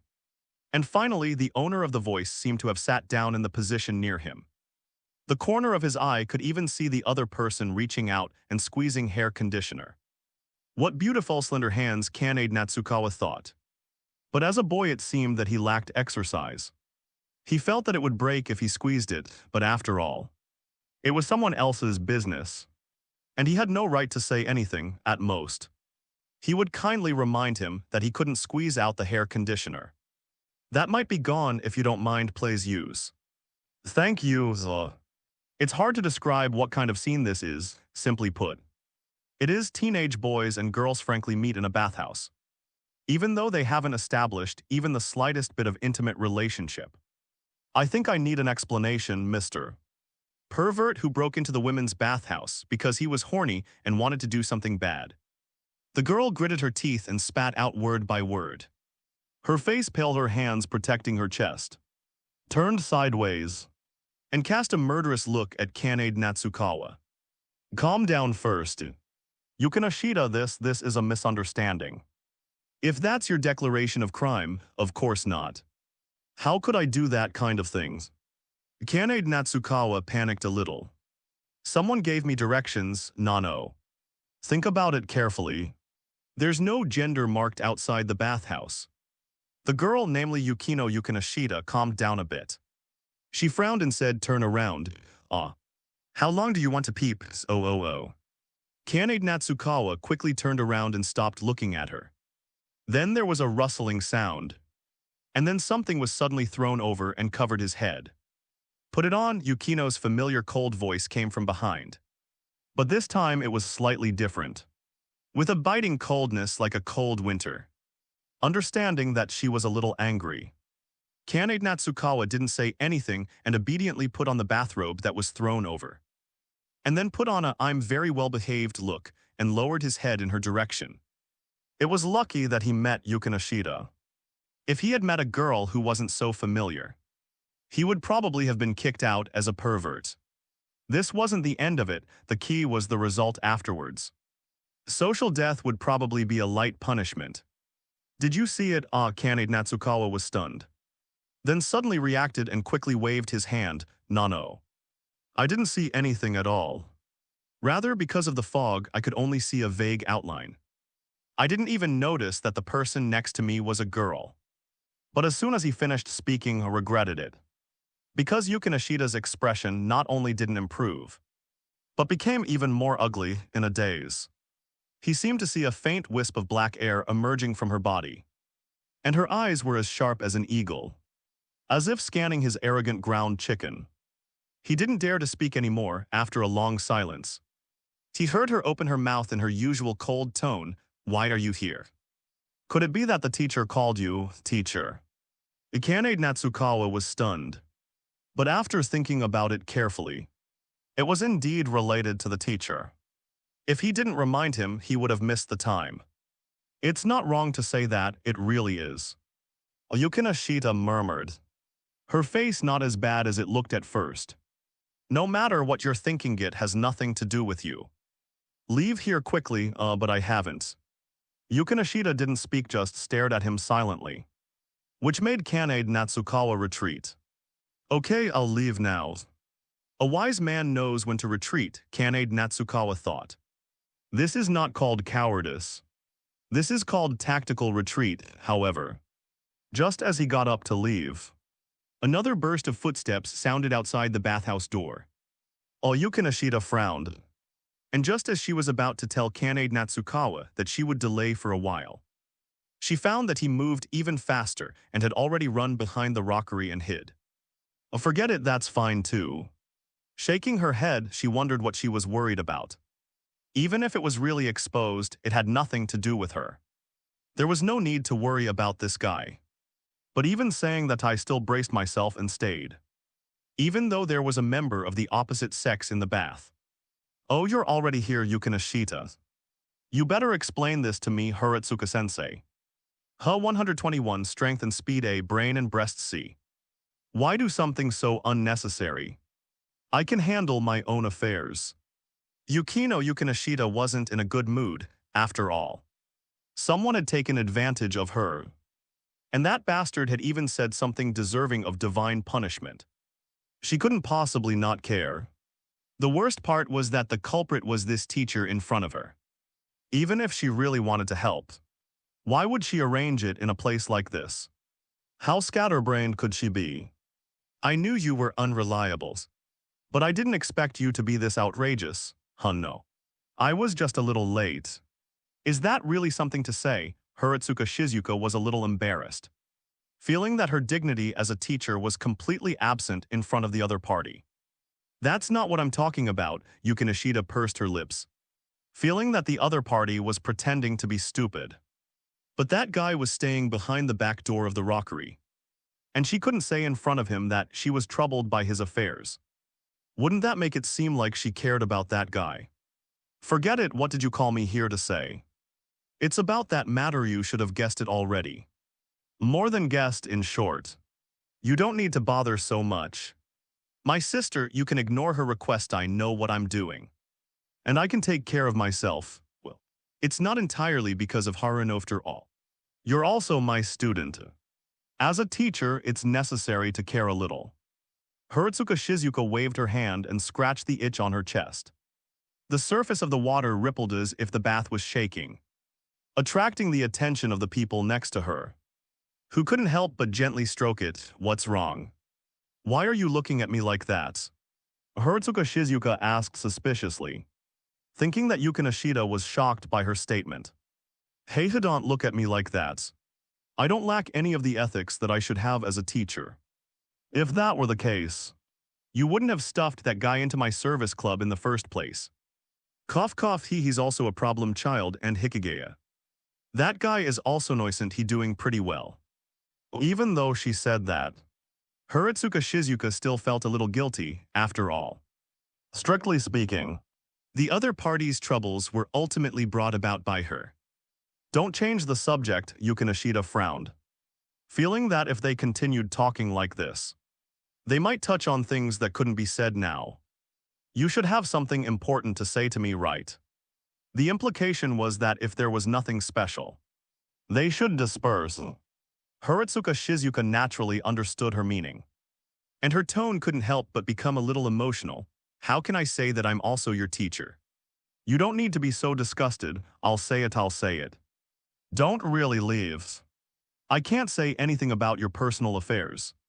But Haruno asked me to persuade you to go home. Hiratsuka Shizuka spread her hands, feeling a little helpless. I don't know why she came to me. No matter how you look at it, these are all your private affairs, family affairs. Yuka Nishida was silent for a while before slowly nodding her head. I understand, thank you, I'm just a messenger. You don't need to worry about anything. Just do what you think is right, after all. You're my student now. After saying that, Hiratsuka Shizuka stood up and stretched her waist. This bath is not bad. It feels as comfortable as soaking in a hot spring. And even my waist has relaxed a little, like that person. Yuka Nishida was also a smart person. But the personalities of the two were so different that it would be difficult to associate them together if they didn't look similar and have the same surname. As their common teacher, she knew this pair of sisters very well, but caring was caring. And that was all she could do. Interfering more would be a bit out of line, in short. What are you doing suddenly standing up? Sit down quickly, Yuka Nishida panicked a little. But she couldn't turn around to confirm whether someone was peeking. Because I'm done soaking and ready to leave, Hiratsuka Shizuka was a little puzzled, not understanding why she seemed to have such a big reaction. But following her gaze, her eyes fell on her chest. Cough cough, well, I don't think you need to be so anxious. After all, your family's genes are not bad. She didn't want to show off anything. But she didn't expect Yuka Nishida to care so much. Indeed, this level of development was a bit bad. She remembered that Haruno was already quite sizable at that time. What are you talking about? Yuka Nishida frowned, not reacting for a while but quickly realized. And her face became not so good-looking again. One by one, is that thing so important? Isn't it good to live well without it? Please leave here. Yes, Hiratsuka Shizuka waved her hand. As she expected, Yuka Nishida still cared. Then I'll go first. Remember not to soak for too long. Don't miss curfew because of it. After Hiratsuka Shizuka left, the bath returned to silence again after a long while. Yuka Nishida said leisurely she should be far away by now. Come out. However, all that responded to her was silence. So her mood couldn't help but become a little anxious. What was that guy doing? Did he want her to invite him out in person? However, when she really moved behind the rockery, she found that Zia Chuanzu was not here at all. And not even a trace of him staying had been left behind. Damn it, what did he think she stayed for, that guy? So her resentment deepened. It might be difficult to fall asleep again tonight. On the other side, Zia Chuanzu was standing outside the bathroom, holding the wall beside him and panting slightly. It wasn't that he was tired after all. It was just a short distance. Even if he walked for a few more hours, it wouldn't be a problem. The key was the psychological pressure was too great. Even when sneaking out all the way, he deliberately held his breath for a long time, for fear of being heard by someone. and then being accused of being a pervert who broke into the women's bath. What? Not only did he have to pay attention to the surrounding movements at all times, but he also had to reduce the sound of putting on clothes and walking. In addition to various factors, the psychological pressure was almost maximized. It can be said that it was completely no less than playing a tense and exciting finals, the kind where losing would mean saying goodbye to life. Isn't this our student council president? Why are you standing here? This is the teacher's bath. Could it be that you are waiting for someone? Or are you going to peeps? A teasing voice suddenly sounded. That joke is not funny. Hiratsuka-sensei, Zia Chunzu pretended to be calm. But in reality he was a little guilty, after all. He had just come out from inside, and he might have already been discovered by the person concerned. Is that so? I think it's quite interesting. Don't stay up too late. Remember to go back before curfew, fortunately. This broad-minded young female teacher didn't ask him too much, but just reminded him and left. Yes. Zia Chunzu nodded silently. Now he finally understood why he would meet Yuka Nishida and the others here. It was all the front desk's fault. What kind of hostel is this? It's simply harmful. After slightly calming down, he embarked on the return journey. The road back was quite peaceful, and he didn't meet anyone along the way. When he sneaked into the dormitory, he found that the other 3 roommates were already asleep. So he avoided the possibility of being questioned, and he didn't think of a reason to fool them. So the next day arrived in peace and quiet. Because of his biological clock, Zia Chunzu, who had regular work and rest habits, was the first to wake up. The others were still in a deep sleep. He kept his movements light and got up to wash up. After taking care of himself, he came back to wake everyone up. Wake up everyone. It's time to get up if you sleep any longer. You'll miss the morning self-study. With his volume, cosplaying an alarm clock was more than enough. So everyone woke up leisurely. The first thing they did when they opened their eyes was to give him a friendly greeting. Hey, it's not even 7 o'clock yet. What are you doing so early? Rushing to become a company slave. What kind of misunderstanding do you have about the word company slave? Hachiman-san, Zia Chunzu rolled his eyes, and then pretended to lift his quilt, which the latter quickly stopped. Aren't you afraid that I'm a nudist? What does it matter? We're all guys anyway. Give me some respect for other people's feelings. You bastard. Although Hikigaya resisted very fiercely, he still fell under Zia Chunzu's power and got up obediently. Thanks to the intense interaction between the two, the other 2 also woke up a lot. They put on their clothes and went to wash up together. During this period they greeted and teased each other, and felt that their relationship had improved a lot. Especially Hikigaya Hachiman, who was even able to take the initiative to join the others in action without being forced.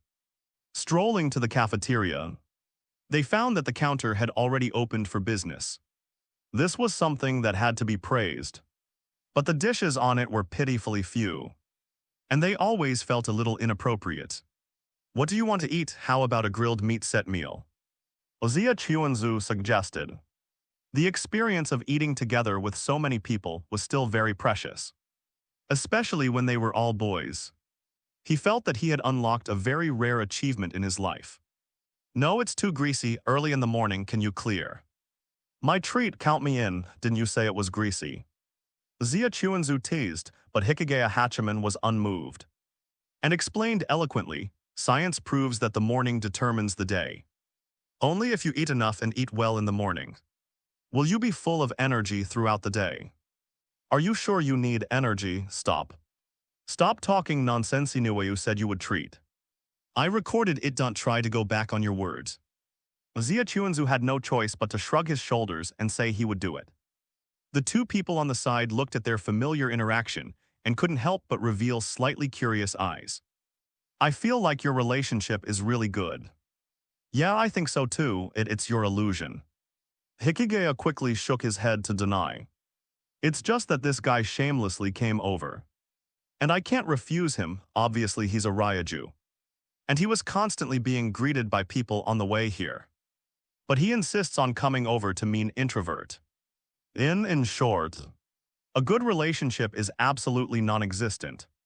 Although he just subconsciously denied it, he still felt a little embarrassed when he looked at Zia Chuanzu.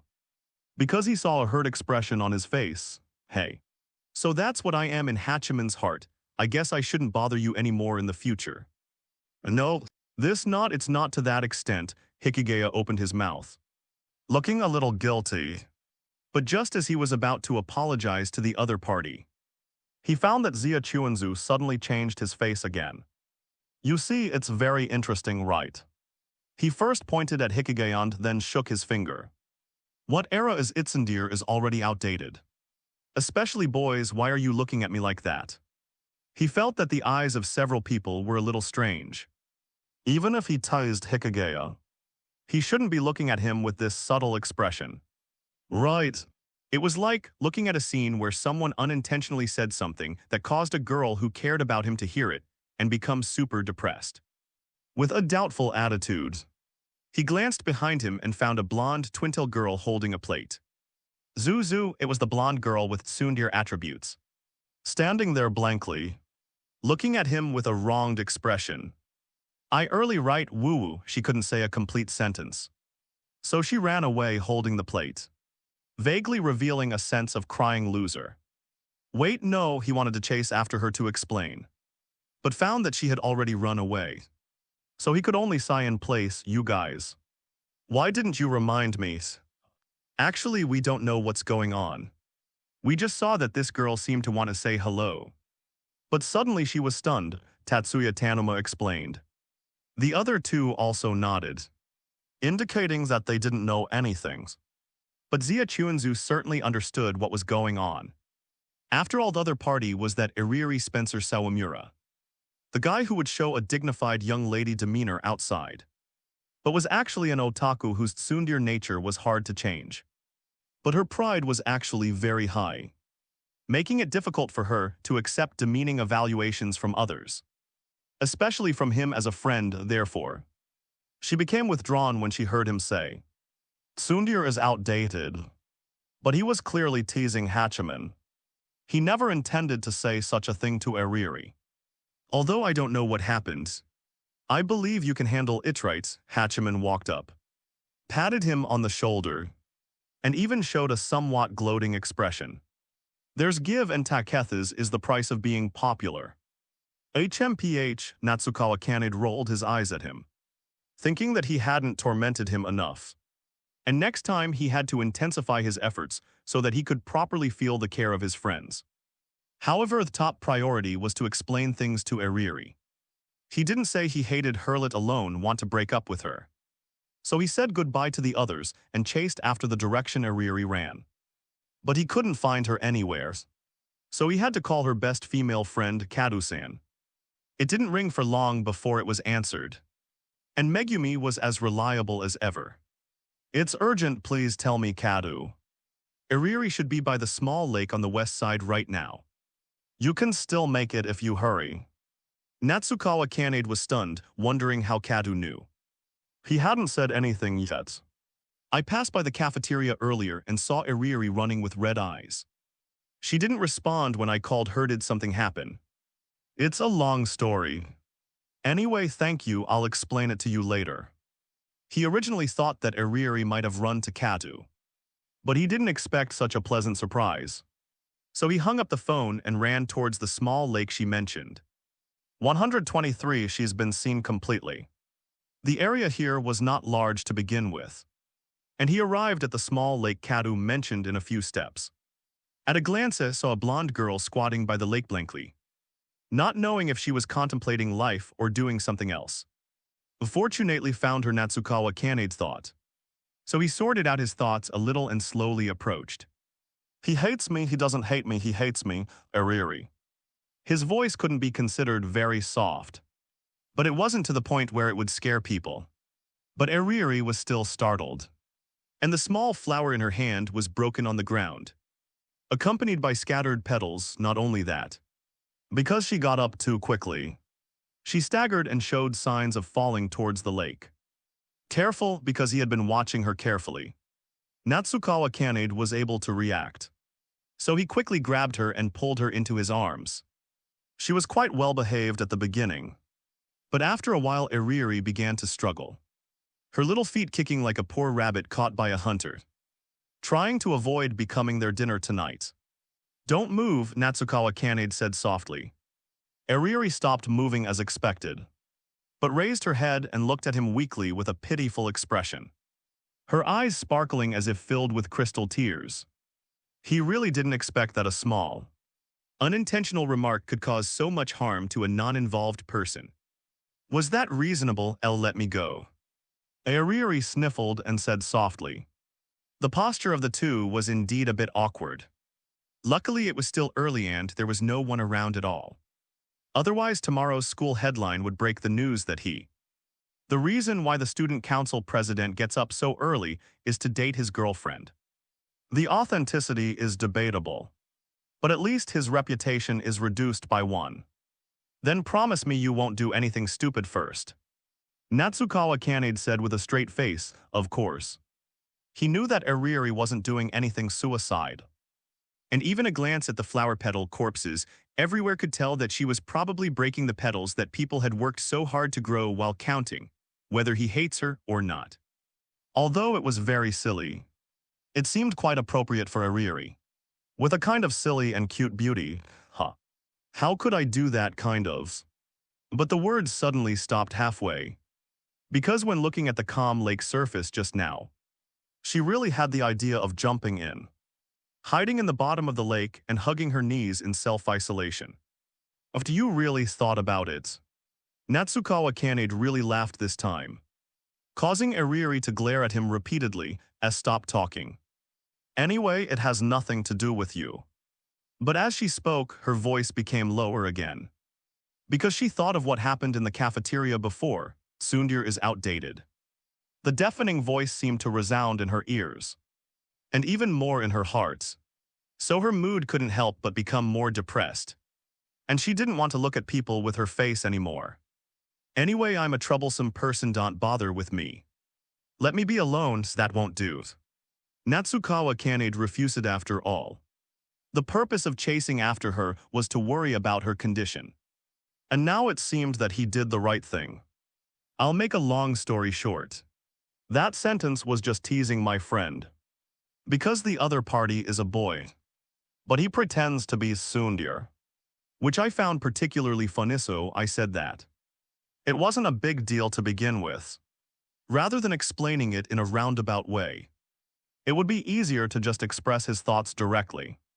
In fact, when he finished explaining, Iriri breathed a sigh of relief. But her small face still had a trace of small entanglement. "So you don't hate me, why would I?" "I have no reason to hate," Iriri writes. No matter how you look at it, Iriri is impossible to hate. And even her Sundir personality can be called one of her cute points. In short, is very cute. And it would not be an exaggeration to say that he wants to cherish and love her. "But I often act Sundir towards you. Say those kinds of things." It's not that she didn't realize it. And she often regretted it the second after she finished speaking. But every time she was determined to change this awkward personality, she found that she couldn't do it at all. She just said it subconsciously with her like this. Let alone defeat Kasumigayaka, that woman. She would only make Kanade more and more unbearable. "It's okay," Natsukawa Kanade shook his head. But he didn't expect Iriri to bring it up herself. He thought she was always ashamed to mention this point. "Because I know Iriri doesn't do it on purpose, just because of shyness or embarrassment. So you use those words to cover it up, right?" Iriri's face turned red, and she suddenly felt that her little thoughts had been seen through. Thinking further, she felt that she hadn't concealed anything at all. So Kanade stuck to her from the beginning, not afraid of her getting angry at all. Because he knew she wasn't really angry. Then what about the others, for example, she. She later fell in love with, Why you don't say any more. Shame filled her whole body. She really couldn't stay for a moment, and quickly reached out to cover Natsukawa Kanade's mouth. Not letting him continue, forget it. Forget it all for me, no, don't recall. Don't let me recall, she clearly wanted him to realize it. But when she really found that he might have realized this point, she couldn't bear it, because she was not ready to be dissected. But how could Natsukawa Kanade know what she was thinking? He only felt the cold little hands slapping randomly on his face. And even after finding that she couldn't succeed, she changed to using the pigtail offensive that she hadn't used for a long time, slapping around as if she was using a handy weapon that she had practiced for many years. So he couldn't stand it anymore, and quickly reached out to stop her. Calm down. He thought he had already calmed her down, but who would have thought that Ariri's reaction would be so great? But after all, didn't she bring up this matter first? It's hard to hold back after pulling each other for a while. Ariri's range of movements finally became smaller, and it seemed that she had no strength after all. As a qualified otaku girl, she was very persevering to be able to struggle to this extent. Don't recall, despite panting. Ariri still grabbed his clothes, stubbornly saying weakly, "No, really, my head is completely empty." Natsukawa Kanade responded, and then tried to show her a wise look. PFFD, what's so silly? Ariri rolled her eyes at him, but seeing his joking appearance, her mood did improve a lot. Seeing this, Natsukawa Kanade breathed a sigh of relief. This was not only for the other party but also for himself. He couldn't go back with an embarrassed face and tell everyone that this was scratched by an ignorant little kitten. Right, 124, so I'm this kind of person. Although she is a bit tsundere, often says things against her heart, and even does some strange behaviors like running backwards because of confusion. She is actually a very simple and kind girl. So she is very easy to fool, easy to coax. As long as you praise her a few words, you can see her mood improve visibly. This is the case at the moment. Her unique cute canine teeth sparkle under the bright sun like precious diamonds, and her two pigtails sway lesserella, showing her good mood. Ariri, have you had breakfast? Do you want to go together? Feeling that her mental state had recovered a bit, Natsukawa Kanade invited her in a timely manner. He didn't forget the business. He was originally going to eat with his friends, and it happened that there was a misunderstanding. Although it was coaxed now, but leaving her behind and going back seemed very perfunctory. So he simply invited her to go together. And Hachiman and the others would not say anything. What's more important is that this is still during the forest school period. And dating by this small river in the early morning is indeed quite romantic. But it would not be romantic if others saw it, but rather troublesome. Yeah, okay. The girl nodded lightly, mostly because of the trouble just know as an otaku pair. Her originally limited stamina bar was instantly bottomed out because she didn't eat. But the benefit was that Ariri looked even more petite and lovable. Even Natsukawa Kanade, who knew her otaku nature very well, had to admit that the quiet Ariri was really a super cute beautiful girl. Of course, Ed Tsundir style also has a special flavor. He likes both. Then let's go back. Hachiman and the others should have been waiting for a long time. After getting the answer, Natsukawa Kanade let go of Ariri's hand, which made the girl feel a little lost. But she was not discouraged after Alan her opinion. Kanade chased out to explain to her, which means he cares about her thoughts. Rounding up, that is, he has her in his heart. The dream is just around the corner, no words along the way. As an elite school, Shuchian Academy students are mostly very disciplined. Although it was still early, many students had already gotten up early, and many people greeted them on the way back to the cafeteria. It's just that some of them looked at them in a very subtle way. Anyway, I hope they don't get misunderstood. Arriving at the cafeteria after searching for a while, he found Hachiman and the others, and Natsukawa Kanade took Ariri over. He's so slow. Hearing the movement behind him, Hachiman Hikigaya turned around, thinking of complaining to Natsukawa Kanade, but stopped when he found the cute blonde girl following him. Huh, you just coaxed her and brought her to show affection. This is still in the cafeteria. You are really not afraid of seeing people. Hikigaya couldn't help but start to worry after all. He seemed to vaguely see Yukinashita Yukino just now. Not to mention those rumored girlfriends that he had never seen before that only existed in legends. Well, it's none of his business anyway, why is he worrying? Sorry for the wait. Natsukawa Kanade naturally didn't know what Hikigaya was thinking. And even if he knew, he wouldn't care too much, it's normal for friends to eat together. This is Sawamura Spencer Erieri, a member and friend of the club I used to be in. Then he introduced his friends to Erieri. Anyway, that's it, can we share a table? Of course, welcome Sawamura-san. Taking over the conversation in a timely manner was Tanoma Tsubasa. As the most normal high school boy in this trio, he was still able to handle this kind of scene with ease. As expected of the president, you have so many friends. And they are all famous, beautiful girls in the school. Famous, there's no such thing. Arieri's face flushed slightly, and then she quietly glanced at Natsukawa Kanade, and was slightly disappointed when she saw that the other party didn't react. Very happy to meet you all, please take care of me. Erieri in public is still very dignified and beautiful. And there is no problem with dealing with people. And she is more than capable of dealing with this kind of occasion. As for Natsukawa Kanade on the side, he was lost in his thoughts, to be honest, really forgot. It turns out that Erieri still has the setting of school-recognized beautiful girl. But the most important thing is, so everyone's impression of him is like this. Student council president with a wide circle of friends and good luck with the opposite sex. Although in a sense it can't be considered wrong. Case closed. No wonder the gazes of many people I encountered earlier were so strange. They probably misunderstood something, however. He didn't dwell on it too much, as getting caught up in these things now would seem overly sentimental. After inviting Erieri to take a seat and exchanging a few pleasantries with the others, he noticed Hachiman Hikigaya standing up. I'll go grab some food. After saying that, the other person got up and left. Me too. Tadoshi and Shirogane also chimed in and followed. It was then that Ziachuan Minato remembered he hadn't ordered. So he asked Yinglili next to him, I'm going to order Yinglili. What do you want to eat, milk and a sandwich perhaps? As a former seasoned bring-your-own-meal person who once loved black stockings, Ziachuan Minato was experienced in this area and knew not to give an unlimited choice. Otherwise it would be annoying if the other party threw out the word, whatever. Umilk casting a subtle glance at her chest. Yinglili's tone suddenly became a bit resentful, that kind of thing. Ziachuan Minato was a bit confused. Thinking she hated milk, no.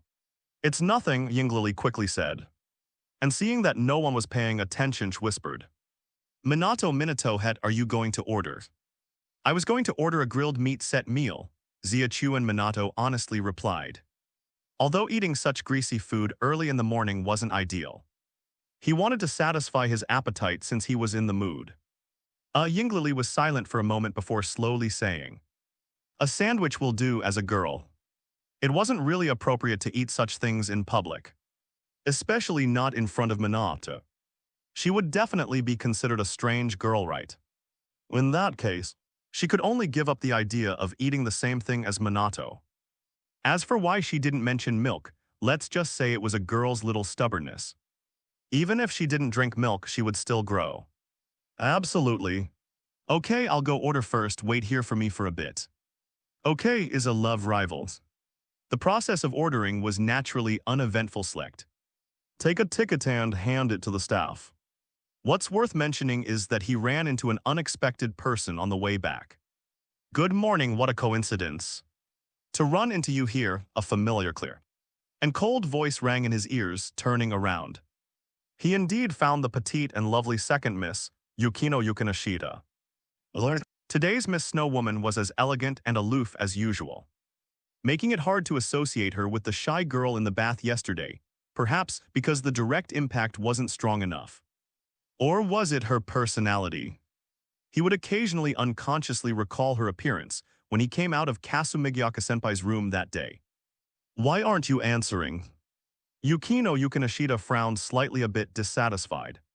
For her, taking the initiative to greet him in such a clumsy way was already making her very uncomfortable. not to mention being ignored by him, especially after what happened yesterday. It gave her a strange feeling of being used and discarded. Or maybe it's because I haven't woken up yet. I'm a little slow to react, Ziachuan Minato said, covering it up with a laugh. The truth naturally couldn't be said, especially in front of the second miss, who was still in a serious state once he revealed a clue. His status might be on par with a paramecium. Good morning. Yukina Shitar, you here for breakfast too? Yukino Yukinashita didn't answer him but looked at him with a cute gaze. Even though she didn't say anything, Ziachuan Minato felt like he was losing face, especially since she had initiated the topic. Does she even know what politeness is, my second miss? If there's nothing else. Can I look for you if there's nothing else? Yukino Yukinashita immediately retorted. No, well, you can. Ziachuan Minato was a bit incoherent, not knowing what to say compared to his bewilderment. Yukino Yukinashita felt much better. She naturally knew that her current behavior was quite unreasonable. But she got angry when she thought about how this guy took advantage of her so much yesterday, but acted like nothing happened. As for Ziachuan Minato, I didn't know what she was thinking, and thought that his slight hesitation had made her angry. Facing the girl he had once made a promise to, he naturally couldn't say anything unkind. So he just stood there like an idiot, waiting for her to decide. So the two of them were silent for a while. And finally Yukino Yukinashita couldn't help but open her mouth. Do you have time? I think we need to talk. She was still a bit worried about what happened last night. But what she cared about wasn't being seen well. Although she did care a bit but not that much. What she mainly cared about was the reason why Hiratsuka-sensei called this guy here. She probably told him about her situation, although she understood that Hiratsuka-sensei meant well. Why did she have to tell this guy? The two of them clearly had no relationship at all. Can I say no? Ziachuan Minato was about to reply when he saw her give him a very cold look. What did you say? I didn't hear you clearly. I mean, it's impossible for me to refuse. Ziachuan Minato said sternly. He had always been a reasonable person, and he would carefully evaluate and consider the requests of girls he had once failed to pursue, and would never refuse outright. Even before what happened yesterday, yes, that's right. That's his quality. And it's also the responsibility of the student council president. Where's your seat? Over there, Ziachuan Minato subconsciously pointed over, and then froze. Could this be not finishing the conversation on the spot but preparing to talk slowly? He felt a bit bad when he had this thought, sure enough. The second miss directly strode towards the direction he pointed, not forgetting to turn back and remind him. What are you standing there for? Since things had come to Thish definitely couldn't refuse. So he had to explain to Yahata and the others later, saying that he had brought another cute girl for them to meet. Thinking this, Ziachuan Minato followed, after all. He had only pointed in a general direction. And after a few steps, Ziachuan Minato became the guide. When he returned to his seat, he only found Yinglili sitting obediently in place waiting for him. And she kept looking in one direction, like some strange waiting for her husband's stone. What are you looking at? Ziachuan Minato asked curiously. The question startled the blonde, causing her to stand up subconsciously. Why did Minato appear from this side? Didn't you go over there? The blonde was really startled. After all, she looked like a little dog waiting for its owner to come home. And the appearance was too unsightly. She definitely couldn't show that to anyone. Because that's where you get the ticket. And this is where you pick up the food. Ziachuan Minato replied. The cafeteria here was quite big. After all, it had to accommodate the students of the entire grade. And the location of their chosen seats was in a corner area. The place where he went to get the ticket was separated by a wall. So it was normal for Yinglili not to see his movements. The only strange thing was that this idiot blonde didn't even know the structure of the cafeteria. Didn't she listen to the staff's introduction at all on the bus? But thinking that it was Yinglili, it felt quite normal. Hey, if you're always so muddle-headed, you're going to suffer a big loss one day. Ziachuan Minato reminded her. Gah, isn't there still Minato? Yinglili muttered softly. And then her cheeks turned red.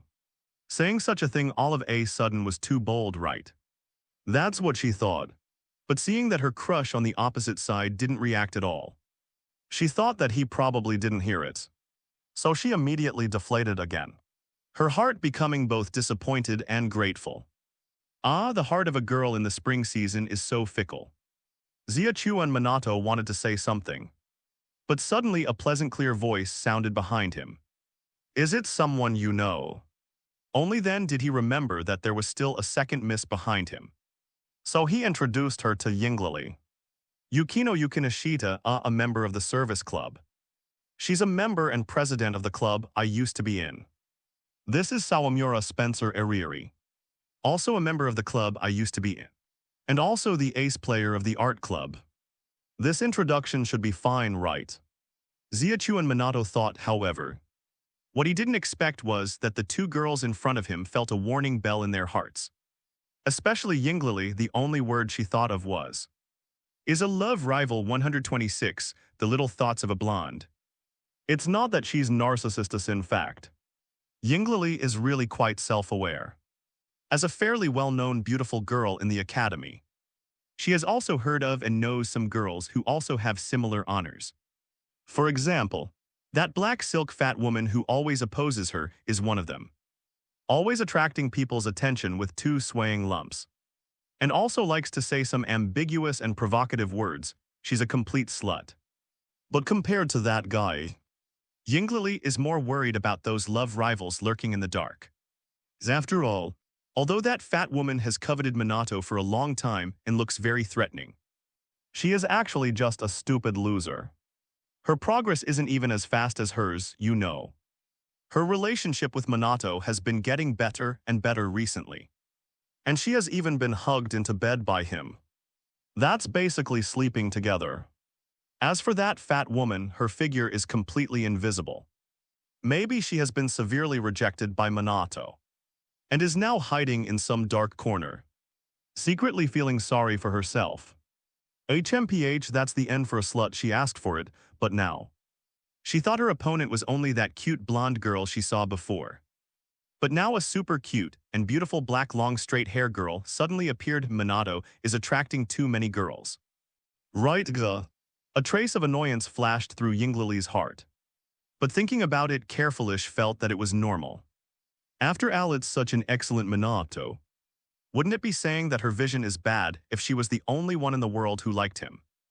It's okay, Yinglili, it's just a love rival. Isn't this kind of thing always there, you hello? Yes, that's right, just greet her calmly, hello. Gah, her voice is also so nice, can't compare. Yinglili fell into depression again.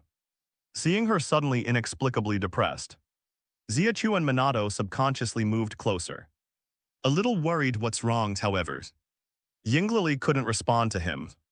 She could only weakly pull on the corner of his clothes, shaking her head gently with a very aggrieved look, as if signaling that she was okay. You don't look okay, Ziachuan Minato thought. But this idiot Yinglili has always been like this. She will always hide any worries in her heart and refuse to say them. Seeing her like this, Ziachuan Minato thought she was hungry and embarrassed to say it. He naturally wouldn't believe it if it was someone else. But after all, the other party was that otaku Eriri, who was weak, and also seemed to have secretly cried for a while before. It would be a win for her if her stomach didn't rumble and embarrass her in front of others. Discovering that the two of them were interacting so intimately, Yukinashi Taho was on the side. Frowned. She wasn't stupid. She knew from the conversation that this wasn't a chance encounter. The two of them were together from the beginning. After discovering this, she prepared to say hello and leave first, and find Ziachuan Minato to talk about things separately at a suitable time. But then she saw this scene. Am I invisible? Yukinashita was a little angry. Even if she's not qualified to comment on your relationship, isn't it too much to flaunt your affection in front of her? Have you two finished talking? Summer River Symphony came back to his senses, only then remembering that there was still Yukinashita behind him. Oh, have a seat first. After Summer River Symphony took his seat first, Eriri sat down right next to him. Yukinashita Yukino silently watched their movements, finally sitting across from them without saying anything. She began to eat her breakfast slowly and methodically.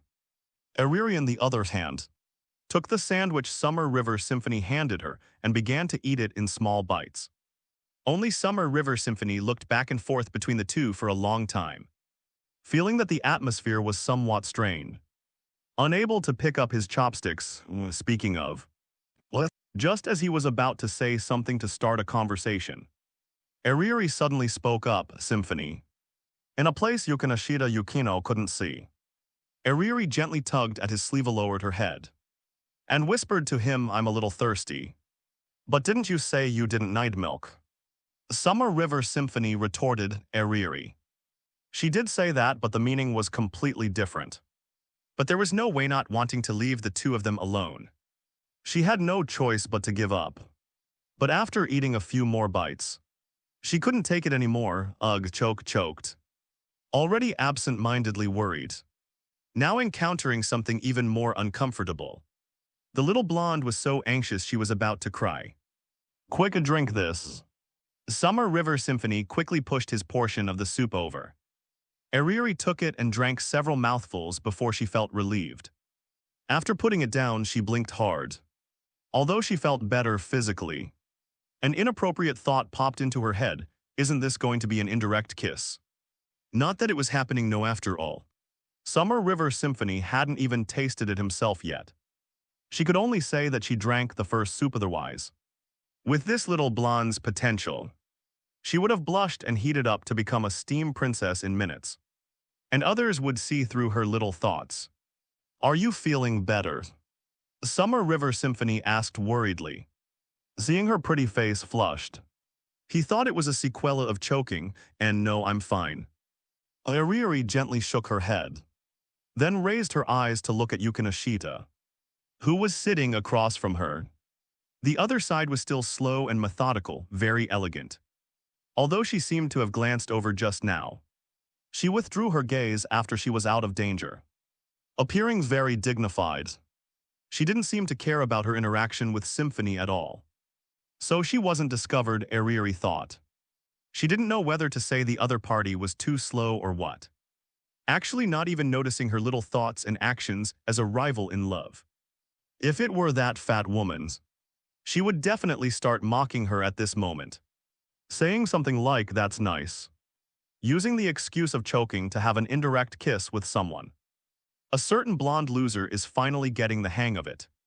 Even if she didn't mock her, at least she wouldn't be like she was now. Completely indifferent. Could it be that she misunderstood, actually? There was nothing special between the other party and Symphony. And today was just a chance encounter between ordinary classmates, and they just happened to be together. Eriri had to admit that this was possible. Although her first instinct told her that things weren't that simple. It was too difficult for the simple little blonde to think about the intricacies of this. After all, her love experience only stopped at the experience of fighting with the fat woman. And to put it bluntly, she was completely crushed in this regard. If Symphony hadn't been standing on her side all the time, she would have been defeated every time. So what else could she do? She couldn't possibly use her experience in drawing humiliation books to fight the enemy. Right, this wasn't some strange underworld. It's half a step old and dead, the strong, JPG 127. Where's my Tsundir blonde? Eriri was naturally distressed after all. Today was different from the past. She could certainly take her time and actively approach Symphony at her own pace. But the cost of doing so was that she might not know which day Symphony would suddenly stand in front of her with a cute girl and introduce her. Eriri, this is my girlfriend. In order to prevent her from being jealous and misunderstanding. Let's not contact each other in the future. She absolutely didn't want this kind of thing. She really couldn't accept this kind of situation at all. Gu under the depressed mood. Even the shameful matter of possibly having an indirect kiss with her sweetheart was thrown to the back of her mind. She inadvertently began to imagine the terrible future of possibly being abandoned by Symphony. Sobbing her head, She took small bites of the sandwich in her hand. One hand inadvertently wrapped around the sleeve of the person next to her, clutching it tightly and refusing to let go, as if doing so could provide her with some security. Summer River Symphony felt the abnormality, turned his head to look over, and after discovering Arieri's little action, blinked lightly, thinking that Arieri was really thin-skinned.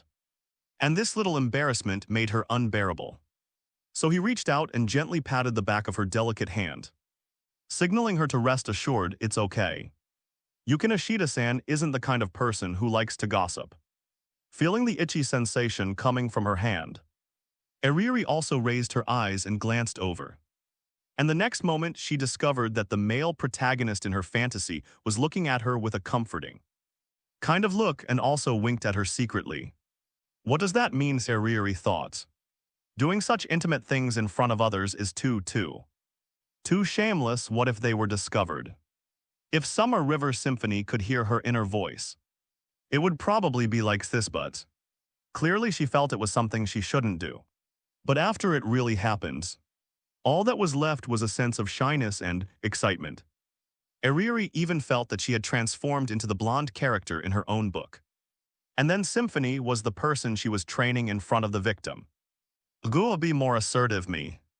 Don't start blushing and your heart rate accelerating just because of a mere fantasy. Although it shouldn't be my place to remind you, but as the student council president, you should pay attention to your image in public interactions. Right, Yukinashita Yukino said.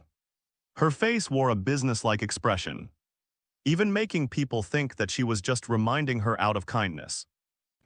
Summer River Symphony thought that his little actions under the table had been discovered by Yukinashita-san, and said somewhat awkwardly, "Why, you're right." Just as he was about to withdraw his hand, he didn't expect it to be held back. This has nothing to do with Yukinashita-san, right? Even if I'm indeed not as good as Yukinashita-san, I wouldn't be so bad as to embarrass him when I'm with Symphony. Arieri looked somewhat angry.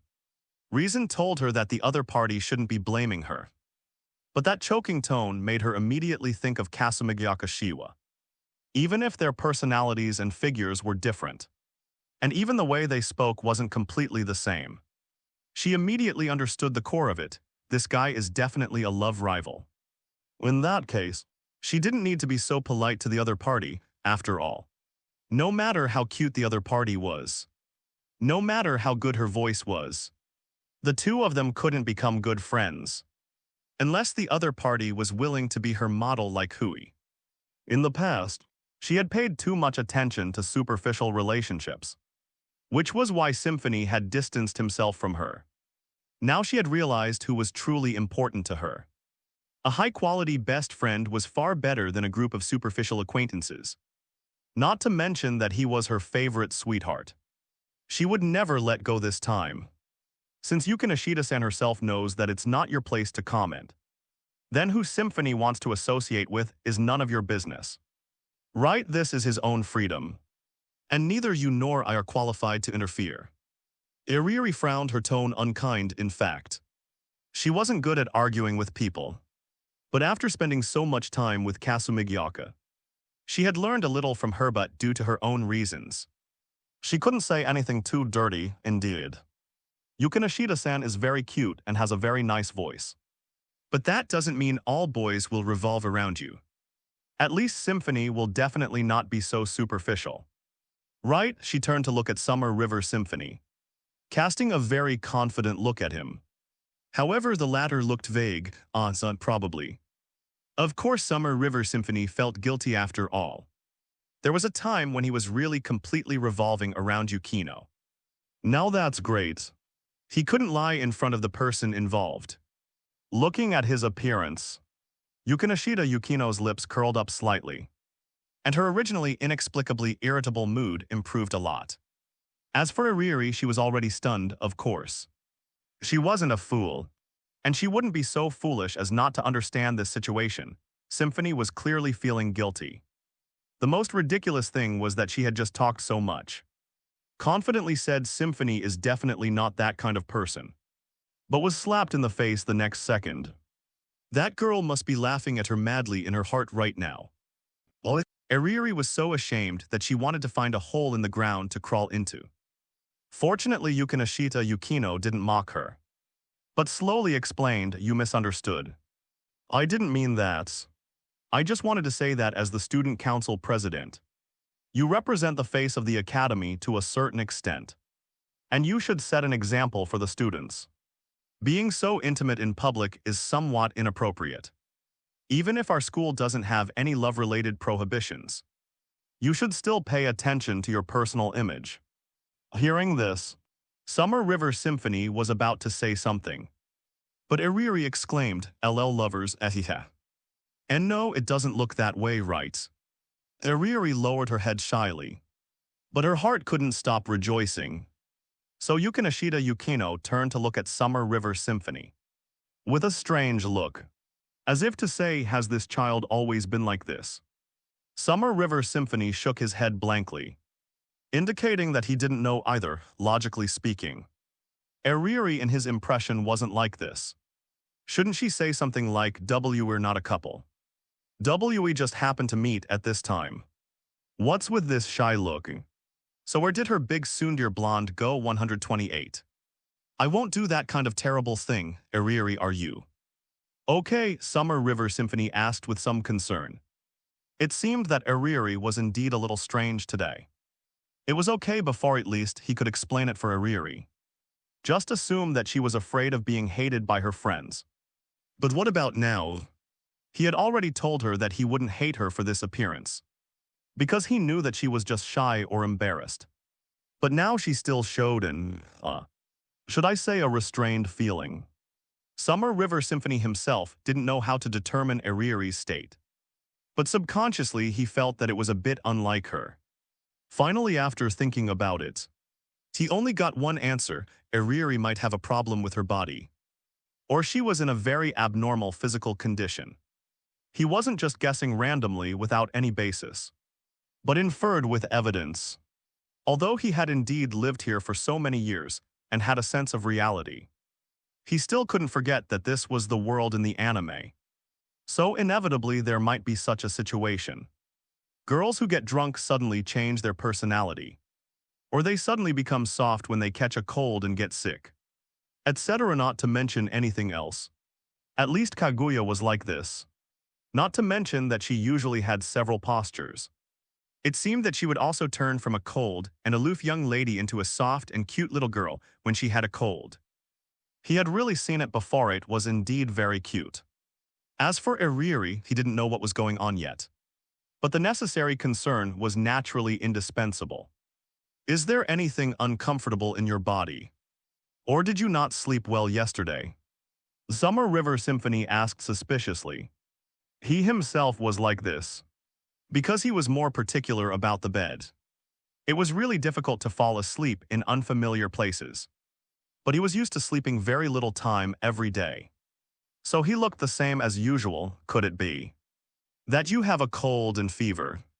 As he said, he reached out to Eriri's forehead. After feeling it carefully, he found that it was indeed a bit hot, but it was still considered a normal body temperature for the time being. How do you feel yourself? Do you feel dizzy or anything? Summer River Symphony said seriously. I have to say that although being tsundere is also one of Eriri's cute points, sometimes this kind of personality is indeed easy to cause trouble. Like Kasumigiaka Senpai, if she really felt uncomfortable, she would definitely not hide it and refuse to say it. But Eriri was different. Even if this little blonde really noticed that she was unwell, she would probably choose to carry it alone until her body couldn't hold on anymore and then expose it. Very stubborn, and no, it's nothing. A blush appeared on Eriri's pretty face. It's just a little hot today. This is a lie, in fact. She was about to faint, but it wasn't because she felt dizzy from a cold or fever, but so close. Symphony is so close. His face is so close too. Speaking of which, our hands are still holding each other. What are you going to do? See, could it be that you want to kiss me? But there are still people watching naturally. Natsuki didn't know what the little blonde girl in front of him was thinking, but based on past experience, He felt that she might really be putting on a brave face. And he couldn't sit still any longer. No, let's go to the infirmary. Your constitution isn't very good to begin with. And it would be troublesome if you really get sick and it drags on. Natsuki said seriously, come to think of it. It seemed like the girls he knew weren't in very good physical shape. Eriri didn't need to be mentioned at a typical otaku. And the senior was even more helpless.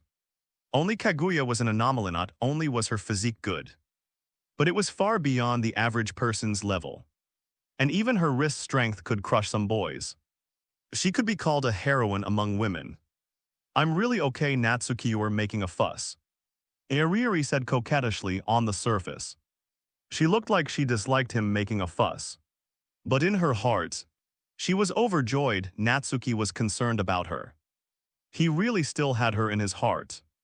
Although it wasn't good to say so, it was a good thing that Natsuki's pursuit had failed this time, so she could re-enter his field of vision. Otherwise, there would really be no chance at all. No, we must have a checkup. This kind of thing can't be taken lightly. Natsuki said seriously. The reason why he was so firm was actually because something similar had happened before. When he was pursuing Eriri, she stayed up all night to work on her drafts and eventually collapsed, and even had a fever for several days. After Natsuki found out, he went to see her every day after school and at some cost. He obtained a copy of class notes from her classmates and diligently copied it every day to bring to her, so that she could successfully pass the midterm exam without failing. And from that time on, he and Eriri agreed that he would help her catch up with the progress of her drafts in the future, so that she wouldn't work so hard. Although Eriri later rejected his confession, he would still not regret what he had promised. As long as she needed his help, he would never refuse. Although it feels unlikely, but you wouldn't. Natsuki hesitated, glanced at Yukino, who was sitting opposite him, and then lowered his head, continuing to whisper, "You wouldn't still be drawing that here, would you, that?" Eriri was a little confused for a while, and after a moment of Chinese letter, she finally understood what Natsuki was talking about. So in an instant her face was covered with red clouds, and her tone became angrily, why you idiot?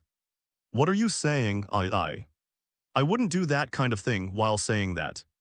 She began to use her unique special move, twin tail slash, waving her slender twin tails and slapping them on Natsuki's body, trying to cover up the shyness on her face with such a personal attack. However, facing such an attack, Natsuki was not angry but happy and even nodded repeatedly. That's right, thighs was the Eriri in his impression. A lively and soon-dear little blonde girl. The previous melancholic look was too strange. It felt like she had changed into a different person. Now Natsuki could also confirm that there was really nothing wrong with Eriri's body.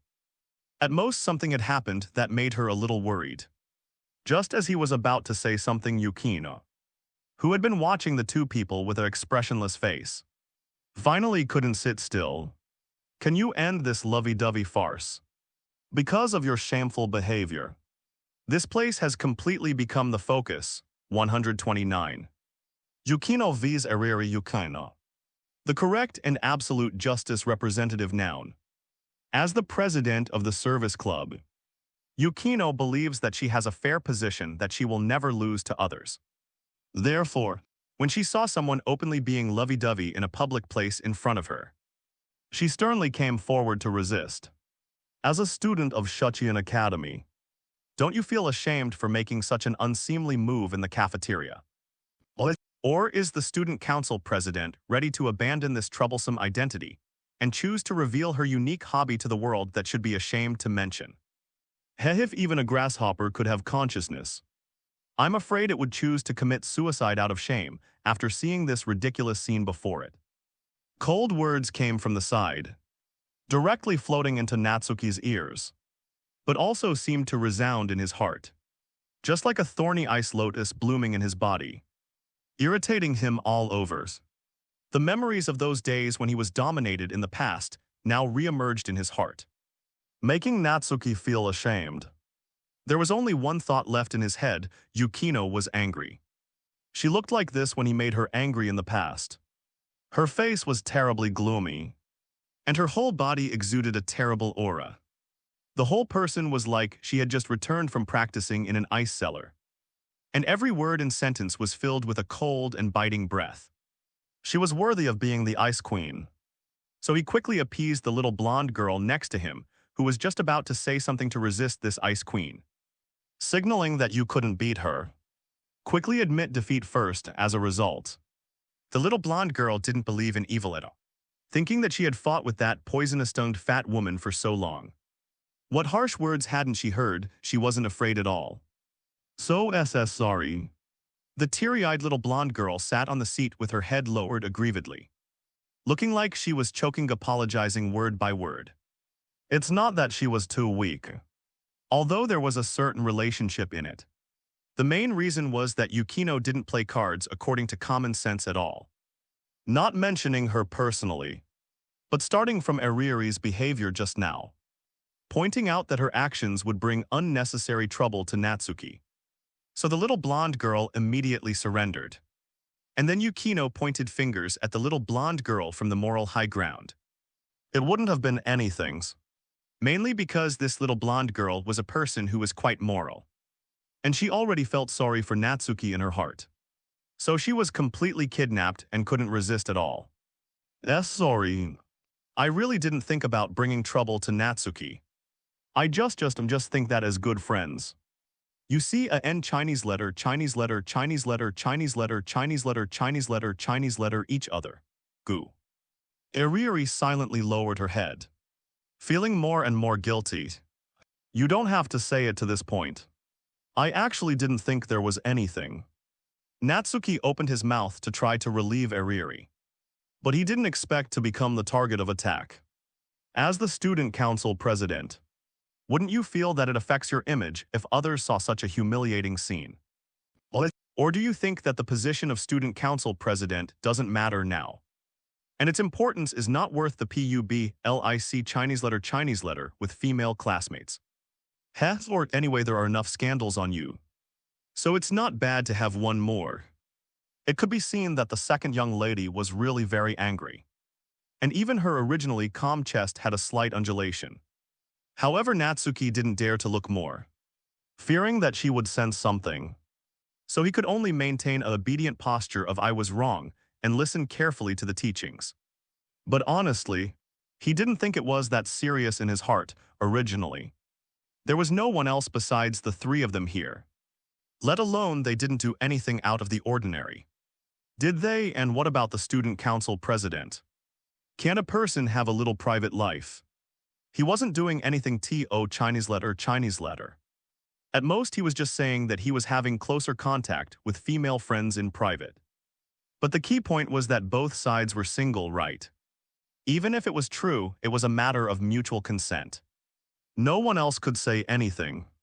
He originally wanted to refute loudly, but the Yukino on the opposite side looked like she was going to eat people. So he took a step back, thinking about letting her a little more, as the saying goes. A prime minister's belly can hold a boat. He was generous and didn't care about her. And looking at Natsuki's obedient look of admitting his mistake, coupled with the output just now, the anger of BEING Chinese letter in front of her face had also dissipated for the most part. Although she herself would never admit this, only refuting that she was promoting justice. She did feel more comfortable, that was. After saying a lot of things in her heart, she inexplicably felt a little hot on her cheeks. Maybe it was because she was too excited. Since you want to be a good student council president, you must always pay attention to your image. If you are discovered by that group of pure people, you will inevitably use this kind of thing to criticize you. The second young lady rubbed her temples, hoping to relax herself with this. It could only be said that fortunately, the seats they chose were remote enough, and it was still early from class time, and there was really no one around. Otherwise, this place would have become the focus of the entire cafeteria. Natsuki nodded repeatedly, still putting on a look of admitting his mistake. But in his heart, Chinese letter, I didn't expect Yukino to be paying attention to his affairs. And even know about this. Could it be that Hachiman told her? But what he was more curious about was why Yukino would care so much about his image. And even get so angry because of this, according to reason. Since his confession failed, the two of them had almost lost contact not to MENTION Chinese letter. They hadn't even seen each other once until she appeared in the student council room that day. At first, he really thought that Yukino didn't want to see him again. After all, he did enter the service club with impure motives. But the other party only regarded him as an ordinary friend. But he didn't expect that she was also paying attention to his affairs. It seemed that she didn't want to lose him as a friend. As for why she cared about his identity as the student council president, well, maybe it was because the reason he used TO Chinese letter was, I'm going to run for student council president. And I won't have time to participate in other club activities in the future. After all, he had already decided to approach Kaguya at that time. And he hadn't participated in club activities for a long time. So he thought about SIMPLY Chinese letter. But he didn't expect that this sudden departure seemed to stimulate Yukino. Natsuki thought, feeling that he had found the correct answer 130. A small wish, but what's the use of figuring it out at most? It will allow him to understand Yukino's current mood. And let him understand why she, who has always been calm and steady, would make such a big fire with a cold face in front of a stranger she met for the first time. Because that was actually aimed at him. It was just a coincidence that this little blonde girl ran into THE Chinese letter. And also became the output target, but what could he do? Could he expect that if he apologized now, the two of them could return to the close relationship they had before? Naturally, it was impossible. He had approached Yukino with impure motives before. But the other party only treated him as an ordinary friend. And now, let alone he has realized that his former like was not a true like. Even if that was a hopeless love for Yukino, it has basically dissipated with time. No, it should be said. The originally vacant place has long been filled with other emotions. I appreciate your kindness and I also know what to do. But these things have nothing to do with Ariri. There is no need to involve her, Natsuki said in a deep voice. Hiding Ariri behind him, looking like he was going to protect her. Perhaps he was a little nosy. But looking at the little blonde girl's pitiful look of BEING Chinese letter, he couldn't remain indifferent. Indeed, Yukino was right. Similar things like being impeached have happened before. But this doesn't mean that he has to live fearfully. And even the interaction with friends has to carefully pay attention to the reactions of the people around him. Otherwise, his student council president would be too aggrieved. Right. And the most crucial point is, Yukino's information is actually outdated. For the current him with the support of Kaguya and Chika, who are already the most popular girls in PURE Chinese letter, coupled with the prestige he has painstakingly cultivated in the past few months, and the support of the school, his current position can be said to be unshakable. The evidence is that the so-called scandals that should have been negative information on him have now become proof of his GOOD Chinese letter. What? And looking at Natsuki's appearance of protecting HIS Chinese letter, Yukino suddenly became calm in her heart. There was a feeling that she couldn't explain. Like a stone that was originally suspended in the air suddenly fell to the ground. And the hazy mist suddenly dissipated, revealing what she had BEEN Chinese letter for a long time. So this is your attitude because of her? Oh, she said to Natsuki.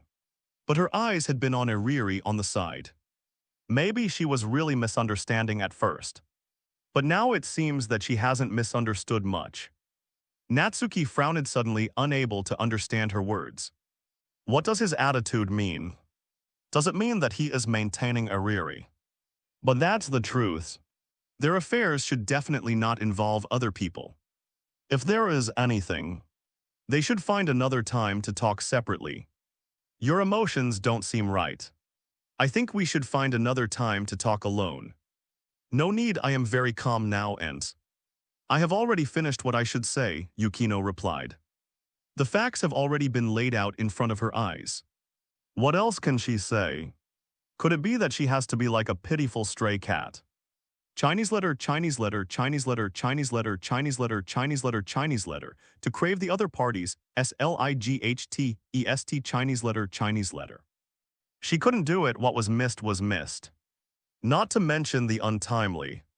Even if she could really understand her feelings at the beginning. The state of mind at that time and now would not be the same. Therefore, all I need to do is let go. Treat the memories of those days as a beautiful recollection to be forever cherished in my heart. I have some things to take care of, so I'll be leaving first.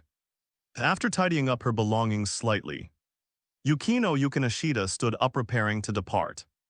Write about what Hiratsuka-sensei told you. Just pretend it never happened. I can handle it, you don't need to worry about it. Kanade Natsukawa didn't try to stop her. But he was very concerned about what Yukinashita had said before leaving. What Hiratsuka-sensei told him, what was it? If his memory served him correctly, the last time he met Hiratsuka-sensei was outside the onsen bath that night. Because the receptionist had mistaken his identity, mistaking him for a teacher and giving him the wrong directions. He ended up in the teacher's only bath. After he had carefully put on his clothes and cautiously snuck out, he ran into her and she teased him for a long while, so Yukino's intention is to tell him not to take it to heart. And that Hiratsuka-sensei won't reveal this incident. Is she referring to this matter? Kanade Natsukawa thought carefully, feeling that she might be referring to this. But he didn't think he had been exposed unless Yukino had accidentally let it slip. Letting Hiratsuka-sensei know, but is that possible? Would Yukino's personality allow her to make such a mistake? Besides, his intuition told him that things weren't as simple as he thought. There must be something he hadn't figured out. Perhaps he really should find a chance to have a good talk with her. While Summer River Melody was having a crazy brainstorming session, the little blinduho had been offline the whole time. Finally regained her ability to speak. But the moment she opened her mouth, she was full of grievances, almost making him unable to hold back. Melody, did I do something wrong? Huh. No, why are you suddenly saying that again? Summer River Melody felt a headache coming on. Wasn't she just comforted? But that girl just said it right. I've been causing you trouble all this time. Iriri's tone became self-blaming. She recalled some things that had happened in the past.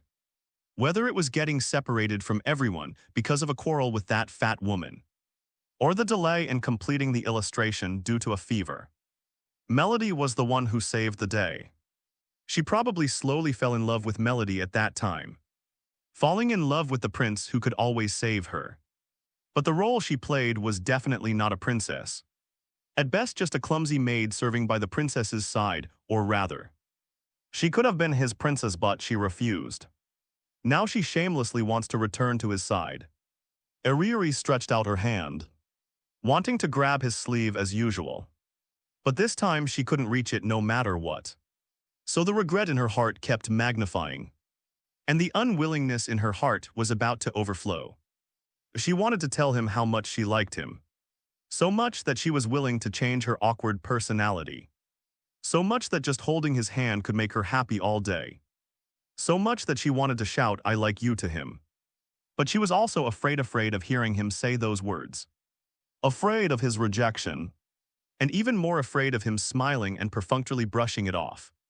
And then never appearing in front of her again. If that were the case, she probably wouldn't even be able to fulfill her small wish of staying by his side. Melody, she opened her mouth. I'm here, 131. President, you don't want Kaguya to know about this, do you? Melody, what's wrong? Summer River Melody asked curiously. Iriri just silently looked at him. Unable to say anything for a long time, Iriri. I'm hungry, huh? Summer River Melody thought he had misheard. But didn't you just not enough? How could a sandwich be enough to fill me, you idiot? Iriri said coquettishly. You should be more proactive at this time, idiot. Even if I don't say it. You should understand what I mean seriously. With your dullness, you'd already be on the busy line in a gal game. I'm not a worm in your stomach. How could I know what you're thinking? Summer River Melody retorted. Besides, this is reality, right? There aren't so many branch options in reality. If there really were, then he would want to quickly go back to the past before every confession, to stop himself from being stupid, so that the relationship with them wouldn't become so awkward as it is now. It's just a metaphor, idiot. Arieri poked his waist, seemingly urging don't change the subject. Hurry up and buy another breads. Hey. Am I the one who has to go? Summer River Melody was a little surprised before realizing it. Why else would I tell you? Arieri looked righteous. I'm too hungry to walk. Summer River Melody was even more shocked now. So you might soon, dear little blonde, can also act spoiled. But the reason she gave felt inexplicably familiar. Like a trick often used by a certain scum senior who likes to boss people around. You guys are really good rivals who know each other well. Summer River Melody frantically complained in his heart. But his body still moved obediently. And he even remembered to take away the trash on the table before leaving. Arieri didn't say anything, just silently watched Summer River Melody's movements until she confirmed that his back disappeared around a corner. Only then did the smile on her face gradually disappear. And she muttered, "You always agree to such things so quickly." On the other side, Summer River Melody, who had been assigned a task, found the almost forgotten trio on his way back after successfully buying the target item. So can you explain what's going on, my dear friends? Summer River Melody clasped his hands together, resting them on the table, and looked at the three people in front of him with a smile, the companions who had come to the cafeteria with him. But for some reason, they had found another private seat and were enjoying their meal. He had been thinking about how to explain the addition of a snow girl classmate, but he didn't expect that they had already formed their own small group. The kind that excluded him, that's too much. Summer River Melody wanted to loudly reprimand them. How could they do such a thing? He thought they would feel a little guilty. But that wasn't the case at all, no. It should be said that the leader was so. Yes, it's too much, so do you want to drink it? Hachim and Hikigayaho looked like the culprit. Perfunctorily echoed a few words and handed him a can of coffee. Summer River Melody glared at him, thinking that this little thing could buy him off, sweet. He asked tentatively, sweet. Hachim and Hikigaya nodded. You're not even willing to use the bitter one. Summer River Melody immediately refused. This guy clearly knew that he preferred slightly bitter ones. But he still tried to buy him off with this heresy, clearly preparing it for himself right. If you don't want to drink it, please give it back to me. Hachim and Hikigaya stretched out his hand. I can save some money, that won't do. Summer River Melody definitely refused, after all. It was rare to be able to trick the other party once. Even if it was Sweeth would accept it without hesitation. At worst, he would rinse his mouth a few more times after going back. But one thing is one thing, you have to tell me the reason. Right after taking a sip of Hachim and Hikigaya's tribute, Summer River Melody frowned and said unhappily, don't tell me some childish nonsense like you can't find your way back. Even kindergarten children wouldn't believe that. Tusk, hey, did you just click your tongue? Don't tell me you're really going to say that. No, it's all your illusions. Hachim and Hikigaya immediately shook his head and put on a very serious face. Actually, I just contracted the terminal illness of, I can't eat if I don't eat here. Because of the urgency of the situation, I didn't notify you. The serious look almost made Summer River Melody believe him like hell. Do you want to hear yourself? Are you awake? Or are you really not awake? Summer River Melody looked black, seeing that he couldn't get an answer from this guy. He turned his attention to the other two, hoping to get an answer from them. Fortunately, his face was still relatively big. Despite Hachim and Hikigaya's best efforts to stop him, he still couldn't prevent him from learning the truth. Because he saw me eating and chatting happily with two girls. Hachiman suggested that you find another place to eat so that I can flirt and love with them. After Summer River Melody recounted expressionlessly, He looked at Hachiman Hikigaya, who was pretending to drink water next to him, as if he had nothing to do with it with a headache. So, do you have anything to explain for this slanderous behavior? Yes, Hachiman Hikigaya nodded affirmatively. There's something wrong where it's not flirting and love but cultivating feelings. Isn't that the same thing? Summer River Melody was a little frantic. It's okay if other people don't know the inside story. But why are you guys messing around too? So he looked at Miyuki Shirogane and Tsubasa Tanuma, seemingly inquiringly, and asked, and you two just agreed. Actually, I think Hachiman is quite right. Yeah, President, we can't disturb you, can we? Although I still want to observe the President's superb skills up close. Summer River Melody, what are superb skills? Say it more clearly. Don't make it sound like he's doing something weird. Don't listen to his nonsense. We just happened to meet, so we just chatted a few words. It's not the kind of situation you think. Boys in adolescence are like this.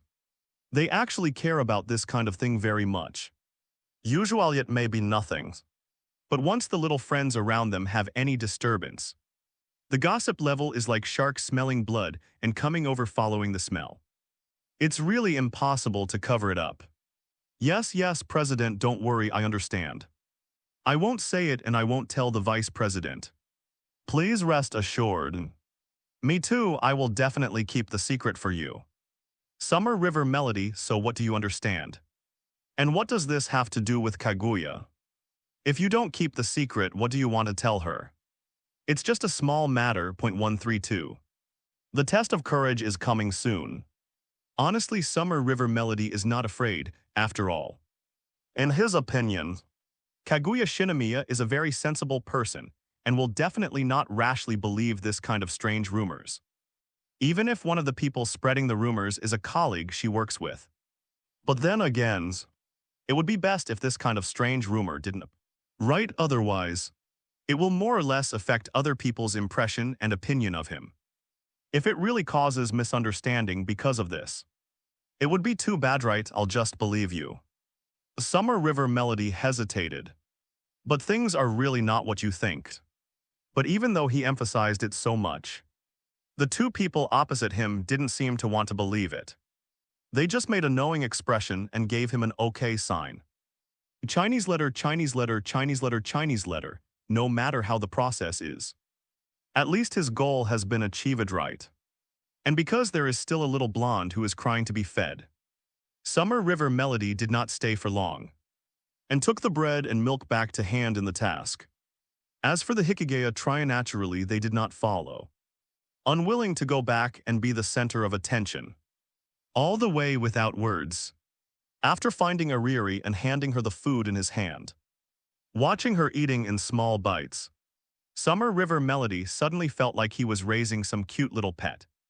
After that, the two chatted casually for a while and returned to their respective class teams to participate in today's courses.